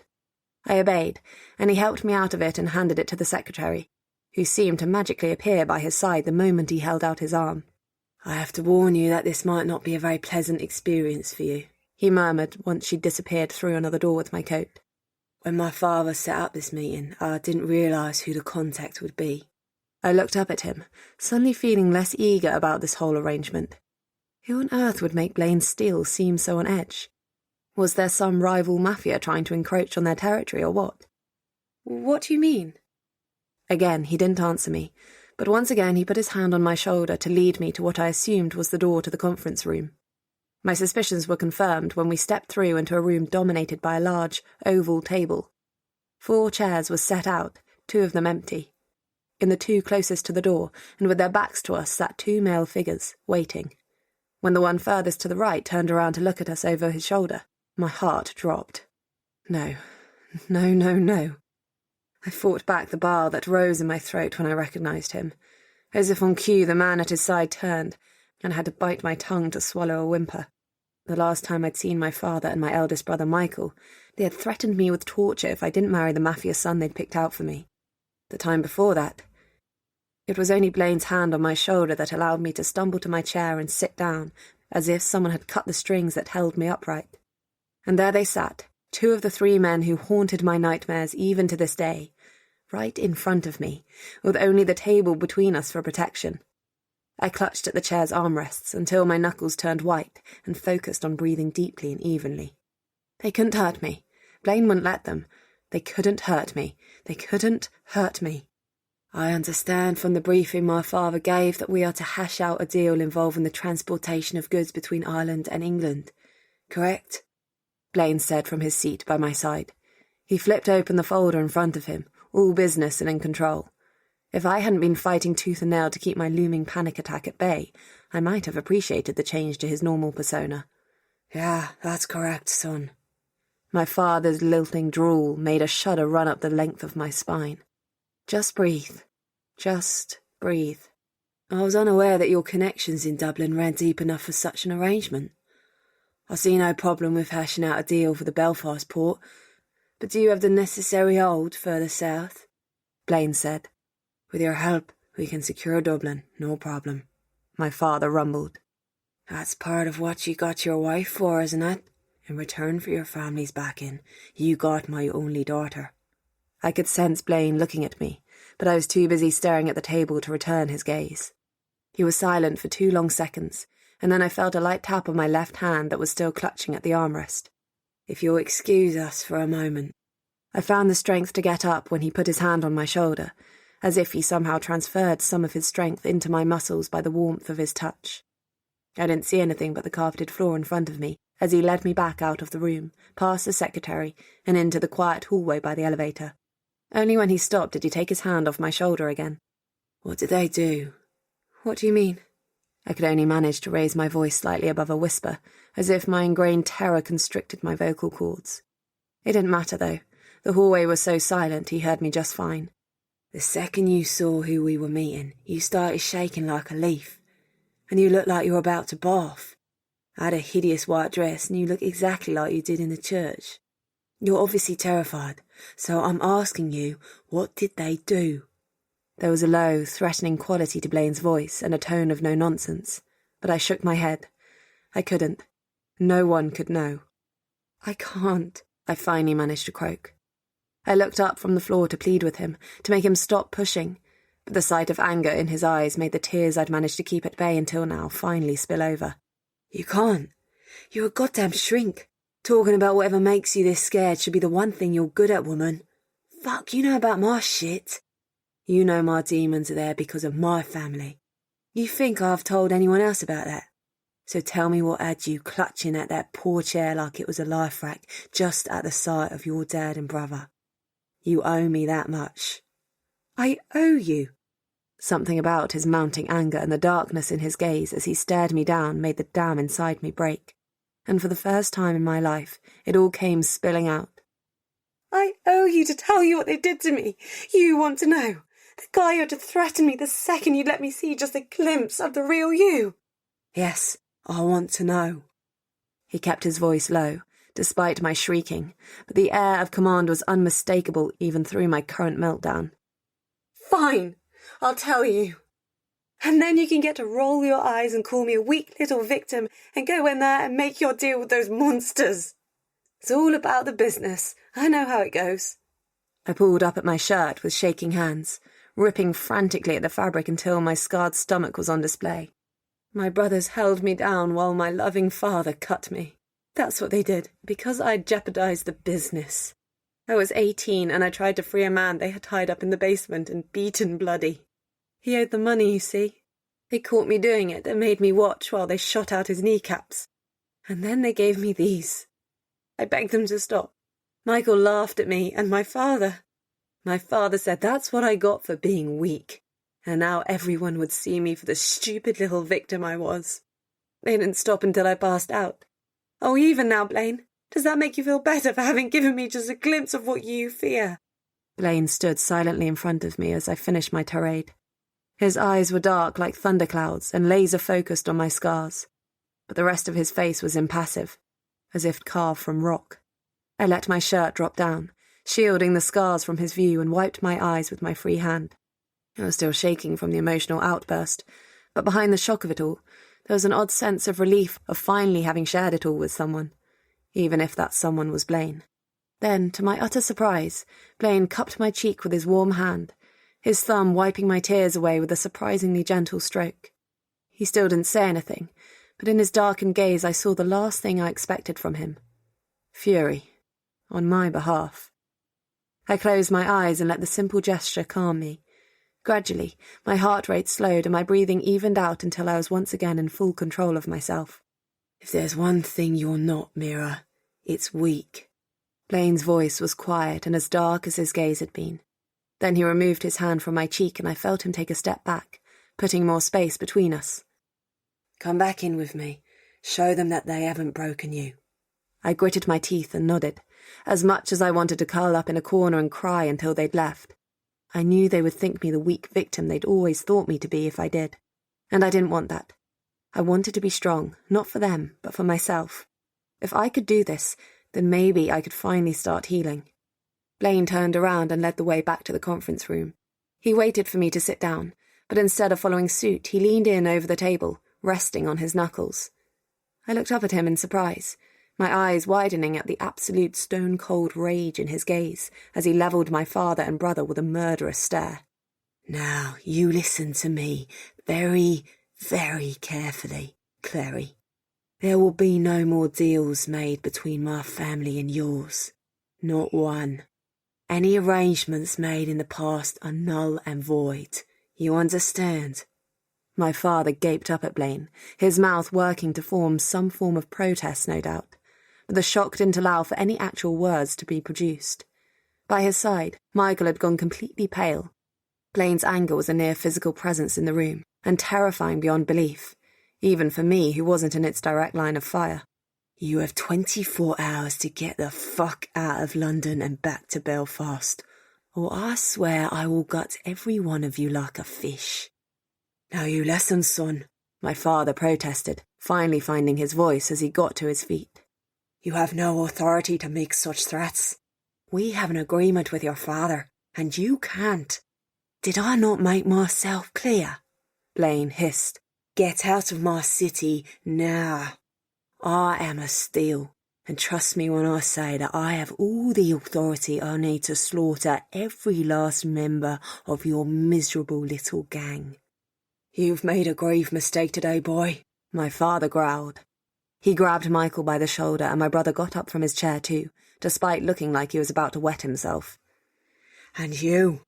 He pointed his finger at me, and it took all I had not to shrink back from the absolute hatred in his eyes. You're going to regret the day you betrayed your family, you little whore. Blaine slapped his palm into the table hard enough to make his abandoned folder jump an inch. Don't you fucking dare insult my wife. My father glared at me, the muscles in his neck working like they always had when he was about to lose his temper. But apparently, being confronted with Blaine's palpable anger made him able to rein it in. Without another word, he spun around and stormed out of the office, followed by Michael. Once the door was closed behind them and we could no longer hear my father shouting profanities and threats as he stomped down the hall, I turned to the still seething man by my side. My husband. You didn't have to do that. Blaine shot me a dark look. They harmed you. That's exactly what I needed to do. Chapter 19.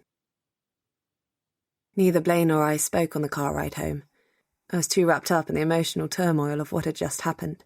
and I imagined he was still seething away with anger, at least if the dark look on his face was anything to go by. When we got home, I went straight up the stairs and threw myself on my bed, burrowing into the duvet. As I lay there, clutching my blankets like a protective shield, my mind went over everything that had been said in that conference room. At first it took all I had not to start crying again, but the more times my thoughts looped, the more they focused on what Blaine had said, rather than what my father had, what he'd done. It was the first time in my entire life anyone had stood up for me.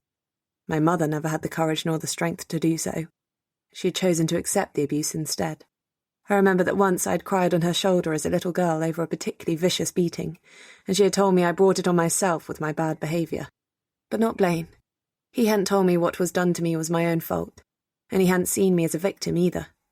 Somehow, seeing his anger on my behalf and knowing he didn't find me weak and pathetic for what I'd gone through, finally gave me the strength to do the same. I had survived years of abuse and had come out the other side of it. I was stronger than most people. I was a survivor. Tears pooled at the corners of my eyes again, but this time they were from relief. It felt like a knot in my stomach that had been there so long I'd stopped noticing it finally came undone. And in some weird, fucked-up way, it came undone because of Blaine. As if summoned by my thoughts, a low knocking on my door announced Blaine's arrival. He walked in without waiting for my answer. He'd changed out of the suit and back into his usual t-shirt and jeans attire, but his face was still set in the same grim lines as when we drove home. "Hey," I croaked. "Hey," he said. And then he crossed the room to my bed and climbed in behind me. His arm wrapped around my waist as his body curved around my back, shielding and supporting me. I closed my eyes and leaned back into his embrace, too emotionally exhausted to protest the unexpected closeness. I didn't care that I wasn't supposed to let him touch me. That our relationship up until now certainly hadn't paved the way for physical closeness like this. All I cared about was that being held by Blaine right now felt better than anything had before. We lay in silence for a little while, but it was the comfortable kind, the kind that let me feel the press of his muscles against my back, hear his slow breaths in my ear, and smell the faint trace of his cologne without anything disturbing the tranquil enjoyment of the simple, sensory experience of being held this close.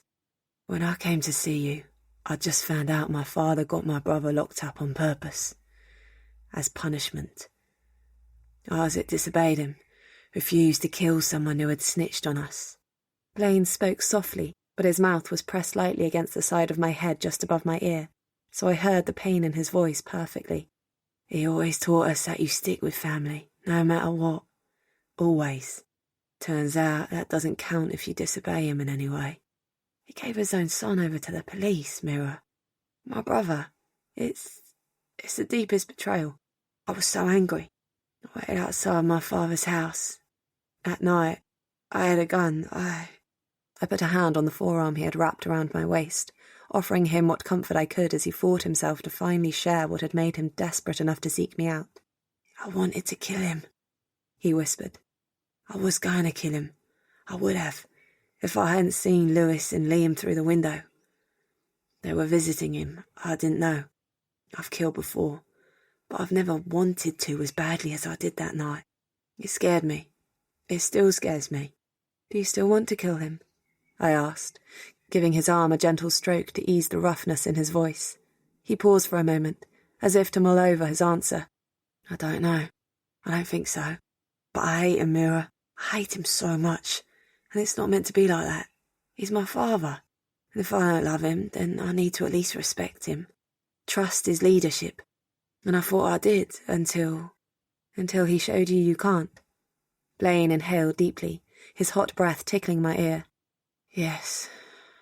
There comes a time in all our lives when we have to take a step back and decide if the path we're on is the one we have freely chosen, or if we are blindly following because it is what is expected of us," I said, twinning my fingers with his. His hand was so much bigger than mine, it practically spanned the whole side of my stomach. Blaine gave my fingers a small squeeze but didn't move his hand from my grasp. "Is that shrink mirror speaking then?" I smiled at his slightly sardonic tone. "Yeah, it is. My point is, you are experiencing this anger because everything you have been taught was right turned out not to be the one truth. It's an understandable reaction. You've had your entire foundation pulled from under you. Of course you're angry and scared. But rather than turn that anger at your father, perhaps it's time to choose your own truth now. Find your own path. I can't do what you did. I can't leave my family. I love my brothers, my crew. The way he paused made it sound like he'd stop before finishing the sentence, but he didn't continue. You don't have to, but you can choose not to let your father have the same power over you anymore. He snorted, and I gave his fingers a squeeze to let him know I wasn't done. I know how it goes. He's the big boss. His word is law. But he can't control your emotions if you don't let him. And you now see him for what he really is. That gives you a lot of power in how you choose to act on his commands. He was quiet for a long time, and I thought he wasn't going to say anything else. But just as my eyes started to drift shut, he spoke again. You're a pretty smart bird, aren't you? He hummed against my ear. His lips brushed against my lobe, raising pleasant goosebumps down the back of my neck. I chuckled. Sure, as long as I just need to dispense advice rather than follow it myself. I'm not sure. I don't know anyone who would have the strength to do what you did, Mira. Something in his tone made my cheeks warm. It was admiration, unsoiled by the sarcasm I could have expected from him. When he released my fingers to press his hand against my stomach on top of my scars, my breath turned shaky and my pulse sped up. Carefully, as if he were trying not to spook a frightened animal, he eased my top up until it rested under my breasts, and raised up on one elbow so he could trace the scars with a fingertip. Is this why you stopped me? On the stairs? You didn't want me to see? I swallowed thickly at the reminder of what had happened between us when he'd chased me up the stairs and pinned me to the floor. He was so close now, and though the gentleness with which he was touching me was in sharp contrast to that night, it was no less effective in making my body hum with mounting desire. I didn't know how to respond, so I just looked at his handsome face as he brushed over my scars, his eyes following the movements of his finger from underneath hooded lids. These are battle scars, Mira. Proof of how strong you are. They just make you even more beautiful. When I didn't answer, he flicked his gaze from my stomach to my face, his grey eyes locking with mine. There was unmistakable heat in them, but it seemed different this time. Less aggressive, even though the intensity still made my stomach flip and my body tingle with awareness. Slowly, Blaine leaned down toward me. My heart picked up speed again, drumming wildly behind my ribs. Anticipation weared with anxiety over what was happening between us, and how everything seemed to have changed in the span of a day. But mostly, I just wanted him to kiss me. Needed him to, though I didn't know why. All I knew was that I might die if he didn't. He shifted on the bed above and behind me until his lips were inches from mine.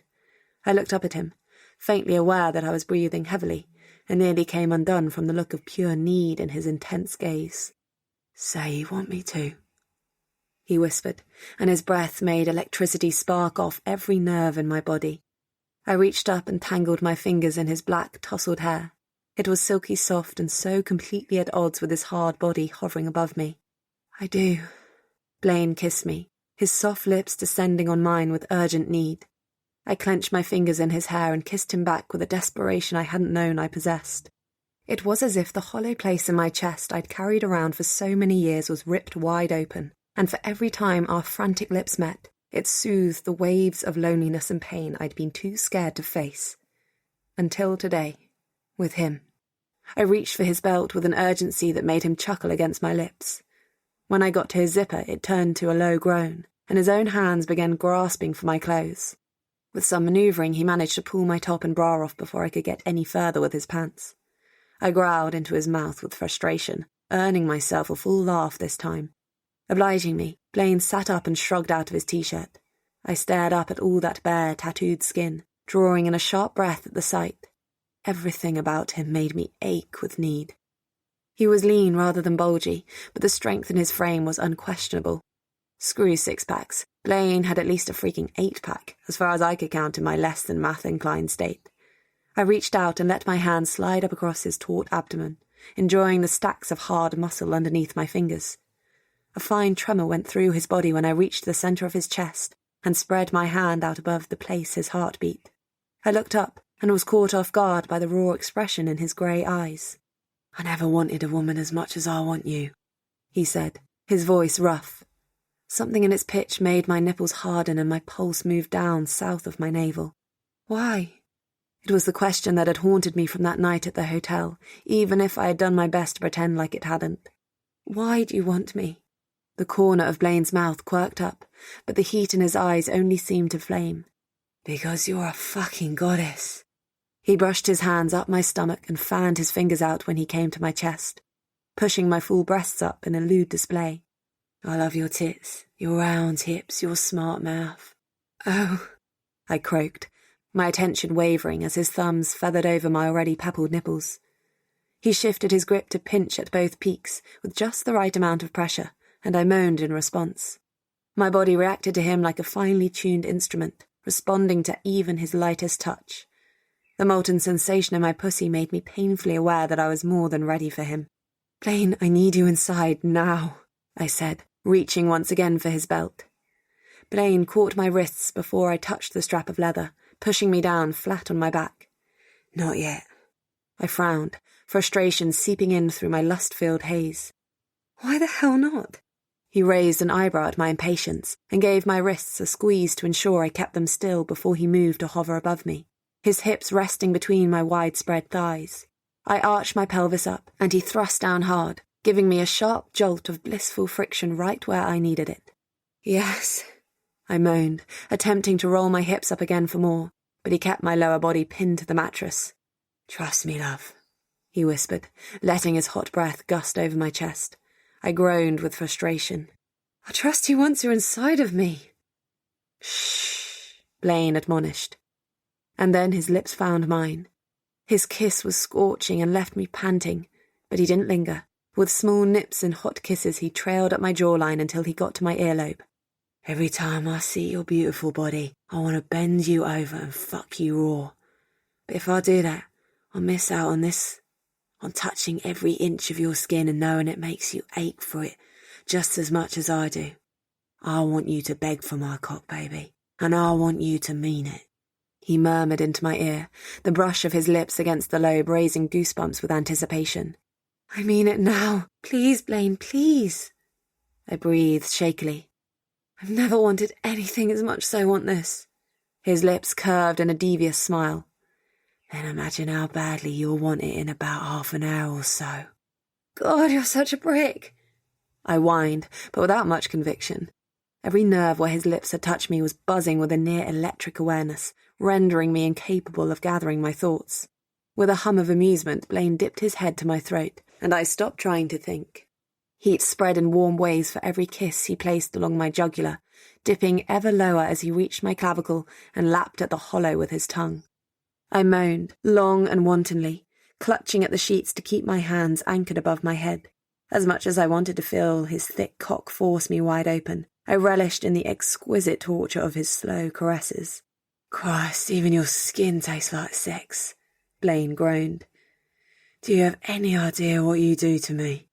Even if I had known what to answer, I wouldn't have been capable, because just then he moved further down my chest and sucked an achingly erect nipple into his hot mouth. Oh, fuck, Blaine! I moaned, almost losing my grip on the sheets. He flicked his tongue over the tight little bud and then sucked it deeper into his mouth with short, hard pulls that made me cry out and my clit pulse in sympathy. When he finally released my nipple with a wet pop, I was panting hard and squirming my hips against his in a desperate attempt at getting more stimulation.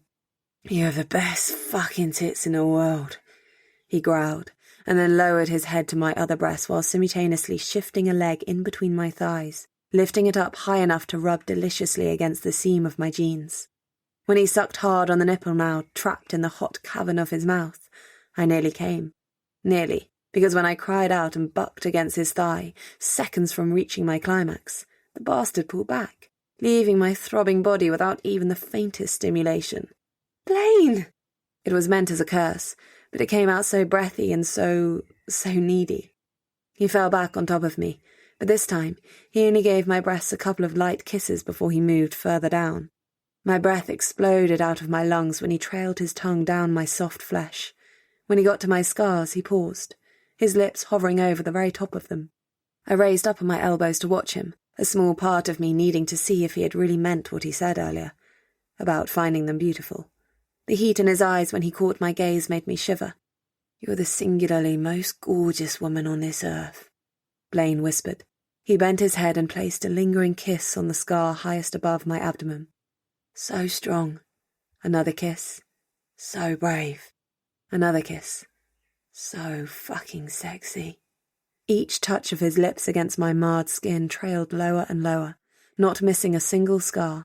By the time he reached the waist of my jeans, every drop of blood in my body was on fire. Blaine sat up, undoing my jeans with skilled speed before he pulled them and my panties over my hips and arse in one go, easily disposing of them in seconds. When he returned his focus to me, his eyes were smouldering and his lips curved into a smirk that nearly set my panties on fire. Ready to start begging, love? Yeah, I groaned, desperately hoping I'd be able to form words. Good. He moved down further on the bed until he could lay down flat between my legs, his mouth positioned right above my throbbing pussy. His breath blew across my already soaking folds, sending spikes of wild hunger shivering through my body.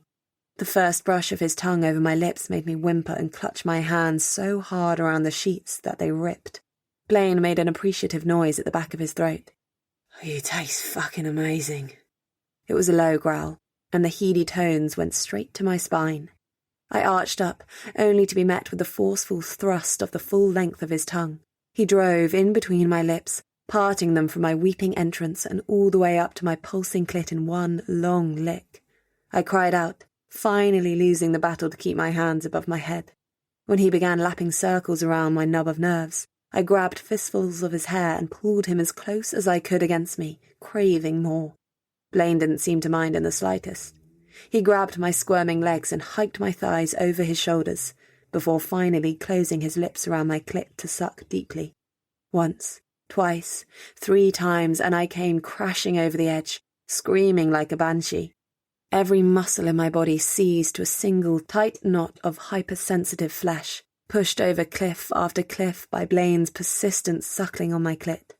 Only when I collapsed back down on the bed, too weak to move, did he ease up on my pulsing flesh. With a few gentle kisses, he lifted his head back to look at me. Despite his smug smirk, the hunger in his eyes was unmistakable. Oh my God, Blaine, I gasped. How did you do that? I think I just had an orgasm with my entire body. I aim to please, he said, giving me a cheeky wink before he dove back in. Oh! My toes curled at the feel of his silky, yet strong laps up the centre of my pussy. But what should have been too much so shortly after such a mind-shattering orgasm proved to feel just right. Blaine avoided my clit, kissing, licking and sucking his way up my slick folds until my pleasure-numbed body began to mount once more. I don't know how long he spent reawakening every nerve in my sex, but before he returned his attention to my clit, my hands were once again buried in his hair. Come on, Blaine, please, I begged, tugging at his black locks. Don't tease, please. Oh, God, I need you. I swear I could feel his smirk against my lower lips as he ghosted the very tip of his tongue across my aching clit. Yes, I hissed, attempting to press my pelvis up against him. Before I could get anywhere, Blaine released my left leg, letting it flop back down on the mattress so he could shift his grip on me, and once again change his focus from my clit. I cried out with frustration, but my displeasure cut off when 2 long fingers slipped into my opening, stretching me deliciously before they curved after my G-spot. Oh, yes, I gasped. Oh, yes, that was what I needed. In my desperate desire for Blaine's tongue, I had nearly forgotten what I truly craved from him. Blaine slipped another finger into my tight sheath and began thrusting slowly, making sure he rubbed the soft bit of flesh on my frontal wall. I bucked and squirmed, lost on pleasure so intense my eyes teared up. But when he finally pressed the flat side of his tongue against my clit, my hands flew up to his forehead, stopping him. No, not like that. I need you to fuck me, please. Oh, God, please, just fuck me. I want to come on your cock, not your fingers. Blaine withdrew his fingers before he lifted up, kneeling between my thighs. The look on his face was enough to make my pussy clench. I'm gonna fuck you until you can't take any more, he growled while opening his pants. I'll give you every inch I've got, and I'm gonna make you come on me so hard you won't be able to walk straight, baby. I swallowed at the sight of his hard cock. Blaine had a lot of inches to give, and though I knew from experience he'd fit, it was impossible not to blanch a little at the prospect of taking all of him. Blaine trailed a couple of fingers up through my slit, making me shiver with renewed want. "You're soaking, love," he said, voice as gruff as I'd ever heard it. He leaned forward, supporting his weight on one hand. The other he used to guide his cock to my pussy. The feel of him against my opening made me draw in a quick breath that turned to a low whimper when he slowly pushed in, spreading me wide on his thick girth. "Fuck, you feel incredible," he groaned. "So slick and warm." I was too busy panting and moaning to reply. There was a slight pain from being opened so wide, but mainly, feeling him sliding into the very depths of my being was out of this world amazing. He was gentle with me, in sharp contrast to our first time together, but he never stopped pushing into me until his cock was finally fully hilted. I could feel every single one of his heartbeats from where we were connected. I'd never been so close with another human being. It felt like our bodies were made for each other, like all I had waited for my entire life was to be one with this man. I looked up into his eyes and saw a similar expression of revelry painted across Blaine's features. Then he pulled back, groaning deeply from pleasure, only to thrust back in again the next second. And again, and again. My world exploded into a wave of sensory ecstasy. The feel of him was so full and so good. His thick cock dragging deliciously against my G-spot, and filling me past full over and over and over. I rolled my hips up for more, crying out from being too full, and then did it again, and again, digging my nails into Blaine's strong hips to ensure he didn't pull away. Not that I needed to. After ensuring I was open enough to take all of him, Blaine had seemingly had enough of taking it slow. He lifted my thighs over his arms, grabbed my hips tight, and pulled back up for more leverage. And then he fucked me. Hard. I screamed until my throat was sore, thrashing on the bed as I took his cock to the hilt over and over. The wet sounds from my desperately clenching pussy were emphasized by the slapping of flesh as his hips beat against my ass, like an audible proof of just how deep he was going. It was bliss. The perfect mixture of bone-shattering pleasure from the delicious friction and a full, stretching sort of pain from just how hard I was getting pummeled by Blaine's brutal cock. I came with a sobbing cry, my pussy clenching down hard on his girth as euphoria made my entire body seize. He fucked me through it, ignoring my pleas for a break until they turned into hard gasps of more and harder. Then he complied, pounding into me like a man possessed. I came again, my orgasm rocketing through my entire body with all the power of an exploding star, and again before I'd ever had a chance to ebb from the first powerful climax. On my fourth peak, he came with me. Blaine groaned deep in his throat, his thrusts turning slightly more erratic until finally I felt a hot rush of liquid flooding deep inside me. He stilled above me, moaning softly as my pussy milked his cock for all he had with tight little spasms, while I slowly came down from my own high. It took several minutes before I was even capable of anything but breathing, but when I looked up at him, warmth spread from my chest to the rest of my already sweaty body. His eyes were alight with happiness, and the expression in them made my toes curl, despite all my muscles being seemingly out of function. There was so much affection in his gaze it took my breath away. When he bent his head to kiss me, I wrapped my trembling arms around his neck and closed my eyes, certain I'd finally found what I'd been looking for my entire life. Chapter 20. Blaine was gone when I woke up the next morning. I frowned at the empty side of the bed where the pillow was still moulded where Blaine's head had lain. I touched the sheets experimentally, but they were stone cold. He'd been gone for a while. My musings came to a quick stop when my stomach lurched, sending me running to the bathroom. God damn it. Hopefully Rob had gotten me that appointment with the doctor, because I was getting really tired of starting every morning bent over the toilet bowl like this. When I was finally done, I felt too queasy to worry over why Blaine had left. Probably some sort of business, I thought miserably as I pattered back into my bedroom to get dressed. The world of crime doesn't stop just because we'd had a heart-to-heart followed by earth-shattering sex. I paused midway, pulling a sleeve over my arm, as warmth not related to my upset stomach spread through my chest. Last night had been... I'd never thought I'd be able to open up like that to another person, and I certainly never thought that person could be Blaine. But he'd not only listened to me, he'd understood. And then he had given me so much in return. He had bared his soul to me. I was still raw from what the onslaught of emotions yesterday's events had put me through, but it was a good kind of raw, in the same way the soreness between my legs felt good. Both were a reminder of Blaine and what we'd shared. Despite my queasiness, a warm smile spread on my lips. Maybe, just maybe, things would turn out okay. Against all odds and everything we'd thought and everything we'd been through, we might just be able to find our happy ever after. Together. Just as I was about to leave my room, feeling more elated than I'd ever been, I caught a glimpse of movement through the window. Moving closer, I peered into the back garden and saw Blaine's tousled black mane and signature leather coat disappear into the shed. Huh. Well, at least he was around. Maybe he'd be in for lunch. I wondered what it would be like to interact with him now while I headed downstairs to dig into my trusty crackers and ginger ale breakfast. Hopefully he wouldn't regret how open he'd been with me. I couldn't face going back to how we used to be. Not now, after what we'd shared last night. The week's groceries were on the kitchen counter in their usual brown paper bags. Rob might be a crime syndicate's hired muscle, but at least he was eco-conscious. I plopped down on the bar stool with my box of crackers to sort through the groceries, making sure everything I'd ordered was there. But when my fingers closed around a small rectangular box, my mind froze in its list-checking tracks with a near-audible screeching. A pregnancy test. There was a pregnancy test mixed in with my groceries. My first thought was that he must have accidentally grabbed it instead of the box of tampons I'd requested. Men and feminine hygiene products and all that.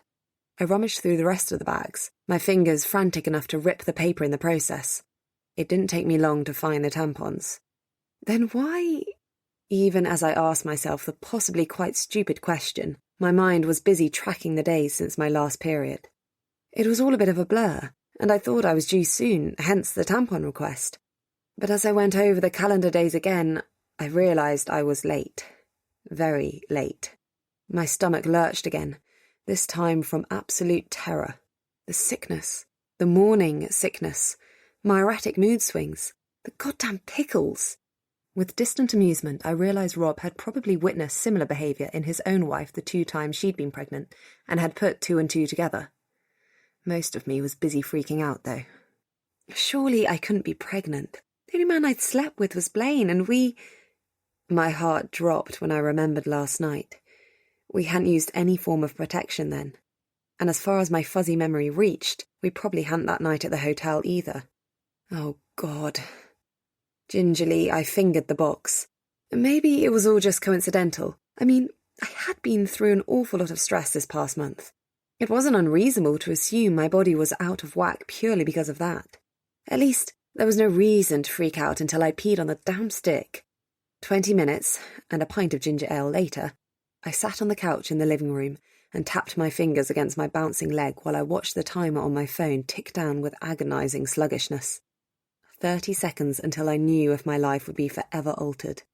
Tap, tap, tap, tap, tap, tap.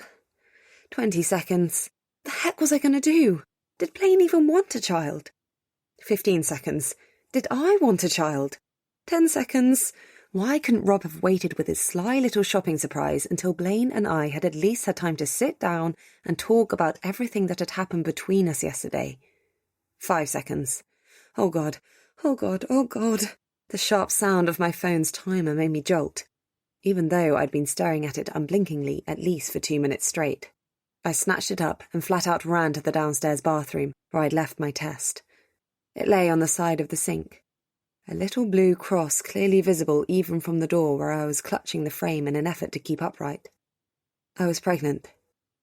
I was going to have a baby. We were going to have a baby. It was an odd sensation. Half of my brain was in the middle of throwing an epic-sized freak-out, complete with violent tremors and hyperventilation. But the other half, the one I clung to in order to not cave to the meltdown and start screaming and or crying, was completely calm and happy. Yes, I wanted a baby. This baby. Blaine's baby. It wasn't practical. It was the worst possible timing, and I had no idea how Blaine would react. But in the core of my very being, I knew without a shadow of a doubt that I wanted this child.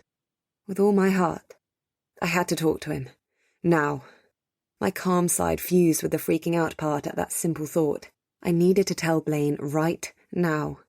I spun around and was about to run out the front door when I remembered the offensive list he'd made for me on the first day of my arrival. It still hung on the fridge, spelling out the house rules in big black letters. I wasn't supposed to go into the shed, where I knew he currently was. No doubt the guys out front knew I wasn't supposed to either, and if I came barging out like the Tasmanian devil, then they'd likely stop me from getting to Blaine. Quickly, I headed toward the window I'd escaped through the night of our big fight. It led into the garden, and I knew it wasn't visible from the front of the house. At night, Blaine had ensured someone was always walking the perimeter after I gave him the slip, but there weren't any men stationed there during the day. As quietly as I could, I clambered through the window and landed in the soft soil underneath. There was a clear line from here to the shed, and with a little luck, no one would spot me before I got there. I rushed across the dead winter grass and opened the shed without making any sort of noise that could alert Blaine's bodyguards. I felt mighty proud of my own stealthiness as I slipped in through the door. But before I could open my mouth and call out for Blaine, the scene I'd unwittingly stepped into clicked into place, in crystal clear high definition.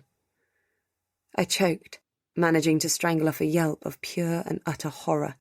The shed was fairly big, and immediately in front of me stood a couple of large barrels that half hid me from view. Perhaps that was why Blaine didn't see me, or perhaps it was because he completely focused on the man he had tied up on a chair in the middle of the shed. There was plastic wrapping spread out underneath him and splatters of blood covered it. His body was covered in bruises and lacerations. Blaine swung his arm, and the chain in his hand whipped through the air and cut deeply into the man's flesh. He screamed, but a gag in his mouth cut off the sound so only a whimper escaped. The world seemed to spin. My knees gave in and I halfway fell into a crouch behind the barrels, breathing deeply to not make a sound, even though my chest was tight with horror and grief.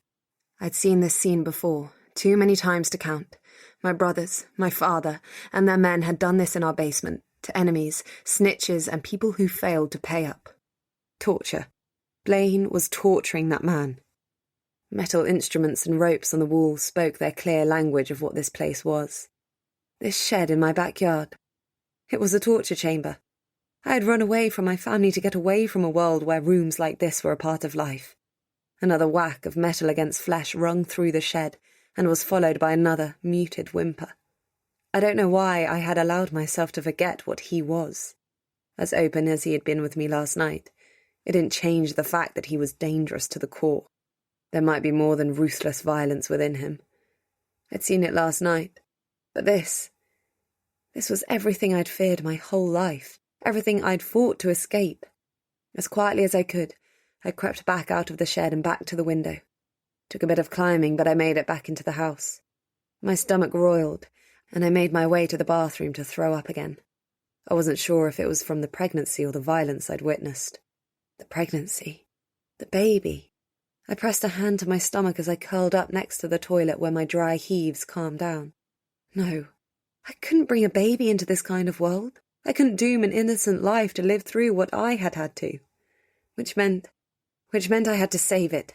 I had to go somewhere where the child growing inside of me would never be subjected to the violence in a family like the Steeles.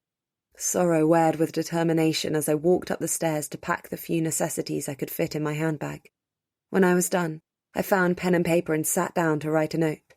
Whatever else Blaine was, the moment between us last night had been real. And the emotions in my heart that had finally been let out while we made love were real too. Perhaps it was for the best. If I stayed, I would never be able to get free from this world, because he would be there, pulling me back in. And if I didn't get out now, I would soon be powerless to resist. It's funny how things become so crystal clear when we're about to lose them. As I climbed back out of the window and found my way over the tall fence surrounding the garden, I knew I was leaving behind my one true chance at love. But I knew all that mattered now was to protect the innocent life in my womb, even if it was from its own father. Blaine, I'm so sorry. I can't do this. I can't be your pretend wife. I can't live a life filled with violence. I have left London and I will never be back. Please, if you ever felt anything for me, if what we shared last night was real, then don't come after me. Let me be free. Mira. Chapter 21. 4 months later. The smell of orange blossoms and sea swept over my face as I made my way through the narrow streets of Barcelona's Casco Viejo. I had rented a small flat above a butcher shop, not far from the cafe where I worked most days, brewing coffee and serving tables. As every time I made my way home, I was thankful it was only a short walk. My ankles were terribly swollen after a day on my feet, and my lower back ached something fierce. The shouts and hollers from the people filling the streets marking the beginning of the evening's social events only made me yearn for my bed all the more. Sighing with relief, I let myself into the stairway that led to my tiny apartment and climbed the stairs with a hand pressed against my swollen belly. Every time I stepped foot on stairs, the baby within would begin to kick up a storm, and the only thing that could stop it from demolishing my bladder was apparently the light press of a hand. "Just as difficult as your father," I muttered while attempting to unlock my front door with the same hand that held the bit of shopping I'd done on my way home. Blaine. I bit my lip to stem the onslaught of mixed emotions the thought of him always brought on. He had been looking for me since the day I ran away. I thought he would either stop caring once it was obvious I'd left the country, or he would have respected my plea in the letter to let me go. I'd been very wrong. My advanced pregnancy didn't make the stress of having to pack up and leave every 4 weeks or so any easier to deal with. But of course, he didn't know I was pregnant. I'd made sure to take all traces of the pregnancy test with me when I left, so he would never have to know his runaway wife was with child. I gave in to the urge to flop down on my bed for a few moments before I had to start dinner. I was exhausted every minute of every day, and all I wanted to do after a long day's work was to go to sleep. But the baby had other ideas. Getting by on whatever service job I could find wasn't made any easier by my constant hunger. Eating for two? Yeah, right. I scoffed and rubbed my belly as the baby moved restlessly within. If my pregnancy appetite was anything to go by, I was expecting at least quintuplets. I ate my dinner in front of the open French door overlooking the bustling street below. Then I went to sleep on my narrow single bed before the nightclub a few roads over got too loud. "Hello, little cunt." The menacing snarl ripped me out of my uneasy slumber with a start. My heart kicked into overdrive the second my eyes flew open, but it was much too late to react. Someone pressed a cold, sharp edge to my throat and grabbed hold of my hair before I could even orientate myself. I cried out from the sharp pain in my scalp, but quieted down instantly when the knife against my throat pressed in warning. He had found me. "Please, Blaine, you're hurting me," I croaked. Even in my panic state, even after I'd fled from him for 4 months after seeing him viciously torture a bound and helpless man, some part of my brain didn't believe he would physically harm me. I reached up to put my hand against his to try to calm him. Even if he didn't mean me harm, the knife was a pretty vivid indication that he was furious. The tug on my scalp instantly eased as he let go of my hair. "Look, I know you're mad at me." I didn't get to continue before, out of nowhere, the backside of a hand impacted with my cheek so hard I saw stars. The blow was forceful enough to throw me back down on the mattress. "Blaine!" I cried, cradling my cheek. I don't know what was more painful, the smack, or the shattering of what I dimly realized was the last of my crushed belief in there being any goodness in the man my stupid heart had fallen for. "Blaine, you think crying out for your husband will save you, you dumb cow?" I froze, stiff on the bed, my tears drying from sheer horror. I knew that voice, and it didn't belong to Blaine. The naked light bulb that was the sole source of light in my rented accommodation flickered on, and I was greeted with the very image that had haunted my nightmares since I was 18 years old. Above me, next to the bed, my brother Michael crouched down. He was holding a sharp blade in one hand, pointing it at me in an unspoken threat. Behind him I could see my father, his arms crossed over his stocky chest and his mouth pressed into a thin line, and over by the light switch stood my other brother, Devlin, a gun stuck up from the waistband of his jeans. I stared at them in abject terror, my mind threatening to slip into the blank space it had when they found me in London, just to get away. "Hoo-hoo, would you look at that?" Michael hooted. He pointed at my stomach with his knife. "Either she's gotten fatter than ever, or Steele put a bastard in her whore cunt before she gave him the slip." My father moved closer, and I cringed back against the wall, my hands automatically flying up to protect my belly. Well. No wonder Blaine's been searching for you so desperately for the past 4 months, her Agnes. And here..." Thanks for listening. Before we move ahead, take this peaceful moment to simply be. This free audiobook continues shortly.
I thought we might just get the pleasure of blackmailing the Steeles for a couple of million, while showing all of London how easy it is to humiliate the so-called greatest crime syndicate in the city. Turns out our prize sow's got a little surprise for us. He knelt down next to the bed and gave me a cold smile. What do you think the Steeles will give up in return for the safe return of an heir to the Empire? The entire city? I shook my head and pressed my hands harder against my stomach. As much as I wanted to flee into sweet oblivion, I couldn't. Not when it would leave my unborn child at their mercy. They don't know about the baby. They won't believe you. I guess we'll see about that. Quick as a snake, he twisted around and grabbed my hands so we could pull them up above my head and away from my belly. I screamed and bucked, doing everything I could to get free, but Michael rolled up onto my legs so we could pin them against the mattress with all his weight. My father stuffed a cloth in my mouth, cutting off my screams for help. There we go. Get our top off. We want to show Daddy what we've got to offer in return. Michael gave me a lecherous smirk before he lowered the knife to my stomach. I whimpered in fear and tried to squirm, but all I managed to do was pull the muscles in my arms. Slowly, letting me feel the tip of the blade against my skin as he cut, Michael slid the knife up along the middle of my camisole, letting my stomach and breasts spill out.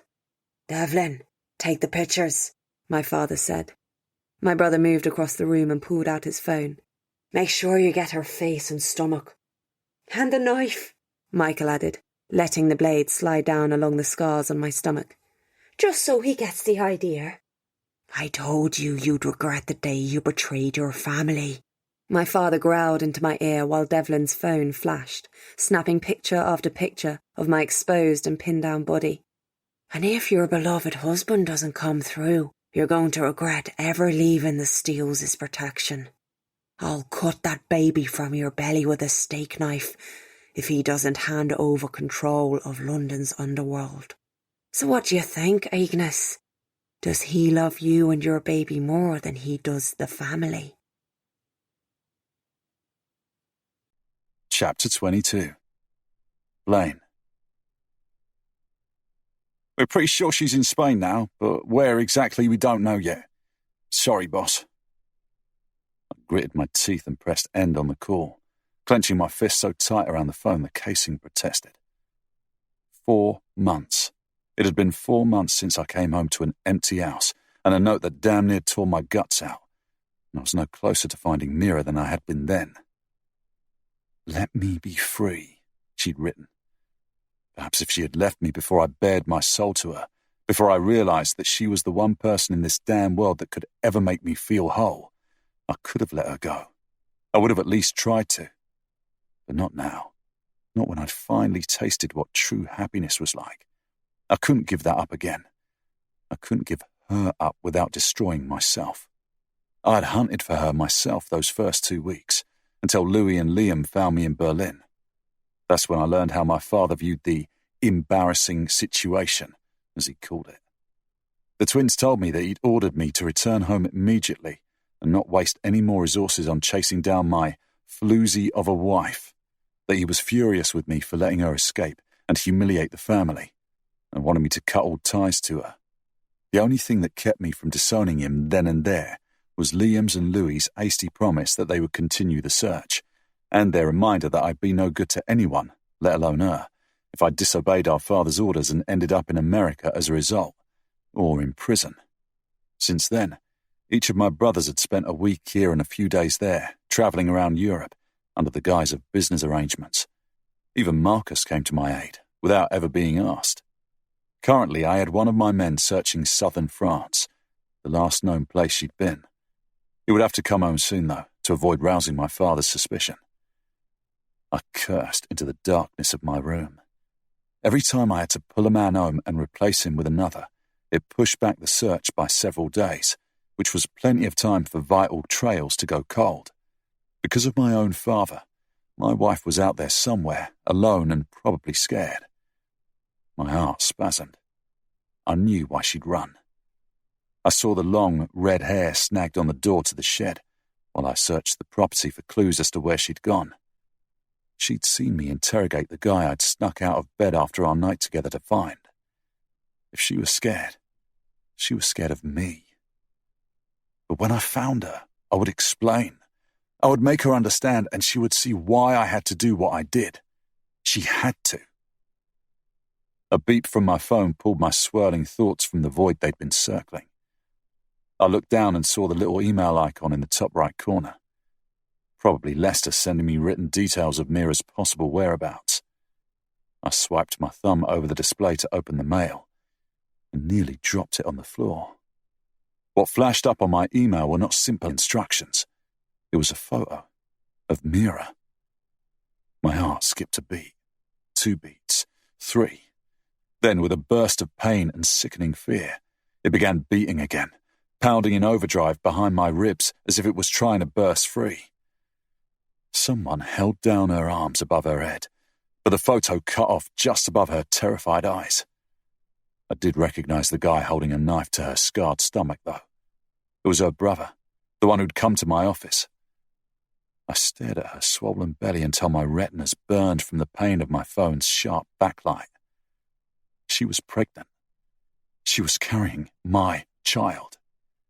And her sick family had them both. I don't care if he's sleeping! I punched my fist so hard against the doorframe, the pictures lining the hallway wall in my father's home shook. Sharp pain in my knuckles made my hand spasm, but I was too angry to pay it any mind. Wesley flinched, a look that would have been amusing on the nearly 7 feet tall and 4 feet wide bodyguard if I'd been able to feel anything but rage and desperation just then. You know he'll be pissed, Blaine. He tried to reason with me. He's made his feelings about your wife known. I'm just trying to save you from yourself here. I swear, if you don't go get him, right fucking now, I'm gonna kick in your goddamn teeth, I hissed. Something in my face must have shown how serious I was, because Wesley finally held up his hands in surrender and sighed. Fine, I tried. Go sit in the drawing room. I'll wake him. I spent the next 15 minutes pacing back and forth in front of the unlit fireplace, periodically glancing at the email. As much as it hurt to the core of my soul to see my wife so scared and vulnerable, her image was the only thing that kept me grounded enough to not start smashing furniture. I needed to keep a level head for her, and for our baby. When my father finally came into the parlour, he was wearing a silk bathrobe and a sour expression. What is this, Blaine? Wesley says you threatened him in order to get me up.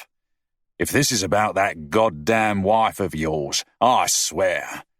It's about my goddamn wife and your grandchild, I hissed, shoving my phone up underneath his nose. She's pregnant, Dad, and the Clearys have her. They're threatening to... It took everything I had to finish that sentence. To butcher her and my child. I watched my father's eyebrows raise 1/4 inch as he took in the image. This is why I told you to stop raising hell. You've made it abundantly clear that she means a lot to you, with how you tore through half of Europe before I dragged you back here. Of course she was going to get herself kidnapped. And what do the Clearys want then? Money? He sounded exasperated. His tone made me bristle. She didn't do this. They did. Indeed they did. And maybe if you hadn't cut all our business ties with them and threatened to gut them like fish, they wouldn't have bothered hunting down the little tramp to get back at you. Now, what do they want? My father folded his arms across his chest and levelled me with one of his trademark no-nonsense stares. I swiped my thumb over my phone, scrolling further down in the email to the short message the Clearys had included. They want control over London, over all of it. My father snorted and unfolded his arms. Ah, the Clearys. You have to love their gumption. They always did have more balls than they did brains. Tell them they can have £300,000 and that's it. If they're not happy with it, they can start cutting slices off the lass and see how far that will get them. I am not telling them that, I seethed. I'm not risking her life. He shrugged, turning toward the door. That's all I'm prepared to offer, and that's only because I recognise my part in this. If I hadn't made you marry the girl, this whole spectacle could have been avoided. Though I am surprised and disappointed in your lapse of judgment, Blaine. All of this for a wife you didn't want. She must have quite the magical snatch. That's your grandchild's life you're throwing away, I said, only barely maintaining my composure. You know they will follow through on their threats if they don't get what they want. You might not care about my wife, but that baby is your blood. Everything for the family. Remember? That used to be our motto. Oh, please. He turned fully to the door and stepped toward it, clearly not intending on continuing the conversation any further. She's been gone how long?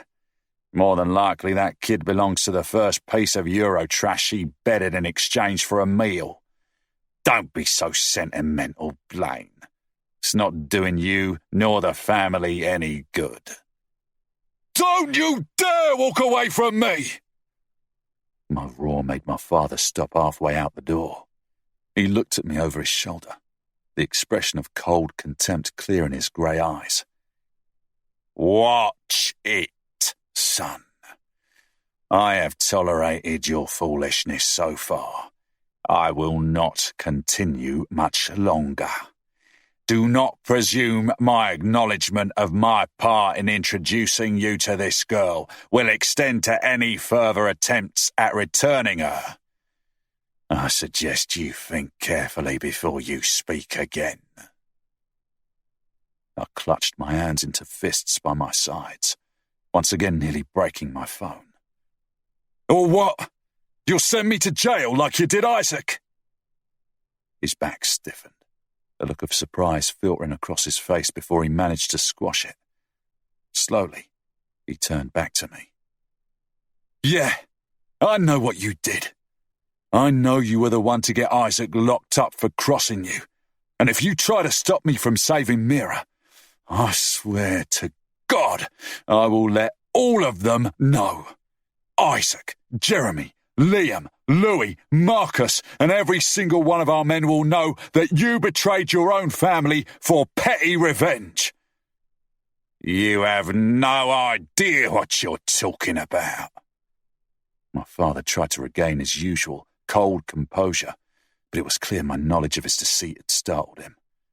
I know that if it gets out, you've lost them. All of them. And what will your empire be then? Will you be able to keep hold of your precious power if all your sons turn their backs on you? I doubt it. I doubt it very much. I hadn't planned on confronting him with what I knew. Ever. I knew the second I opened my mouth and shared what I'd learned, he would see me as an enemy. And William Steele was not a man you wanted as an enemy. But his arrogant dismissal of my plea for help and his complete indifference to my wife and my child made me realize that he already was my enemy.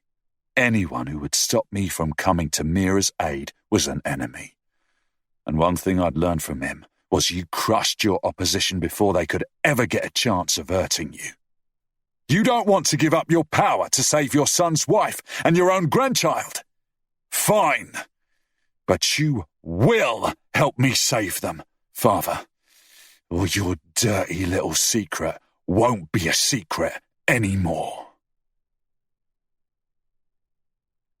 Chapter 23. The warehouse was cold enough to make me shiver in my t-shirt and shorts, but it was still a relief from the past 3 days.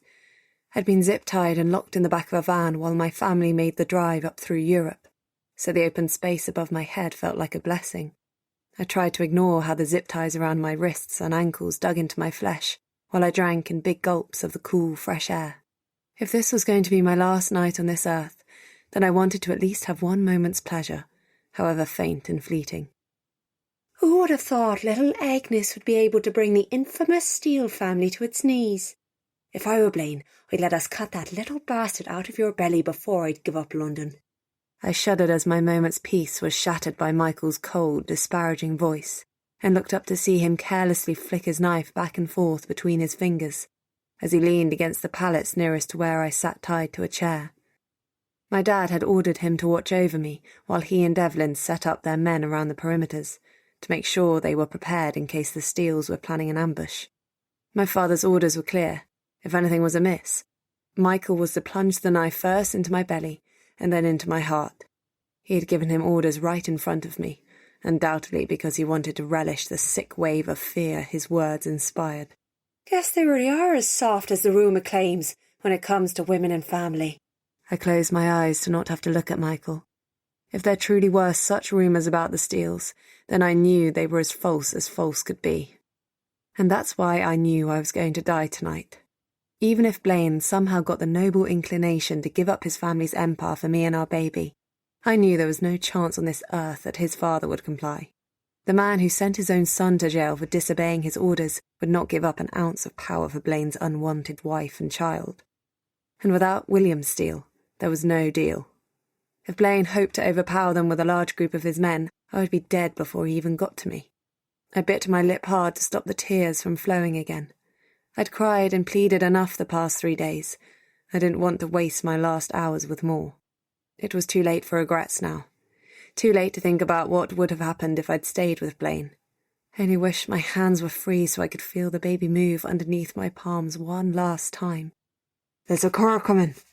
I opened my eyes at the scratching noise from the walkie in Michael's belt, and my heart sped up. This was it. Any red flags? My brother asked into the walkie. Not so far.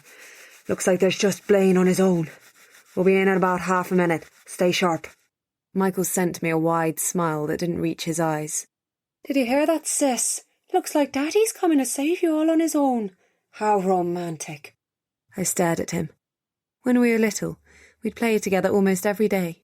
Devlin had never been interested, but Michael and I had been close. It all ended the day my dad caught him playing with dolls with me and gave him the worst beating of his life for playing with girl toys. He hardly spoke to me in the years that followed. Not until that night he and Devlin held me down so my father could carve his fury into my stomach. Maybe after a few more decades I could have come to pity him for what my father did to twist his spirit so horrifically. But not now. Not after he held his knife to my stomach and threatened my unborn child. Now, all I felt for him was hatred. The walkie buzzed again, drawing both of our attention. We're coming in. Showtime, Michael said with a wink in my direction. He moved behind me, and I felt the cold steel of his blade press up against my throat. Then the doors to the warehouse slid open with a metallic clang, revealing 3 figures against the backdrop of the darkness outside.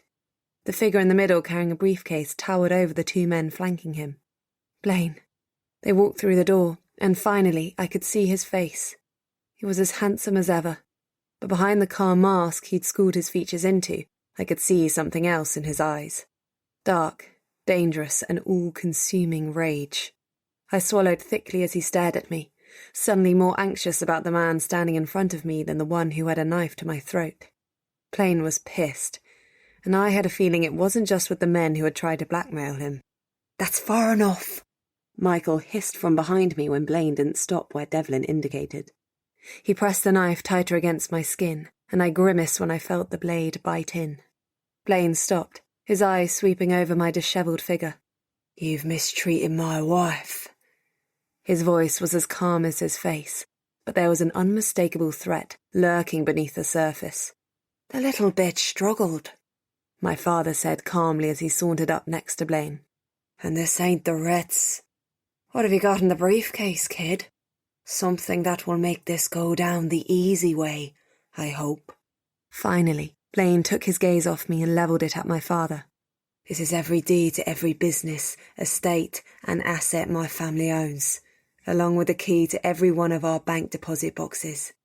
There's also a small upfront payment of £200,000 as you requested.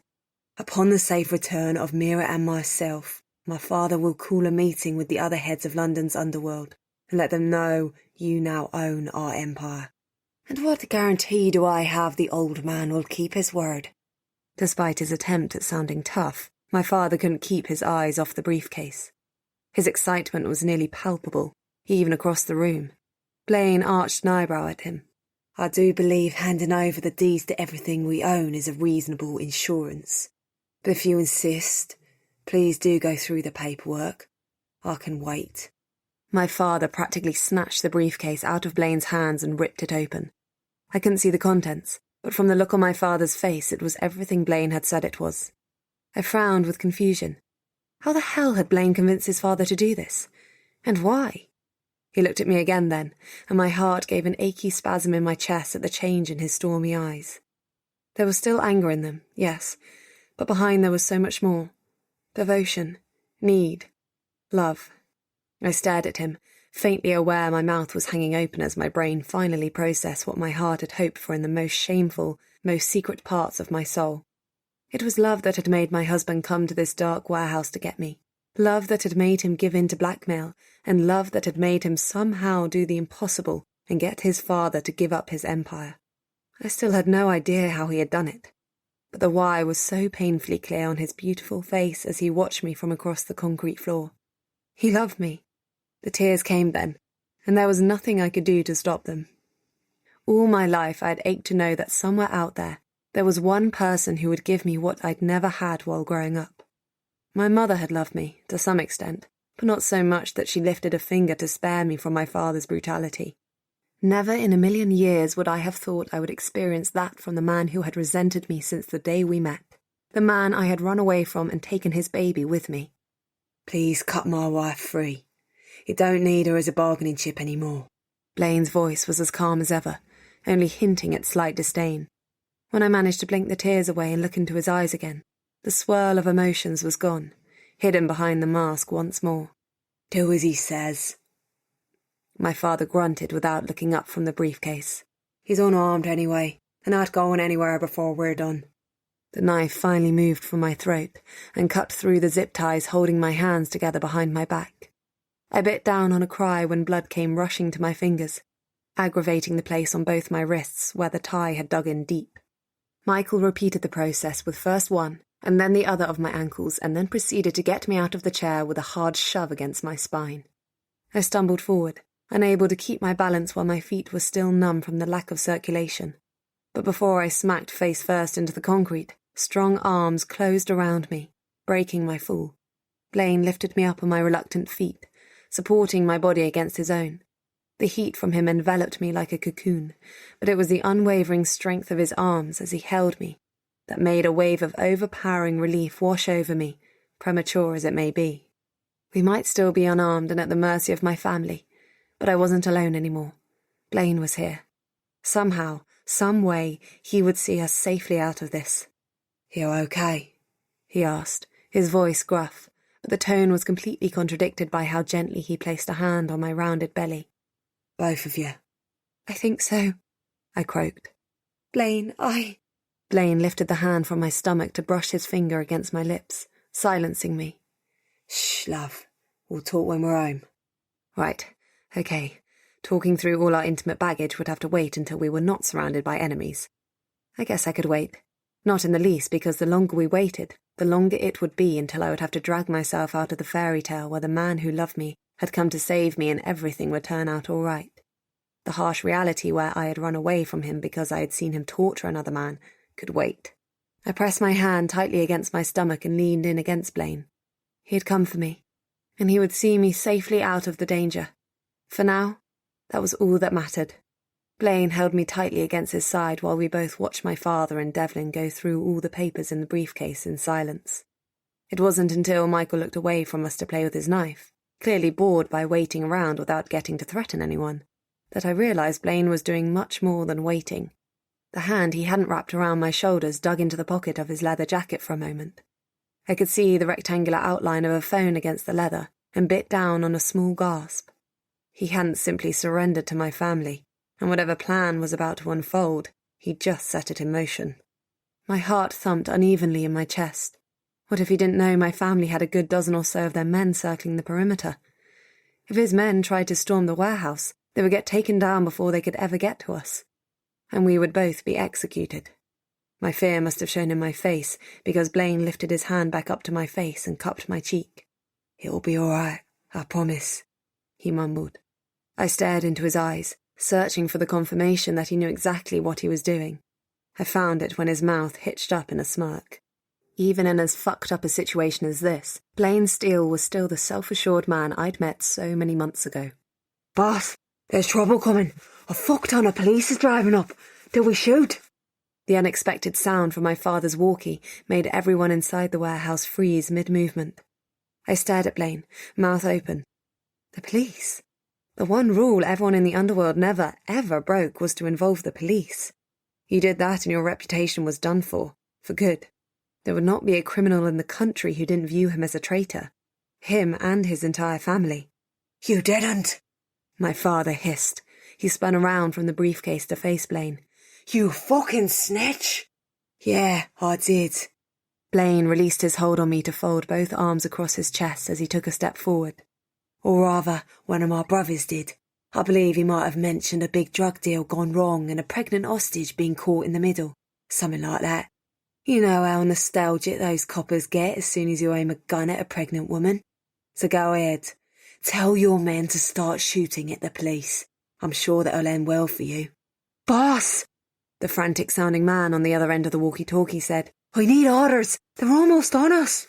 For fuck's sake, stand down, you idiot. My father hissed into the walkie before he tossed it aside. Fuck! You should never have crossed my family, Blaine said, his tone as cold as the ice in his eyes. My father grabbed Evelyn's gun out of his hand. Wild with rage, he pointed it right at Blaine's chest. You should have kept your mouth shut, boy. I will not be disrespected. You think your name protects you? When it gets out what you've done here today, you're through. Your entire family will be dead before summer, including her, and you won't be there to stop it. You're not going to kill me, Blaine said, not so much as flinching as he stared the barrel of the gun down. If you're going to shoot me now, you'll go down for murder as well as everything else, and you don't have enough time to make anyone take the fall for you before the police get here. Yeah, I know how you operate, Clary. You're a coward deep down. That's why you need to abuse those who are too weak to defend themselves. You don't have the fucking balls. My heart dropped and adrenaline and fear roared through my veins when I saw the rage in my father's eyes snap. Blaine was right. My father was a coward, who would only strike when he was sure to win. But he had made one fatal miscalculation, because the only thing my father truly cared about was receiving the respect he thought belonged to him. I knew he was going to pull the trigger before Blaine had finished his insult. No! I didn't have time to think, only to react. I threw myself in front of Blaine just as my father's finger pulled back, shoving him out of the way. Pain lanced through me, emphasizing the sound of the gun being fired. I screamed and crumpled to the floor, clutching my side. It felt like my flesh had melted into pure, liquid pain. My vision blackened and blurred. Then my head hit the concrete with a muffled thud. Mira, no! The last thing I heard was Blaine's roar of anguish. Then everything went dark. Chapter 24. Slow, monotonous beeping pulled me from the depths of nothingness. Groggily, I opened my eyes. Bright, fluorescent light and the smell of antiseptics made me grimace and shield my eyes. But when I lifted a hand to cover my face, a pang of dull pain from my side made me gasp. Doc says it's just a nasty flesh wound. You and the wee one will both be fine. I slowly lowered my hand from my face to peer in the direction of the speaker. He was sitting in a chair next to my bed, his flaming red hair brightening up the otherwise sterile hospital room. Liam? Louis, he corrected me, a wicked smile curving the corner of his mouth. Liam went home with a nurse a few hours ago. Left me to do the incredibly boring job of waiting for you to wake up on my own. No offence. Sure, I said, frowning with confusion.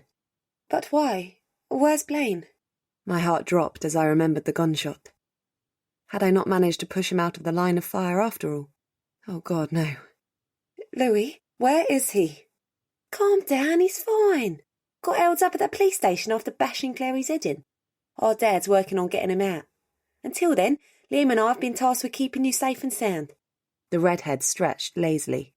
So far, it's been a supremely tedious task. How long until you think you can manage a half-assed escape attempt? What do you mean, bashing Clary's head in? I asked, ignoring his playful dig. Waking up after getting shot and finding out the man who rescued you has been arrested doesn't lend itself to playful banter. Did he kill someone? Nah, the police got there in time. Your dad's, well, he's not fine. But I guess he's going to live, sadly. Louis gave me a somewhat apologetic look. Sorry. As if I cared if my monster of a father lived or not. The only reason I felt a stab of relief was that I didn't want Blaine to get charged with the murder. I doubted even Steele connections could have gotten him out of that one. So what happens now? I looked at Blaine's brother with some hesitation.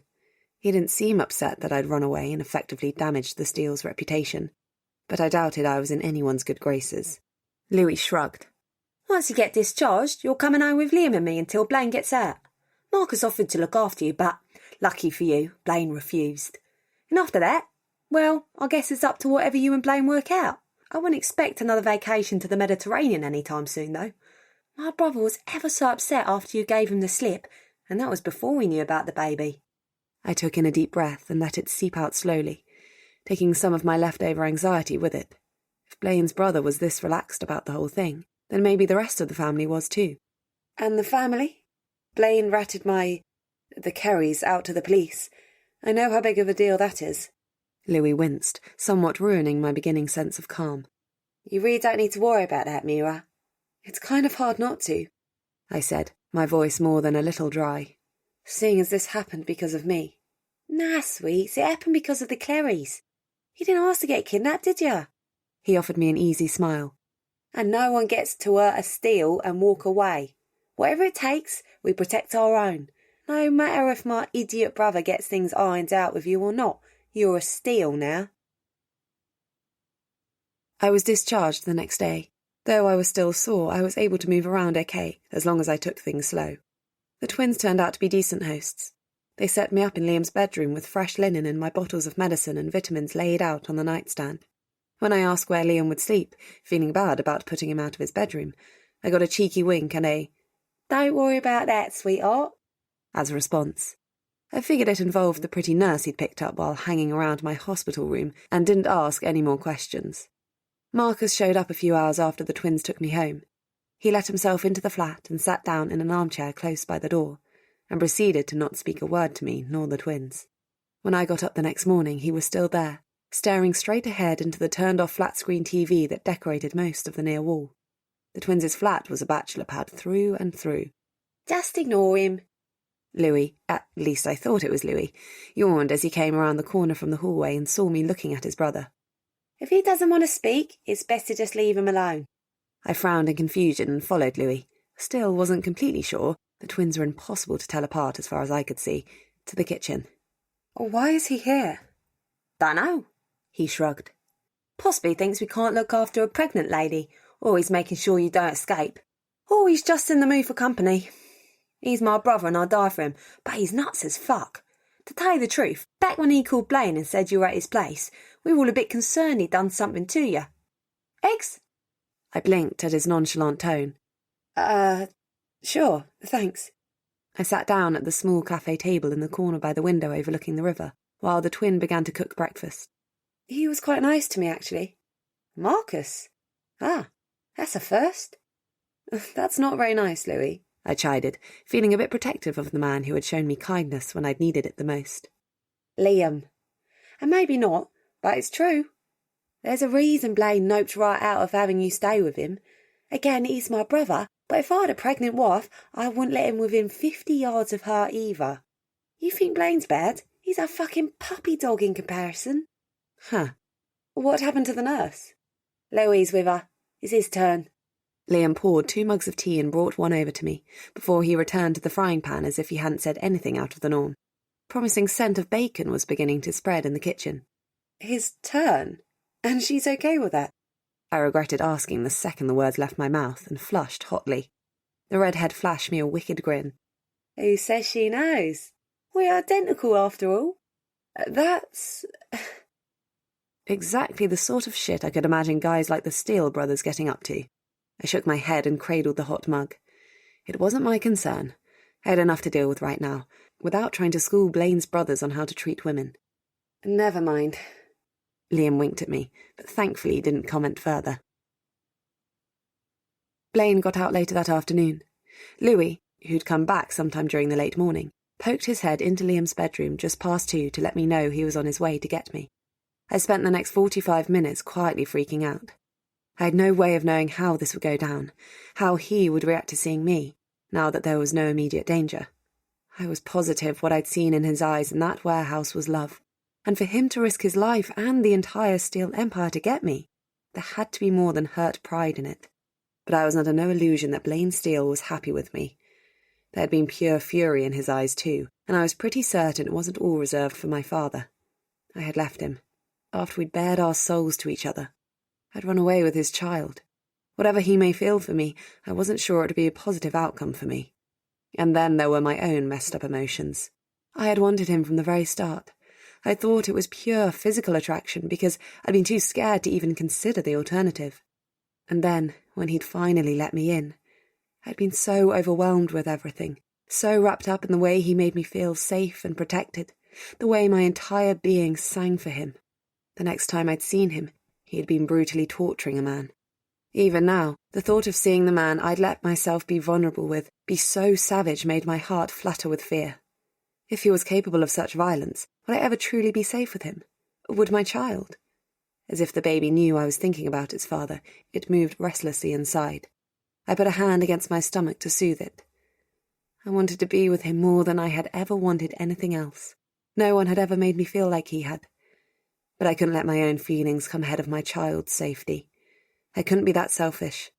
Maybe if my mother had been strong enough to put her children ahead of herself, none of all the horrible things in my life would have ever happened. Maybe Michael and Devlin wouldn't have been messed up beyond repair.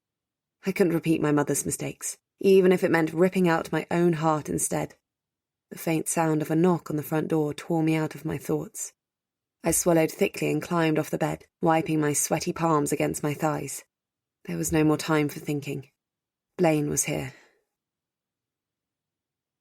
He stood just inside the front door, arms folded across his leather-clad chest when I came out from the bedroom.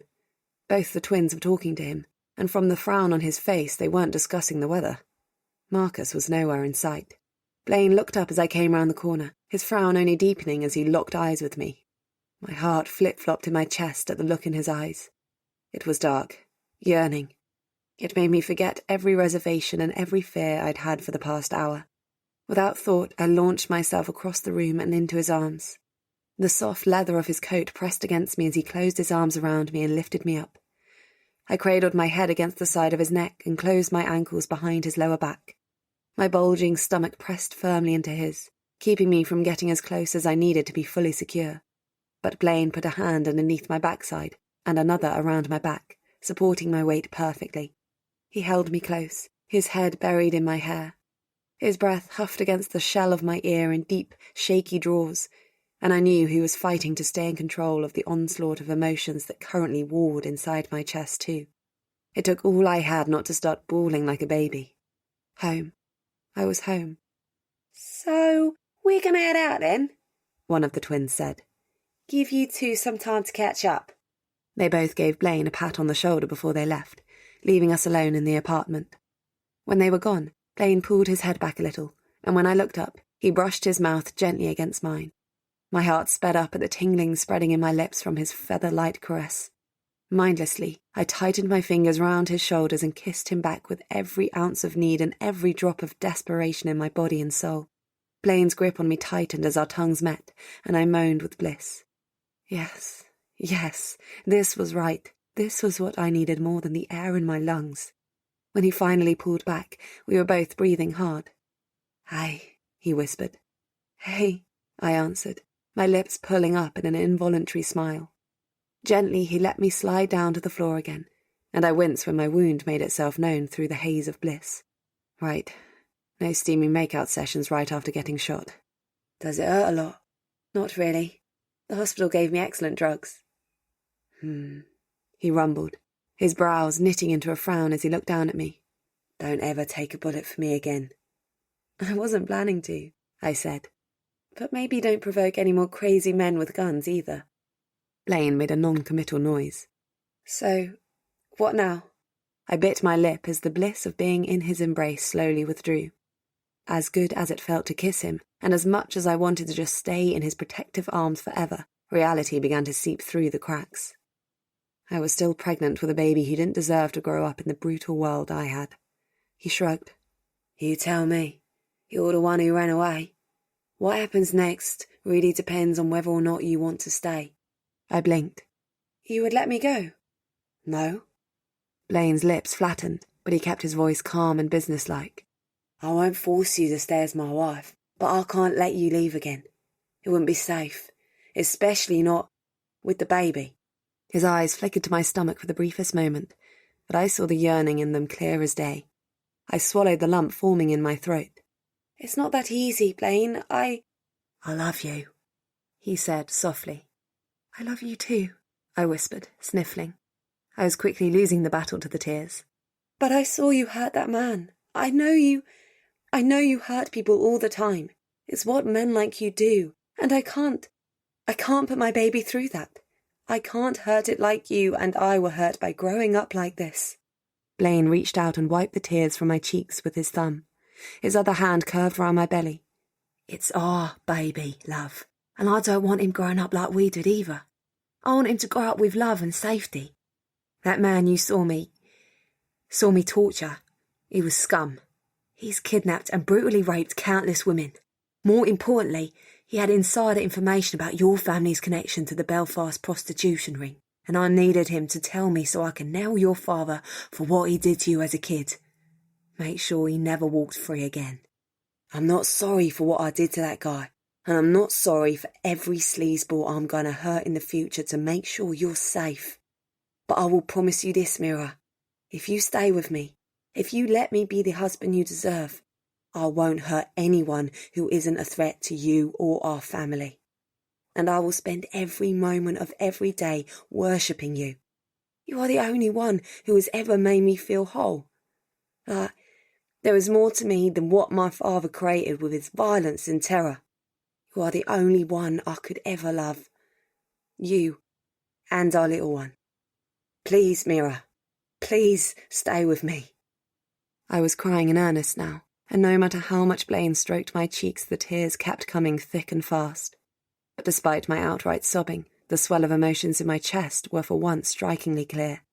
I had a man who had gone against everything he'd been taught just to make sure I was safe, and who swore to do anything and everything to keep me that way.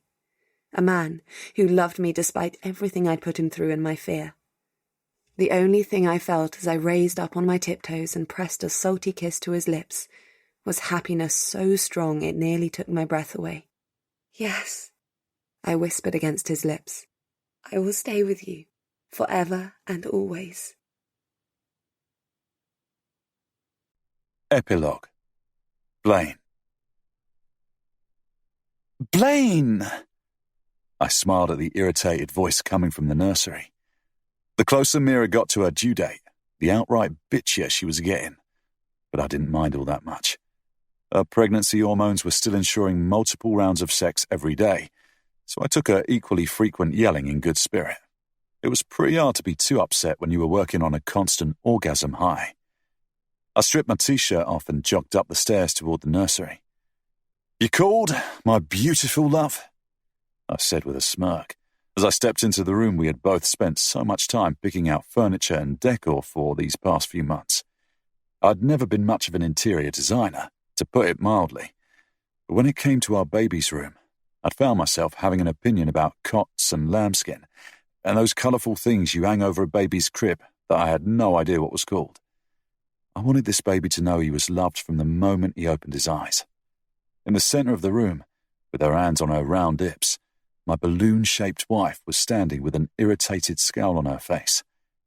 You painted it blue, after I specifically said we would go for something gender-neutral. I shrugged and swaggered over to her to put my hands around her face so I could lift her chin and kiss her on the nose.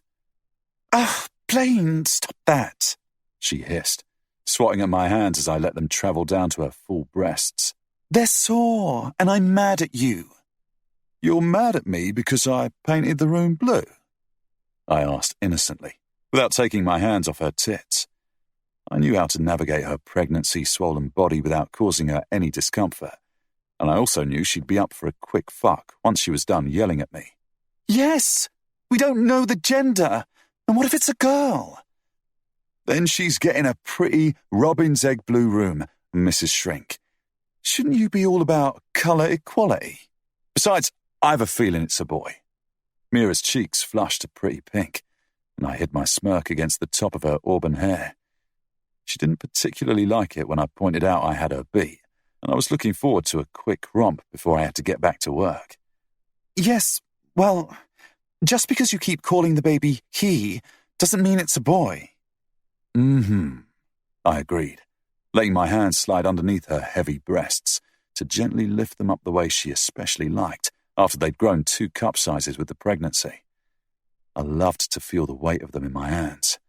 Everything about her had always been so lush and beautiful, but seeing her heavy with my child really revved my engine. The twins called me perverted, but I didn't give a fuck. Nothing was sexier than the feel of my pregnant wife underneath and around me.